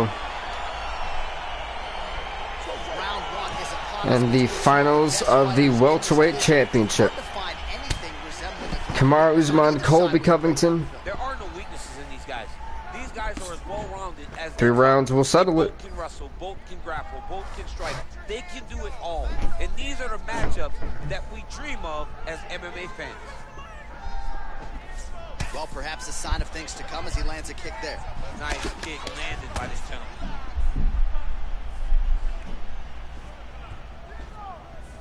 Nice body kick. All right, single collar tie now. These guys Oh, man. I mean, Colby Covington's done, had an easy job just in the stand-up today. Because apparently, you can't take him down. Nice kick with the right hand. And they separate. Lands with the kick there. No pad on that foot. No shin guard. He's taking all of that kick every time he goes. He really did take all of that kick. Just over 3 minutes to go. Covington's punch to the body is blocked, so no damage done there. Okay. Said, with... I feel like I've said, with, or... Well, you guys get the point. I feel like I've said a couple lines so much today. It's like, oh, You keep on putting that very money original. away with every single body shot. As he gets close, he's out of Big strike lands. Usman in trouble. Now he looks to try to chase down that big one. So just over 20 total strikes and counting, and now landed. A good takedown from Usman. If only every other fighter could have done Both guys that. pretty comfortable on the ground, DC, but you got to be very careful hanging out here for too long if you're his opponent.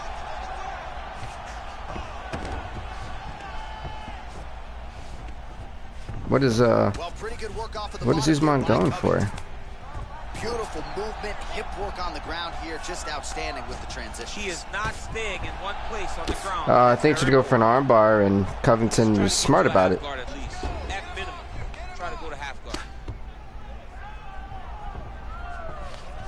I think Covington's really trying to work against him here, and Usman's not playing it.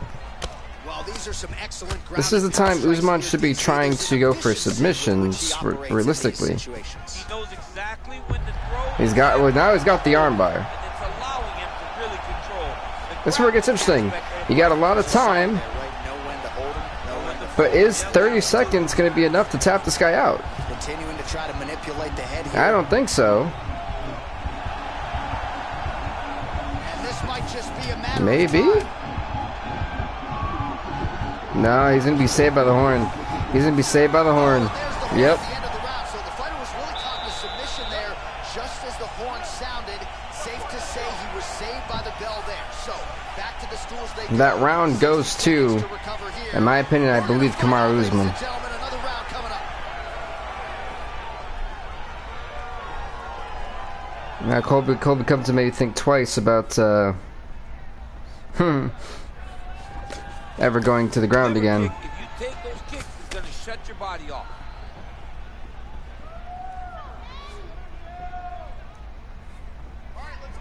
Effective punch there by Covington. Yeah, also this Colby Covington's a great striker. Oh man, that left side is getting beat up now. Look at the redness there. All right, he engages in a single collar tie here. Oh my. Oh, pretty good handiwork on the feet there from Colby Covington. Doesn't get enough credit for the striking, but it's certainly on point tonight, champ. Ooh, head kick lands. He's hurt. Oh! Nice head kick.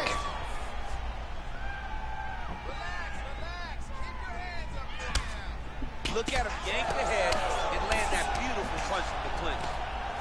36 total strikes have landed. A nice head kick. And landing with 51% accuracy thus far against Kamaru Usman.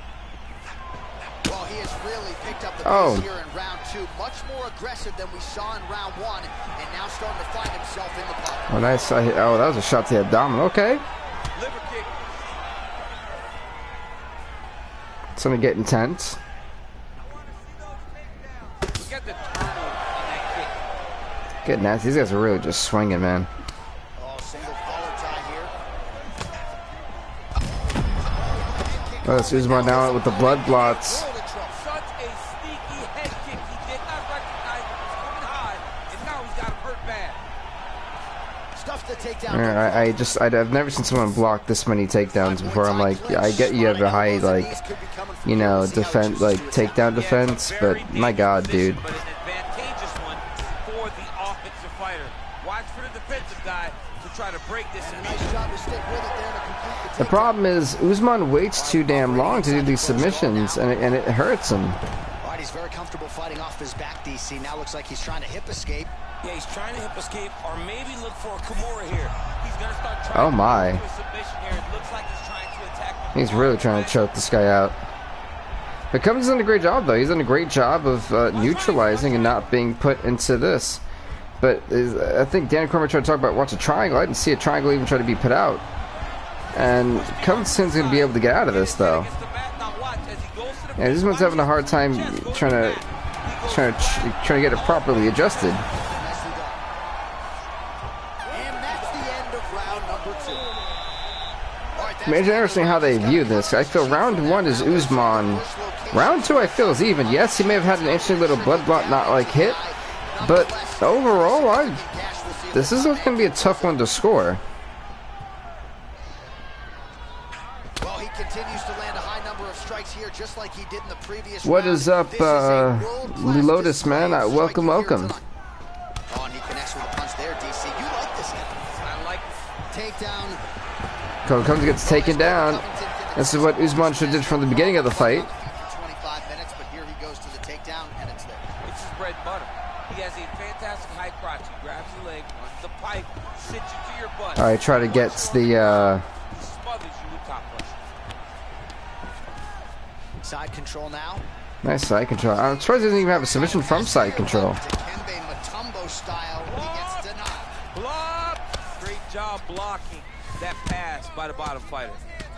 Wow, this is insane. How about the size of that bruise starting to form on his right side? Does he got control of the arm? Looks like he's transitioned to an armbar. He does have control of the arm. In the guard of these great jiu-jitsu guys. Gotta be careful, armbar. Usman's having a hard time though of capturing that bar. But when Usman, And you gotta cover. You can't be off to an angle. Covington's in trouble. Covington is in trouble. Colby Covington, oh, the arm separated. Colby Covington to tap out to Kamaru Usman. Colby Covington forced to tap out. Kamaru Usman is going to be your welterweight champion. The rank 8 makes the rank 12 tap out here at the end, and your welterweight champion, folks, Kamaru Usman, gets the job done. He's feeling it right now. All right, let's take a look back at the replay as he gets it done by submission tonight, champ. I mean, you know, this guy has such a... Ready for the official Wow, decision. Kamaru Bruce Usman, Buffer has it. your welterweight champ, just like in real life too. Referee Dan Mergliata has called a stop to this contest at 2 minutes, 32 seconds of round number 3. Declaring the winner by tap out,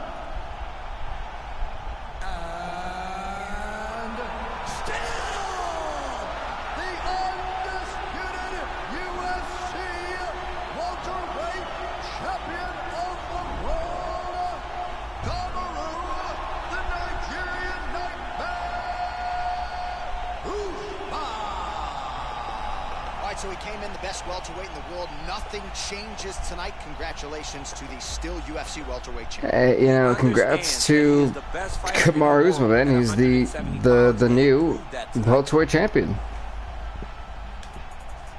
He wins it in the 60-man welterweight division Grand Prix, which is huge. And now we're going to go on to the 8-woman flyweights division, if I could find it, and over here. Here it is. I'll go in the back. Got it. Look at that. I found it. Do you want to replay? No, I don't want to replay. Let's see. Women's flyweights championship. There you go.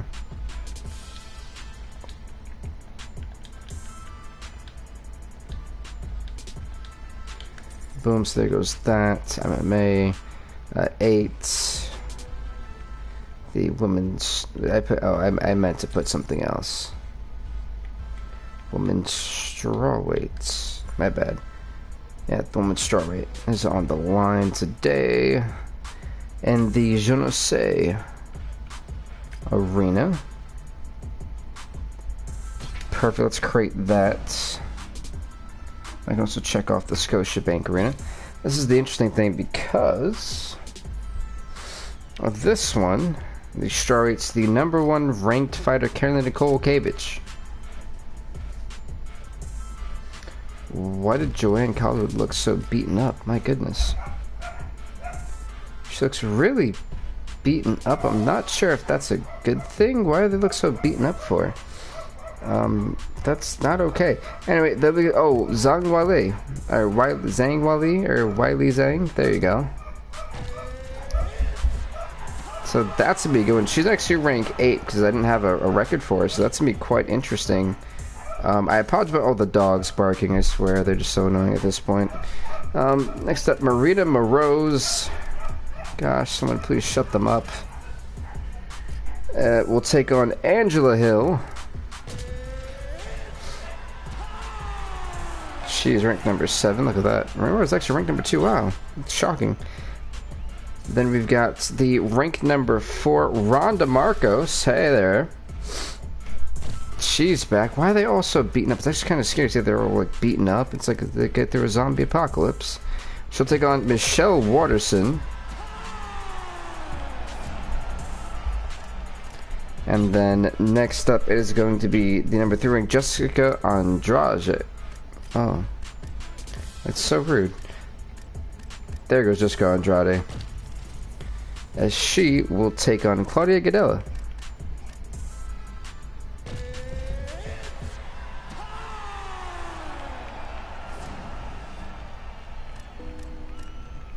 Alrighty, here we go. Now, due to time constraints, it is about to be 5, so we're probably gonna skip 2 of these fights. That one being these 2. So, submission, Waterson taps out Ronda Marcos via submission, and then Angela Hill. Wow, okay, whoa. Wow, so rank #4, gone. Rank #2, also gone. Wait, look at that. So 5 and 7 stay alive. So we're going to do with Carolina Kowalkiewicz. Actually, no, we're going to do the Andrade versus Gadelha fight first. That's actually nuts, though. I didn't actually expect that to happen. Yeah, I thought I was going to be able to do all 4 within a 6-hour time, but I didn't really realize how, you know, some of the fights were going to take extremely long. So I kind of underestimated the time. So I had like a 6-hour window, kind of. Not even 6, like 5. We got Andrade versus Claudia Gadelha. She really came back to even fight in the Storm of Gadelha. She really deserves to be here. And deserves that rank 6 that she has. But let me actually, I'm going to update the records. Marina was 5 and 4. Ronda Marcos 4 and 3. Let's give Waterson and Hill. Angela Hill's still in food. She's 3-0, by the way. And Michelle Warson's now 5-3. Look at her. Good for her. Glancing right hand lands upstairs.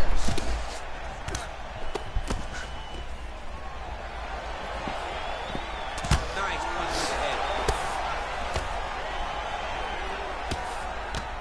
She blocked the punch.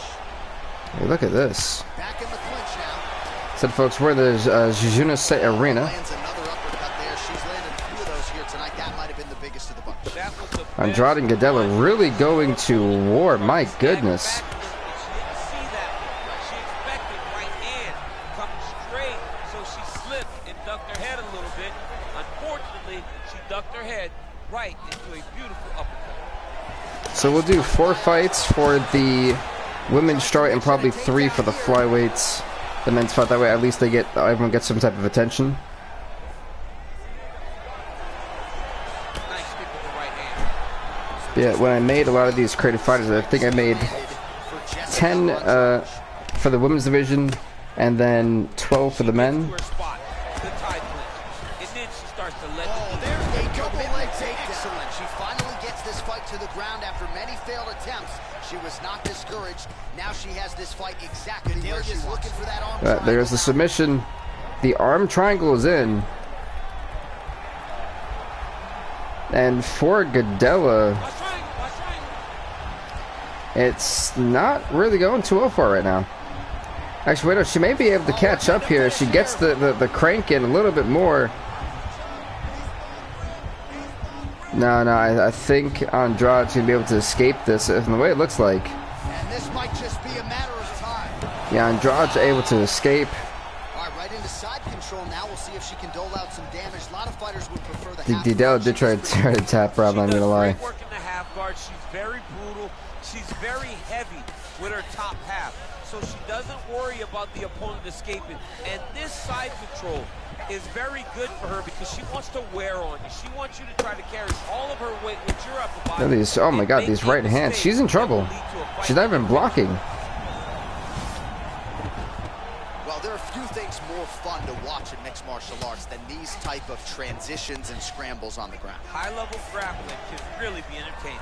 Oh, she gives up her back here, DC, so she's got a lot of work to do now. What do you do? Tuck the chin, hand fight?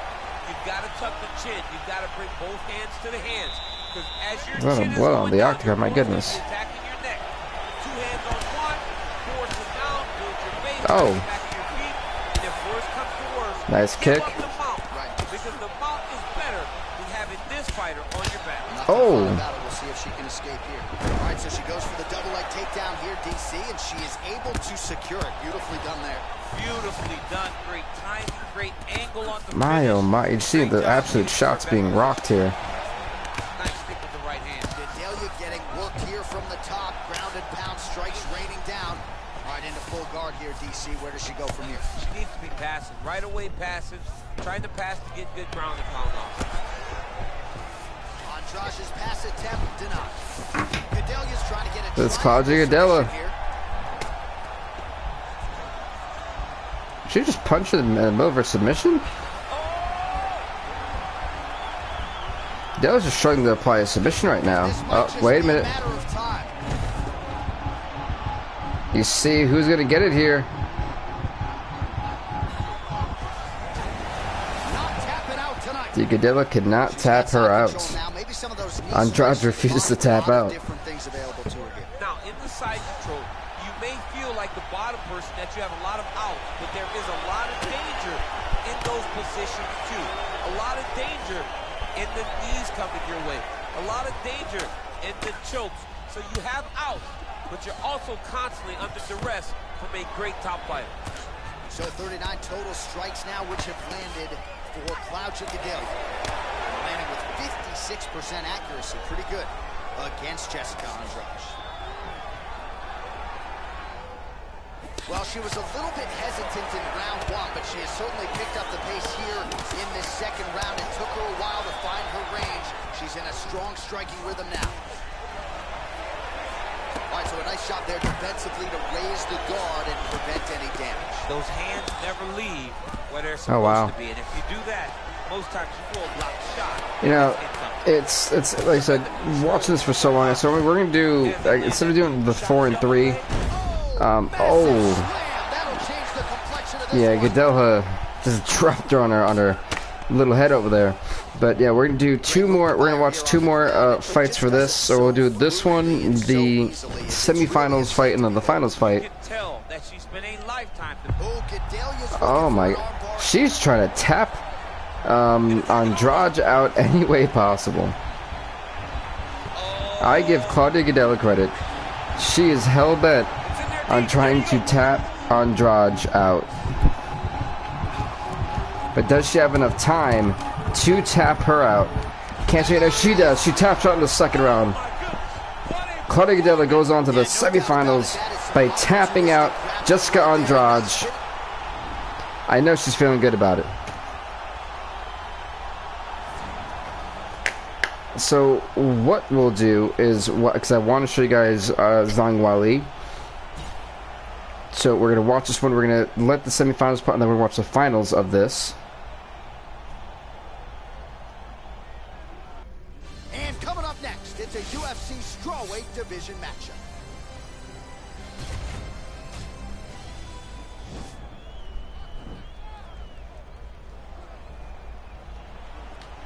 So, you know, we've been doing this for 4 hours, and I can tell my voice can only go for like another hour, if that.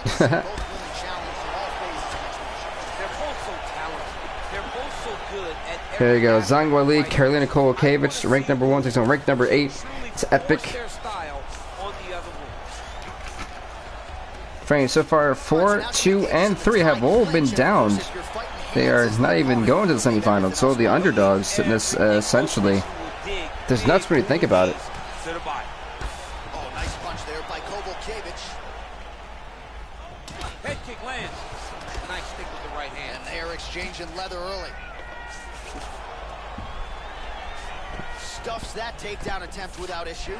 Here we go. Will this fight, will this fight between these two go the full distance? Will it go a full 15 minutes? Kowalkiewicz going with the kick to the body, but unable to find the range.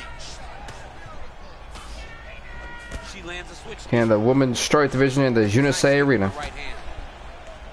Oh, beautiful hip toss there. And she That was an amazing hip toss by Zhang. She knew at some point she was going to be able to take this fight down. Certainly got her down here and with style points. Strong bottom work here, staying busy.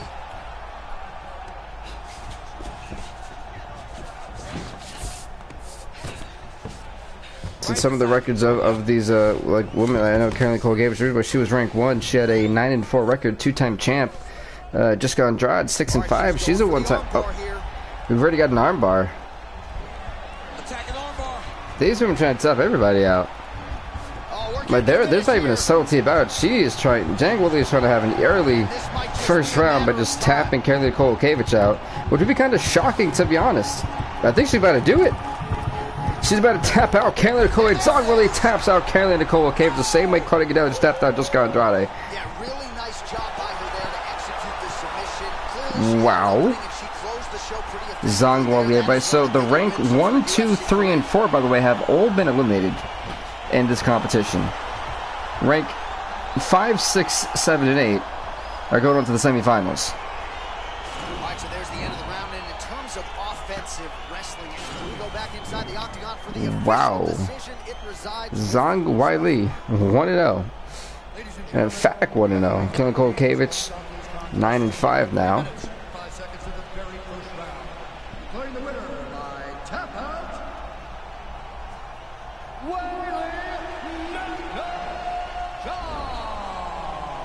this young woman as the celebration is on. She sat down in our fighter meeting and she Alrighty. There you go. Zhang Weili versus Michelle Waterson. Zhang Weili actually gets the job done. Hill versus, this is a good one. Angela Hill knocked her out. Wow. Okay, I actually was not expecting Angela Hill to make the finals. Michelle, so it's funny, it's rank 8 versus rank 7. And if Angela Hill can potentially... I don't see it happening. I think Zhang Weili's going to really become, you know, the champ, just like in real life. But this is interesting, because they both got a knockout victory. One the first round, the second round. Okay. All right, coming up next, it's our highly anticipated championship matchup for the UFC Women's Strawweight. It's a massive championship bout. I literally did not expect Angela Hill to be doing it like that. Like, at all. Go, the Strawweight Women's Championship is on the line right here. In the Juice area, Zhang Weili, Angela Hill, one of these women will become the Strawweight Champion. So Claudia Gadelha still with the 500 record. Michelle Waterson still with a good record as well. There were nights where Brazilian fighters could not lose. They have won 10 fights at times in this arena because they take so much energy from the crowd. This may be a non-beneficial thing for Angela Hill. We've seen Zhang Weili tap somebody out already. I don't think Angela Hill's really understood that. Doing a very, very good job of landing shots, landing them in combination, and making them all matter. Well, she was long on Trying to get into a better position, but this may again come back to haunt Angela Hill. It's very difficult to keep up with her on the ground.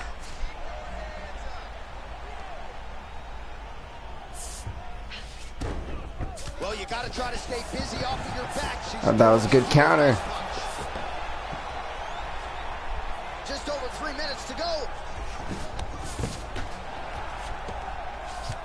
This work go really, really bad, really quickly for Angela Hill. Well, she did not miss a single grappling practice during this training camp, and here's your evidence. Outstanding movement on her. She looks like a master of grappling with the great movement that she's showing. Yeah, Angela Hill was really coming into her own here. I'm very shocked.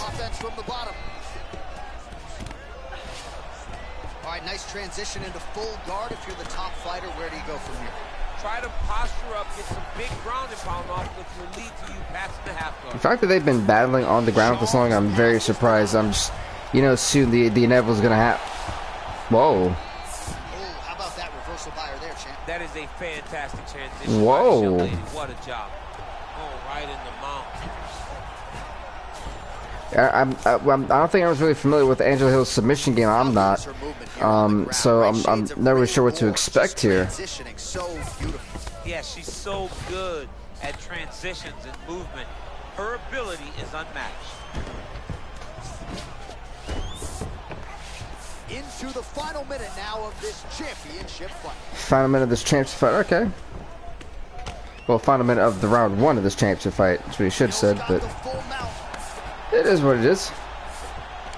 So after this, I'm gonna kind of show you guys 3 fights of the men's flyweight championship tournament. Because like I said, I am on a time thing. I've been doing this for what, almost 5 hours now. If it's, I think when it hits 5:40 something, it'll be 5 hours. Plus, I'll do probably go to 5 hours tomorrow. Dedication, guys. I'm dedicated.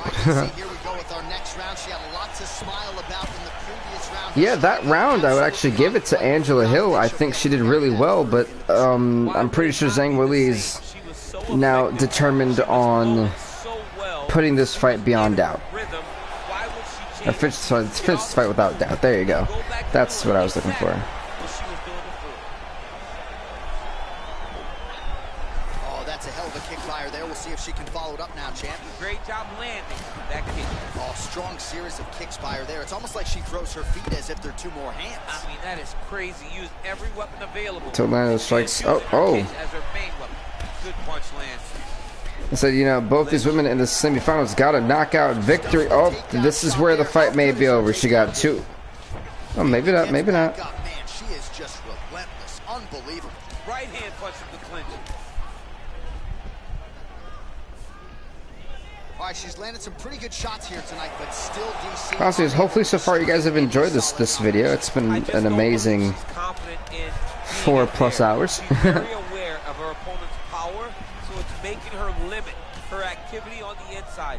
Throw that out the window. So I'll be doing this tomorrow too. We have 4 championships tomorrow. The light heavyweights, the men's bantamweights, the women's flyweight, and the lightweights. They'll be in day 2. And also remember, folks, we still have the men's flyweight championship tournament to do, and then that'll be it for today's stream. And whew, I will say, I've definitely.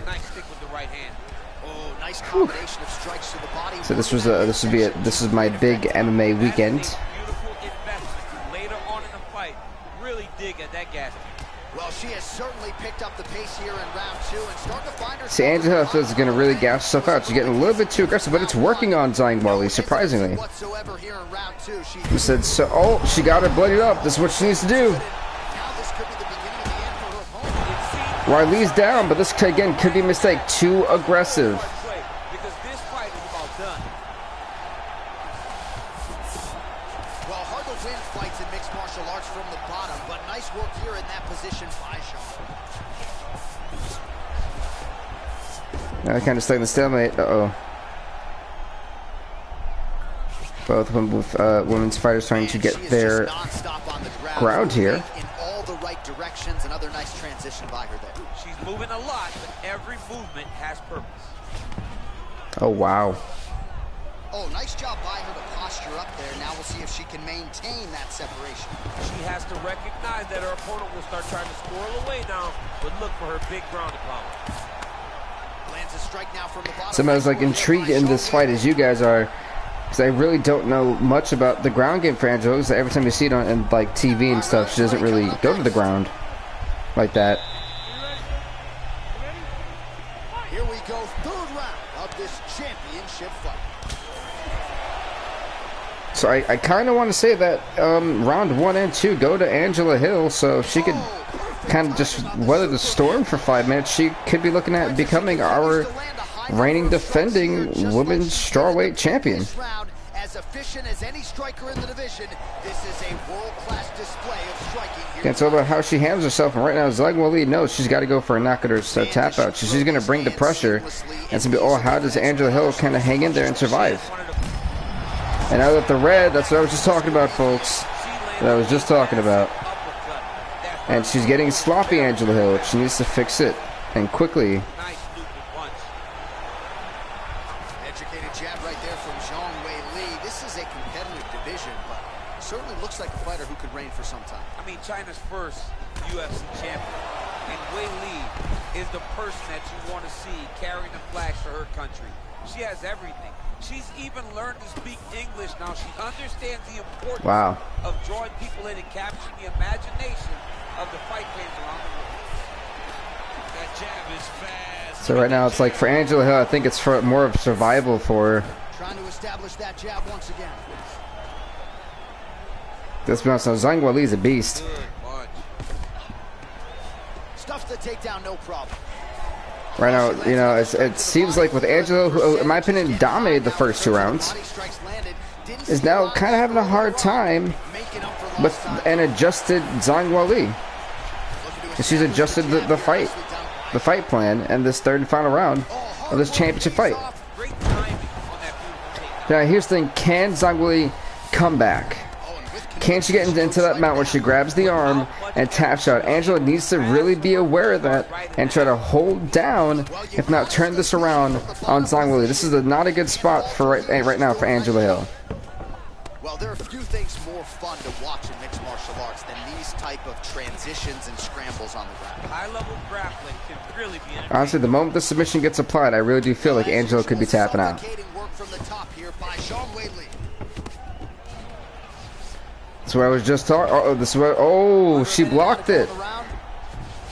Angela Hill better try to do that for another minute, or literally, because Zhang Weili is literally looking to tap Angela Hill out, and she turns around. That was ingenious by Angela Hill. That's what you need to do. Masterclass in changing position, unreal to see. Personally, I feel like Angela actually has this. Angela Hill has this fight won. So easily, it's really it's amazing how the number 8 and ranked 7 fighters are competing for the Strawweight Championship. The way that she's able to move with so little effort in the match. But let's see. We are headed to the championship rounds. I think we are the only 2 men sitting in this arena as we wait, every other fight had a judge's decision. J.A., I couldn't have imagined that this fight would be this good. Well, apparently not in the strawweight division. That's not a thing.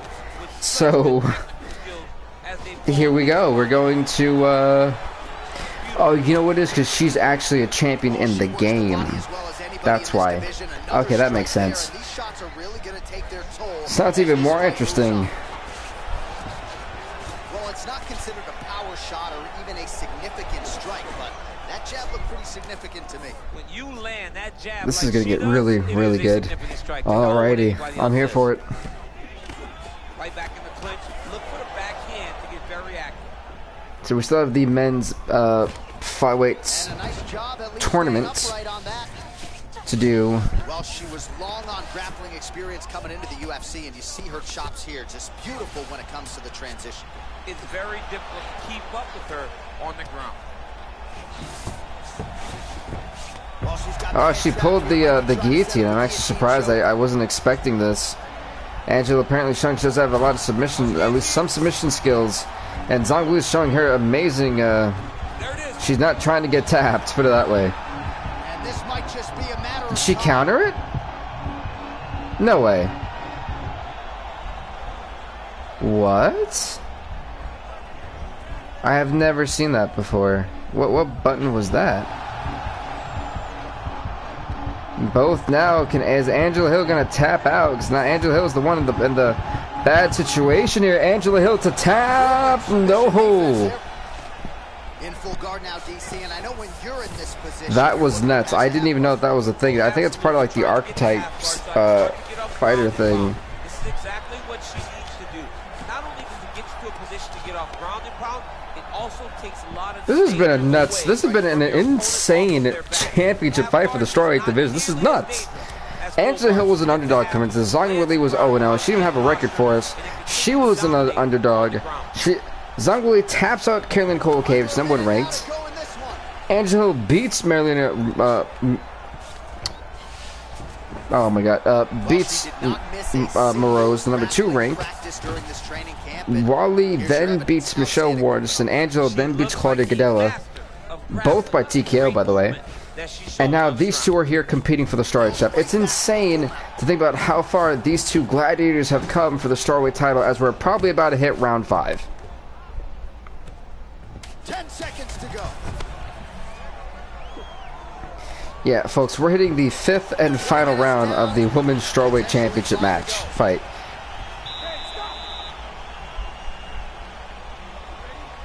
This has been nuts. These women have put on, and they've earned each other's respect. You could see it. Like, they have no stamina left. Oh, but apparently she's already, and the redhead, the bloodhead.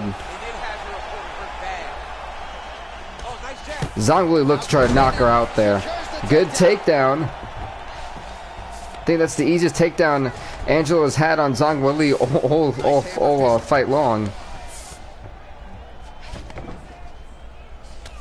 You have 4 minutes left in this championship fight.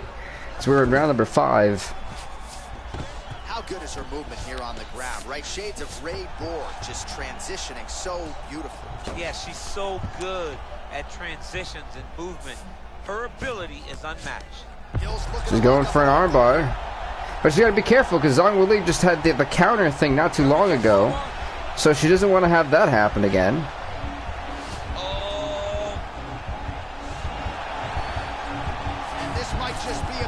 Zhang Weili is in massive trouble. Oh my. Is Zhang Weili going to be forced to tap out? Zhang Weili forced to tap out by the armbar. And Angela Hill is going to be your strawweight champion going into the series. Where look at that, folks. And she keeps her undefeated record at 5-0. This is nuts. She came in at ranked number 7 of the 8 in this competition. And she is now your strawweight champion. She defeats Zhang Weili via submission in the 5th round. That is nuts, folks. And Zhang Weili had an impressive performance too. I would love to see those two go again sometime soon. That was awesome. Just look at the replay of that. I mean, this was epic. So, ladies and gentlemen, there she is as the celebration, the official decision. It resides with Bruce Buffer. Ladies and gentlemen, referee Eve Levine has called a stop to this contest at 2 minutes, 9 seconds of round number 5. Declaring the winner by tap out and new undisputed UFC. champion of the world, Angela Overkill Hill. All right, so there she is. What a tournament. What a fight, honestly. But next up, folks, the men's flyweight division.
There goes the dude.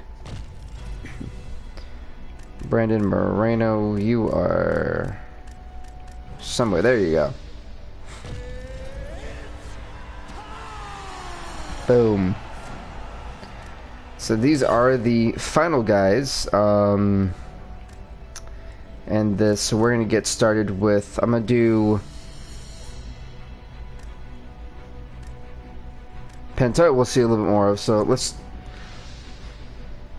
yeah, I want to show one of the quarterfinals and then the final fight, so there's that.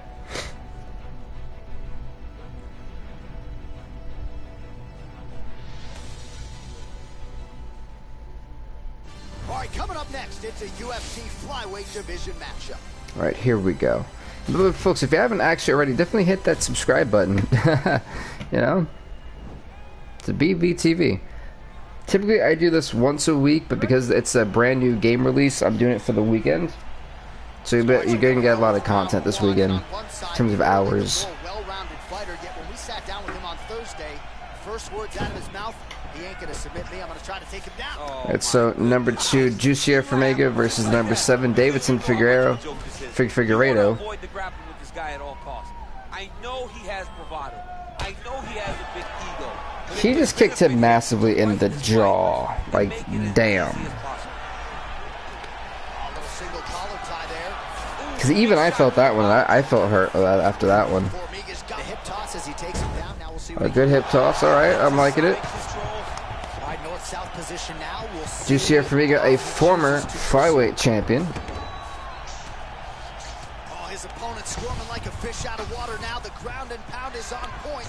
This could very well be the beginning of the end. This could be the beginning of the Yeah, end. both these guys. We've seen some really good ground and pound fighters.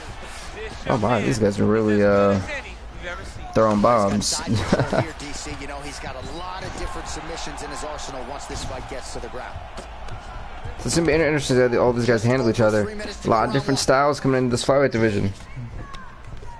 Oh, that'll work. The ground and pound strike is good.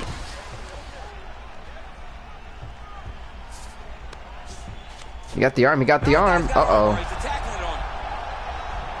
Formiga really good at being a submission specialist. That's how he ran through the previous flyweights championship tournament. Tapping out everybody. But Davidson Figueiredo in a little bit of trouble right now. Now he falls back into the finishing position. Jussier Formiga trying to tap out Davidson Figueiredo. And Davidson Figueiredo couldn't even tap it. I think he broke the arm. But Jussier Formiga goes on to the semifinals. He is not playing any games. He is not playing any games, folks. Wow. And that was Davidson Figueiredo's like debut. Unfortunately, was against the wrong guy, because Jussier Formiga was not with it. He was able to get the fight to the ground exactly where he wanted it. Eventually, his opponent That was nuts. Now we go inside the octagon. Bruce Buffer with the official decision. Ladies and gentlemen, referee Dan Bergliana has called a stop to this contest at 3 minutes, 4 seconds of the very first round. For the winner by submission, Jussier. Got to Jussier Formiga going to the semifinals. Rank number 2 beats rank number 7. I kind of do want to show you guys Pantoja, but I'm gonna have to skip that for now. And Alex King taps out Pantoja in the 3rd round. Don't want that. Dagger Elkins knocked out Moreno in the 1st round. That's gonna be an interesting one.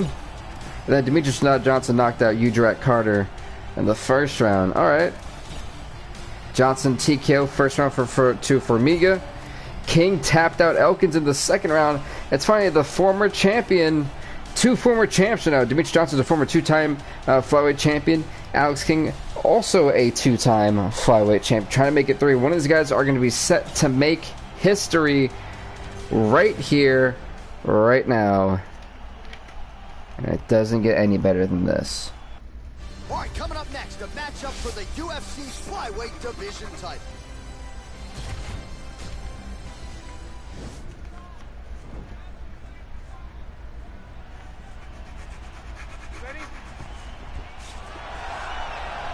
Look at that, Alex King stunning on him.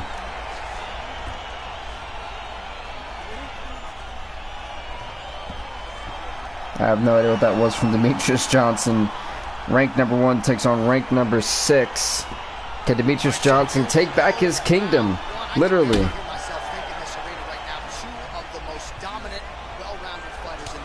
mean, these guys are the best of all of mixed martial arts. They can do everything when they're locked inside of the octagon. You can hear just that little pop off, and these guys really are going to be going to hell and high water, it looks like. Well, perhaps a sign of things to come as he lands a kick there. Nice kick landed by the counter. Timing his shots. My oh my. He's doing a great job of mixing everything up and using a lot of diverse strikes. Alright folks, this is for the Flyweight Championship. These guys are messing each other up. You saw Johnson has a lot more stamina than King. I think he's gonna go for an. I don't know what that was, but he's kind of threw him down like he was just not wanted, and I felt pain for him. I was like, oh, kind of mean.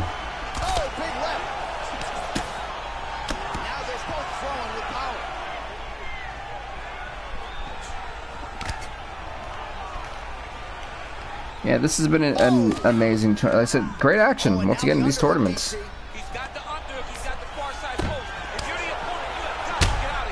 Oh, King's in trouble.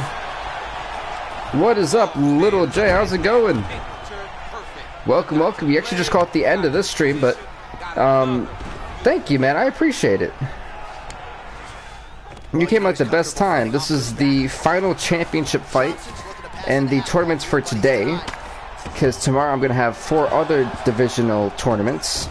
2 16-mans and then 2 eight fighter tournaments. And then on Sunday we're gonna have the final day of MMA weekend, which would be 3 championship tournaments. But yeah, you caught a really great flyweight bout for the men's division. Winner becomes the flyweight champion going into it. So big stuff. Wait a minute, tap out may be incoming. Now, will Alex King be forced to tap out? We've seen him tap out before. Now, can Alex King hang on and survive against Demetrius Johnson? But I think this finish may be incoming. He may be in trouble. Alex King, the former flyweight champion. But both these guys are set to make history, folks. Mind you, these 2 guys right here are 2-time flyweight champions. One of these men are going to walk out 3-time flyweight champions. Who's it going to be? Who wants it more? Wait a minute, he turned it around. He fell asleep. Alex King remains the king of his kingdom. He like I said, every champion was forced to give up the titles going into UFC 4. Alex King was ranked #1. He stays #1. He is still on top of the mountain as your reigning, defending flyweight champion. And literally, he is once again the flyweight champ. He has made history as a 3-time flyweight champion, folks. That's nuts. That's great. Literally, that's honestly awesome. At weaving a web that gets you lost in it. That he made him pay for it tonight and got the submission victory. Honestly, that right there was nuts. So the celebration is on for the UFC flyweight champion of the world. Your winner tonight by submission. We send it in there now to Bruce Buffer. Referee Ep1 is going to stop to this contest at 4 minutes, 35 seconds of the very first round.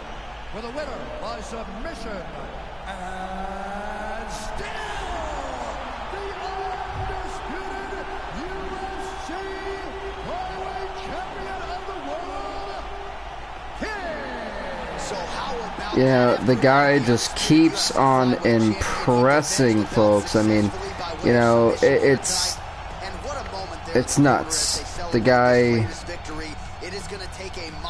refuses to go down, folks. Literally, I mean. Wait, so he's the current reign defending? How do you make a custom fighter? Because I just got the game. It's actually on the listing.